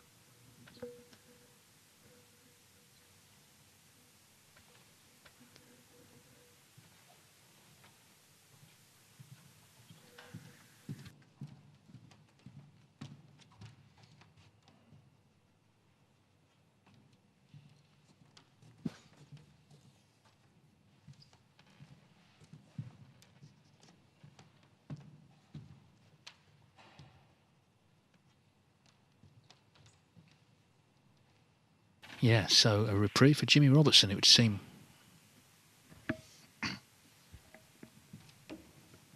Yeah, suddenly annoyance for Lei Peifan here. Needs to cover the red near the left corner pocket as well.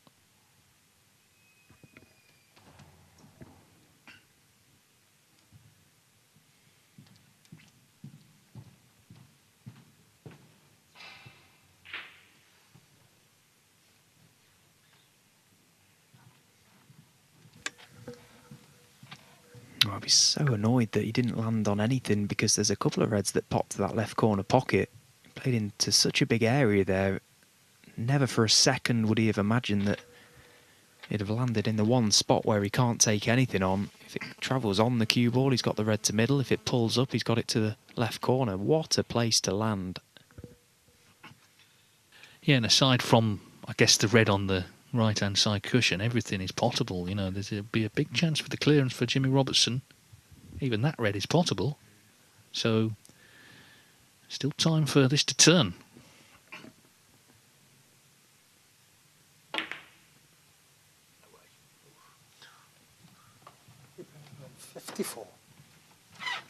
Well, it looks pretty good that he's covered the red, so from Jimmy Robertson's perspective, at least the match continues. Yeah, actually, it took quite a while over that shot, didn't he? But it was well worth it. That was a very well played shot. Probably half a chance of knocking that red in off the red that he played. I think his concern was that chipping off it was going close to that left corner pocket, so maybe tried a crafty one there to pot the red off the red, knowing that he was getting a good cue ball as well. Great shot. This gives Jimmy Robertson a lot to think about.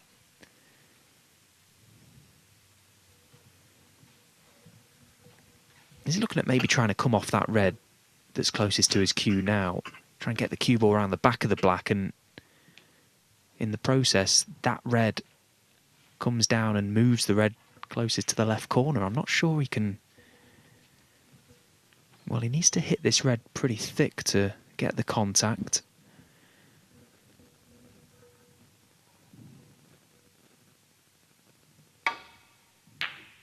Yeah, he's missed it completely. It needed to be thicker, so he's definitely going to leave the red. That was a tough shot he was attempting. He had to hit the first red so thick that the cue ball may not have got back to baulk anyway.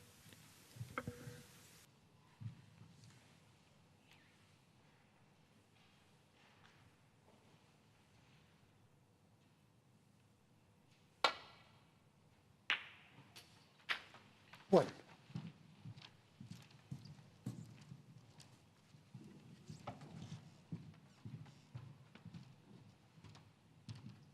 Yeah, so Lei Peifan with his second chance, and surely there's going to be no mistake this time. And it means he'll be the 11th Chinese player in the draw. Still potential for one more. Zhu Se 4-3 up on Tom Ford. Of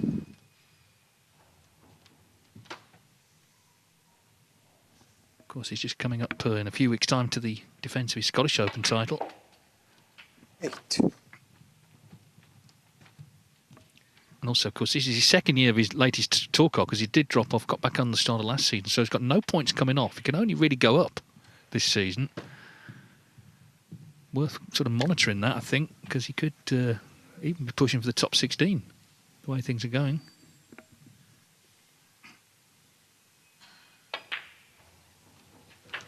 Yeah, every pound on his ranking is essentially profit, isn't it? The way the system works now, you defend your points from 2 years ago. So 67 points in front, he's over the line, but he wants this red to disappear too, and he will be in York. Well played, Lei Peifan. It's been a great end to this game, it really has.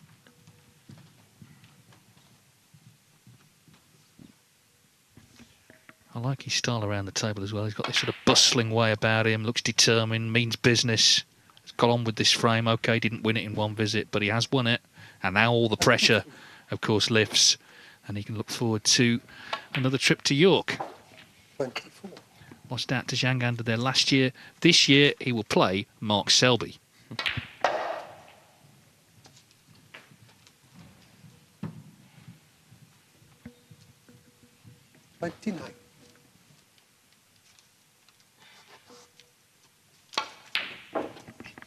Lei Peifan then becomes the 15th of 16 qualifiers for the UK Championship. He defeats Jimmy Robertson by 6 frames to 5. We will hear from him in due course, but now the only match on, and this has been a very tense frame. Zhu Se 10 behind, 4-3 up on Tom Ford. Ford having a little sort of chunter in the background. But there's been so much happening in this frame, he knows he could be back to the table at any point.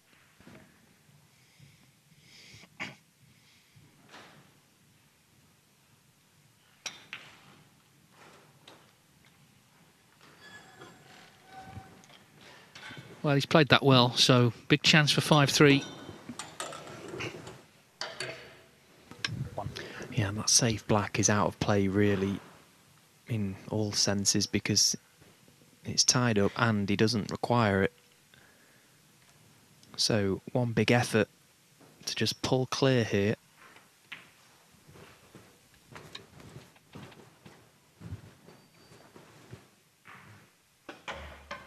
Yeah, I mean, we saw all the mistakes earlier on, but right now it's about getting to 6. Ford has been sort of living every shot, hasn't he? We've seen him trying to use his body at times to knock balls in. This has been a half-hour frame. He's just wondering if he's going to get a late chance.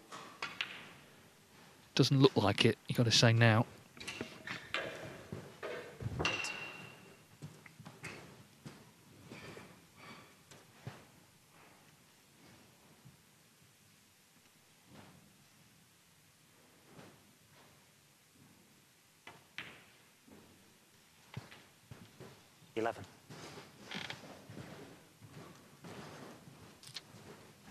Zhu Se's had a difficult season. Apart from the Championship League, he's not been past the last 64 until this week. This is the last 48. But where you really want to be is in the final stages, of course.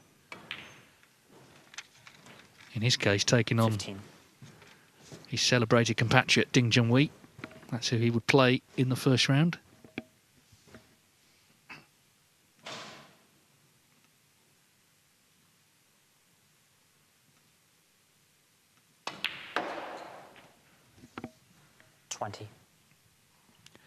Watching that cue ball with some suspicion.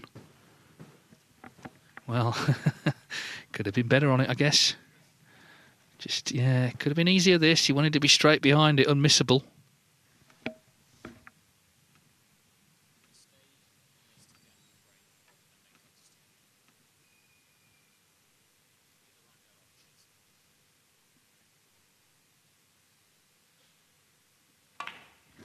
It's heading in and nicely done. So Zhu Se wins 26. frame 8 to pull clear at 5-3 against Tom Ford, and he will need one more to become the last qualifier for the UK Championship. The latest is Lei Peifan. He's speaking now with Rob.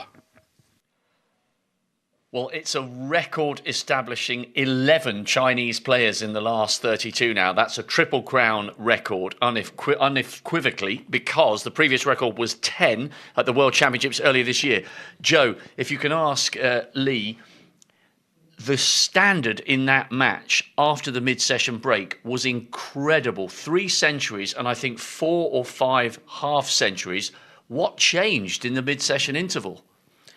比赛打到中局休息的时候，情况有些中局回来之后情况有些变化嘛，就是打出了3杆过百，然后有很多过单杆50分的这个比赛，就水准的表现的是相当高的。来怎么看自己今天在比赛中的表现？今天上半场打的有点糟糕，可能是因为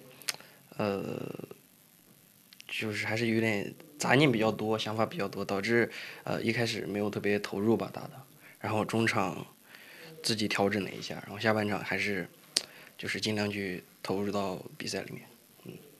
I didn't play that well in the first half. Maybe I was thinking too much, but after the break, I told myself I need to be more focused. So that's why I was able to put myself back in the game. And how excited is Lee to be heading to the Barbican, the last 32, one of our most prestigious events, where he gets to take on an all-time great Mark Selby? 你知道自己在英锦赛正赛的对手会是马克塞尔比吧？然后怎么来看能够有机会去参与这么大一个比赛的一个角逐？这是我第2次参加英锦赛的正赛，然后我赛前我也是知道我对塞尔比。我也非常喜欢他，然后也很期待自己和他就是比赛。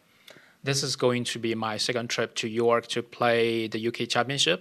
I actually knew before the match, if I win this match, I'm gonna play Mark Selby. He's one of my favorite players, so I'm really looking forward to that match. And this is a great opportunity for Lee to prove that he can build on that fantastic victory at the Scottish Open. Everyone remembers how many final frame deciders he came through, but that's a little while ago now. He needs to remind everyone again what a brilliant player he is. 主持人提到，就是去年在苏格兰公开赛拿到冠军的时候，也拿下了很多决胜场的胜利啊。那距离现在大概也有差不多1年的时间了。那怎么来期待自己在英锦赛赛场能够把当时那股气势再给打出来呢？我觉得还是尽量的发挥出自己的水平，然后尽量去和高手学习，然后也尽量的去突破自己。I think what I would do is try to bring my best, try to learn from the best, and try to be the best version of myself. And that's what it will take to beat Mark Selby, because he's just won the Champion of Champions title and he's back to top form. So congratulations, Lei Peifan. We will see you on the big stage at the Barbican. Just one place left, Dave. A record 11 Chinese players through to the last 32. Are we going to finish with 12? Well, let's find out. Zhu Se is already in the frame. He needs to win this last match, 5-3 up on Tom Ford, who has just slightly, don't say fallen apart, but he's started to feel it, hasn't he? We've seen him reacting a lot to shots, and I mean, Zhu Se was struggling himself in that last frame, but he's won it. He's got a bit of breathing space, clear blue water, and now maybe fancying the job here to get this match won and get himself in that draw as well. 7. Yeah, we saw at the end of that previous frame when he potted that pink, he was out of the arena at pace. The cue ball hadn't even stopped before he was out the back of the curtain, and I can assure you he would have given himself a stern talking to in the bathroom, just trying to erase any sight of whatever his opponent's doing, just concentrate on his own game, try and stay positive, try and stay aggressive, keep that focus high, because his opponent is struggling and he is getting chances. It's just about standing up now.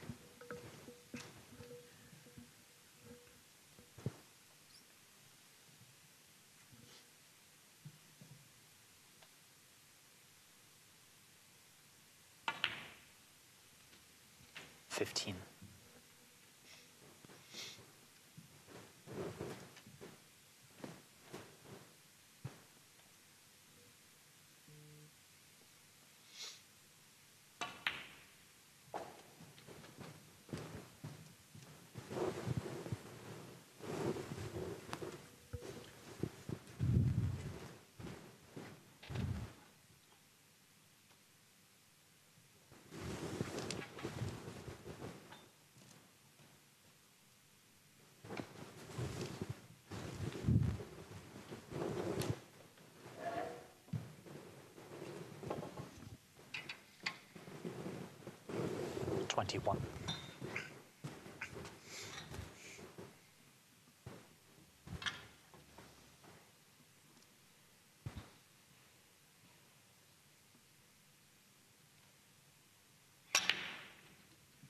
Top. 22. These qualifiers started last Saturday morning.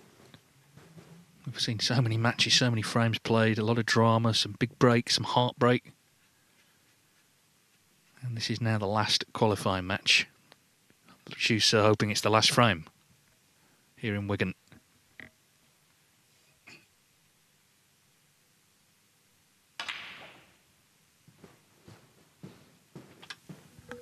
So couldn't get into the main cluster from that black. Always had this red 29. up beyond the blue, and now all roads lead to that main cluster. Looking for an angle off his next colour, but for any obvious plants, which I can't see, he'll be going into them. Oh, but he's missed the red. Just 29. Well, it was a poor miss, really. He was right behind that. Yeah, that's a really bad one. Just In focusing so much on getting a perfect angle on the blue, just dropped his guard for a split second.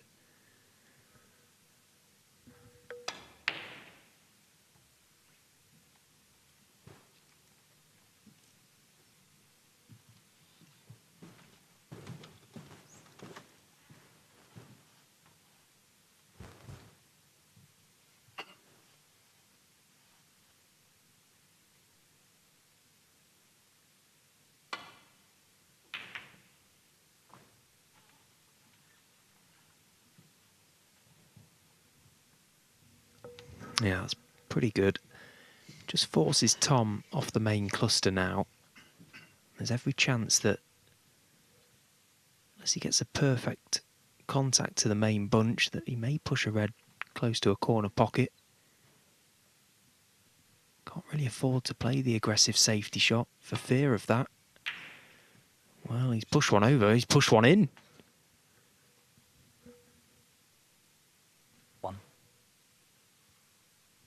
Yeah, he's absolutely cursed. Look, he's not landed on a colour. Well, it's funny because he's apologised and then he's fed up he's not on a colour. But at this stage of the night, you can't blame any reaction, really. Yeah, he came round to have a look at the bunch as well, so the fact that a red was tracking towards that right corner pocket, that is a massive slice of luck. Tom Ford. 1. Well, it changes the dynamic of this frame now. Of course, Shusu was in, but still only 28 in front, snookered on all the reds. Still a few hardy souls in the arena watching, but of course no noise from other tables, so these two very much have this arena to themselves.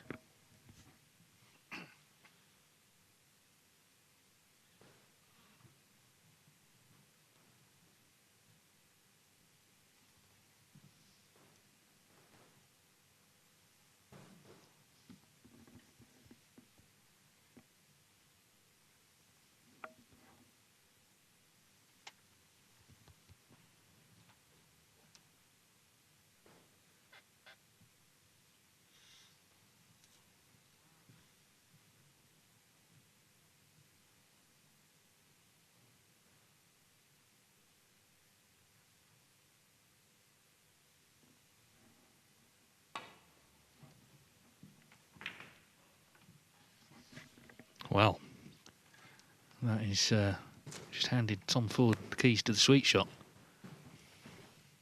Played it a bit hard, didn't he? Well, I'm confused. I don't even know what shot he's played there. Like, how's your touch and feel? He's obviously not tried to rest into the reds. He must have been trying to come the red close to the right corner pocket. What a misjudgment that was.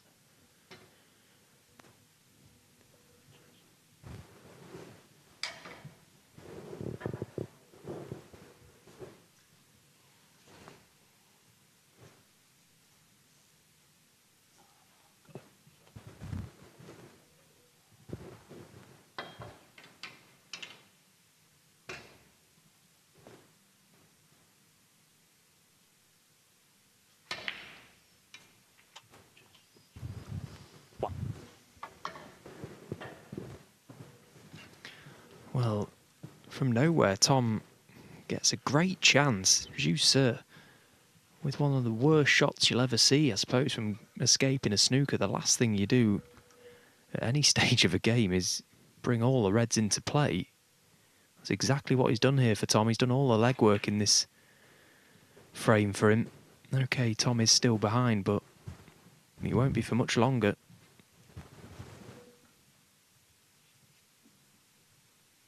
Seven.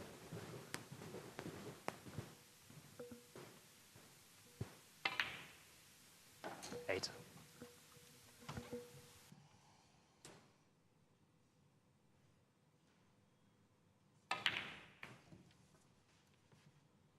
Oh, Tom. Well, it's another one. I'm afraid there's been a few of those tonight, and he's looking confused, but just been too many. I mean, what a chance it was when he came to the table, and you know what, he's made what, 8 from it.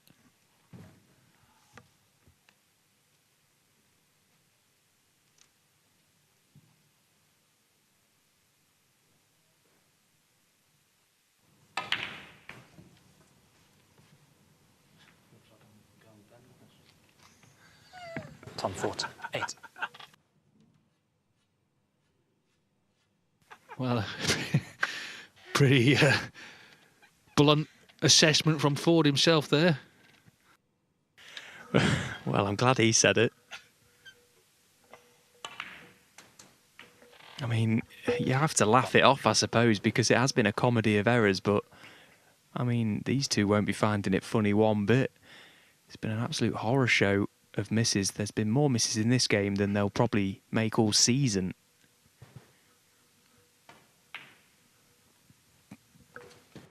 Yeah, and it can become contagious, can't it? But the fact is, Zhu Se has another chance, and it's a good one now to become our final qualifier for this year's UK Championship and bring the curtain down on this memorable qualifying competition. We've had record viewers on YouTube. Thanks for tuning in.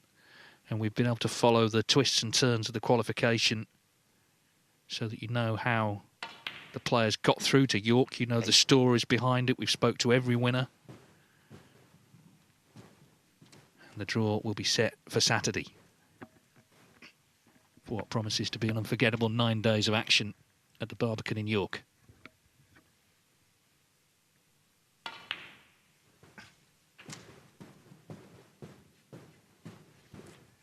Don't want to make rash predictions because we've seen what's happened already, but it's hard to see Tom Ford getting another chance now. He's just got to stay just close in here, hasn't he? And it's done. Yeah, just one ball at a time. It just is the only way from here, because the mistakes we've seen have been otherworldly, but these balls are perfectly placed now. I mean, look, Tom, he can't even be disappointed about this loss because he's had so many chances. 21. Just not been at the races today. 22.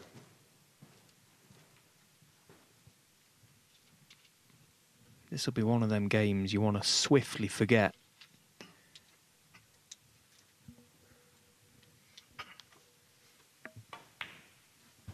Dingjan wheel weights in York if Zhu Se can just plot 2 more balls here. That's all he needs. 28. And again, he's not had the best of seasons, so this is a bit of a kickstart. It'll be the 3rd time he's in the last 32 of the UK Championship. He'll have a few days off as well. He won't play till Monday. So this blue is match ball to bring the curtain down on this qualifying competition here in Wigan.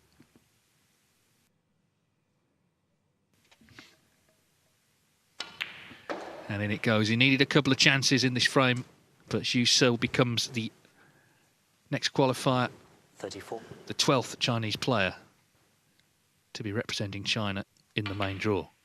35.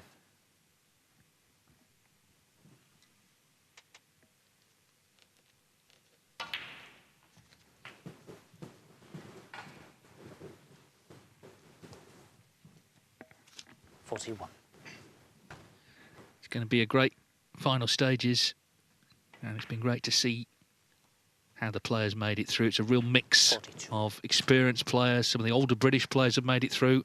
We've got, of course, Belgium's Leclercq, and we've got 7 Chinese qualifiers to join the 5 seeded Chinese players. So it's going to be some week, Stephen, up in York.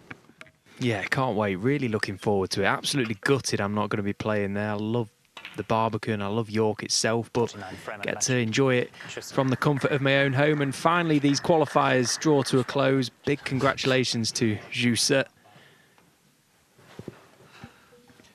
Yeah, he took it out well in the end. Tom Ford was really struggling towards the end of that match. It can happen in this environment. And Zhu Se, in the end, held his nerve to get the job done. 6-3, and he is our 16th and final qualifier for the UK Championship at the Barbican in York. So we can show you the results from this session. Zhang Anda, of course, that was a very exciting match with Tepchar and Nu. It was 5-1 up, but hung on to win 6-4. Lei Peifan, Jimmy Robertson, that was real high quality towards the end. Lei Peifan coming back in that, decided to win 6-5. And Julian Leclercq, one of the stories I would say of the whole qualifier, you know, he's been looking for a really big result in his career since that shootout final, and he's going to take on Neil Robertson after beating He Guochang 6-4. So be fascinated to see, of course, how many of the seeds come a cropper, because all these players, Stephen, they've all had good matches. Yeah, and that's the difference now, the way this tiered system works, that all the players that are going to be in York that have come through these qualifiers, they've played at least 2 hard-fought matches. Of course, Julian Leclercq has played 3, so he'll be feeling great. Here's the lineup for York, and we've got some really mouth-watering matches to look forward to, haven't we? Yeah, you can see Zhu Se's name slotted in there to play Ding. I mean, the first one there, Judd Trump, Steve Maguire, Saturday afternoon, 1 o'clock, that launches the whole tournament. In that half, you've got former winners like Mark Williams, Mark Allen, Ding, of course, Neil Robertson. Wu Yi's a seeded for the first time. Interesting to see how he fares as a seed against Michael Holt, who was a quarter-finalist last year, of course. And bottom half, I mean, there's some real brutal little sections here. Kyron Wilson takes on Elliot Slesser, Barry Hawkins against David Lilly, Mark Selby and Ronnie O'Sullivan in that quarter alone. And then you've got other former winners, John Higgins, Sean Murphy, Jiazing Tong, of course the reigning world champion, he plays Long Jihang, Gary Wilson against Zhang Anda as well, Lei Peifan and Zhu Se then adding their names to that list. And well, it's going to be great. I just want to say thanks to Ken Doherty, thanks to Steven Hallworth, and for myself, Dave Hendon, we really enjoyed bringing you these qualifiers. Phil Yates as well earlier in the week. But now let's go to Rob to hear from our final qualifier, Zhu Se. Hard to believe it's all over here in Wigan, Dave, and Zhu Se has ensured we will have 12 Chinese players in the last 32. Joe, pass on our congratulations to Zhu and just ask him for his thoughts on the last couple of frames. Could he sense that Tom Ford was perhaps getting tired and getting a little bit frustrated? 首先，主持人向你祝贺拿下比赛胜利嘛。他的问题是，就是在最后2盘，你有没有感觉对手 Tom Ford 可能身体上有些疲惫，然后可能情绪上也有些低落？这样的话，会不会帮助你在比赛中更好的把握自己的节奏？会的。其实今天整场比赛我们俩打的都不是特别好，因为觉得今天可能因为有点潮湿，感觉球有点重，然后很多走位都偏离了很大的想法，然后我自己就是保持耐心，然后尽量不让自己急躁吧。I feel like we both didn't play a very high level match today. Also, it was a bit humid inside the stadium, so the position was not great today. So I just told myself to be more patient, to wait for my chances. And can we get his thoughts on this record-breaking number of Chinese players who've made it through to the last 32? 7 have come through qualifying, and when you add that to the 5 Chinese players already in the world's top 16, for the first time ever, we've got the same number of Chinese players in the last 32 of a Triple Crown as we have English. This is a really special time for Chinese snooker, isn't it?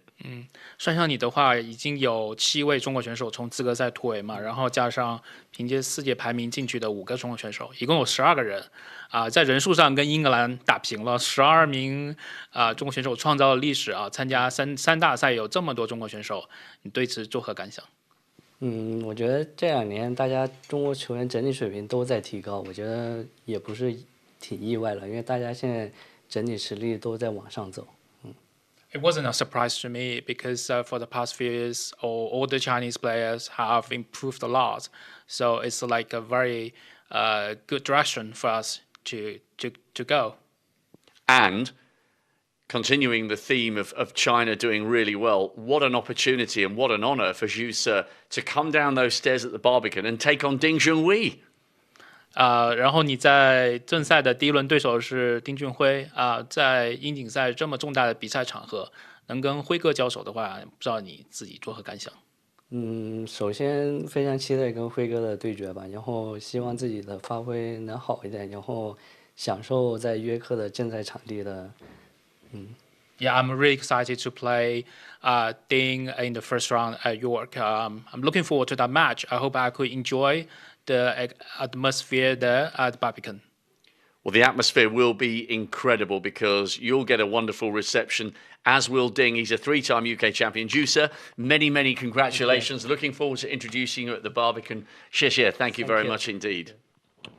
Okay, so that just about completes all our action over 2 blistering judgment days. Here is a confirmation and a clarification as to who we are going to see at the Barbican. It will be absolutely epic. 1 o'clock Saturday, TNT, BBC, Trump and Maguire. Need I say more? Amazing. The defending champion against the winner in 04, and I think Maguire's coming back to excellent form.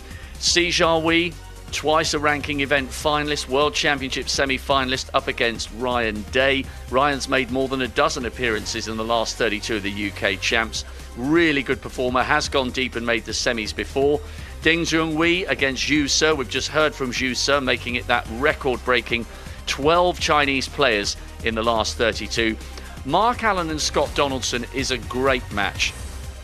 Allen came right back at Trump in 2011 when Trump looked like he was going to steamroller the brilliant Northern Irishman, turned that into a great final and turned the title into his in 2022 when he came from miles behind against Ding Junhui to register his UK crown. Scott Donaldson will have so much support from the crowd. A highly emotional interview yesterday when he gave tribute to his dad Hector, who very sadly passed away at the start of October. Scott came back from 5-0 down against Stuart Bingham.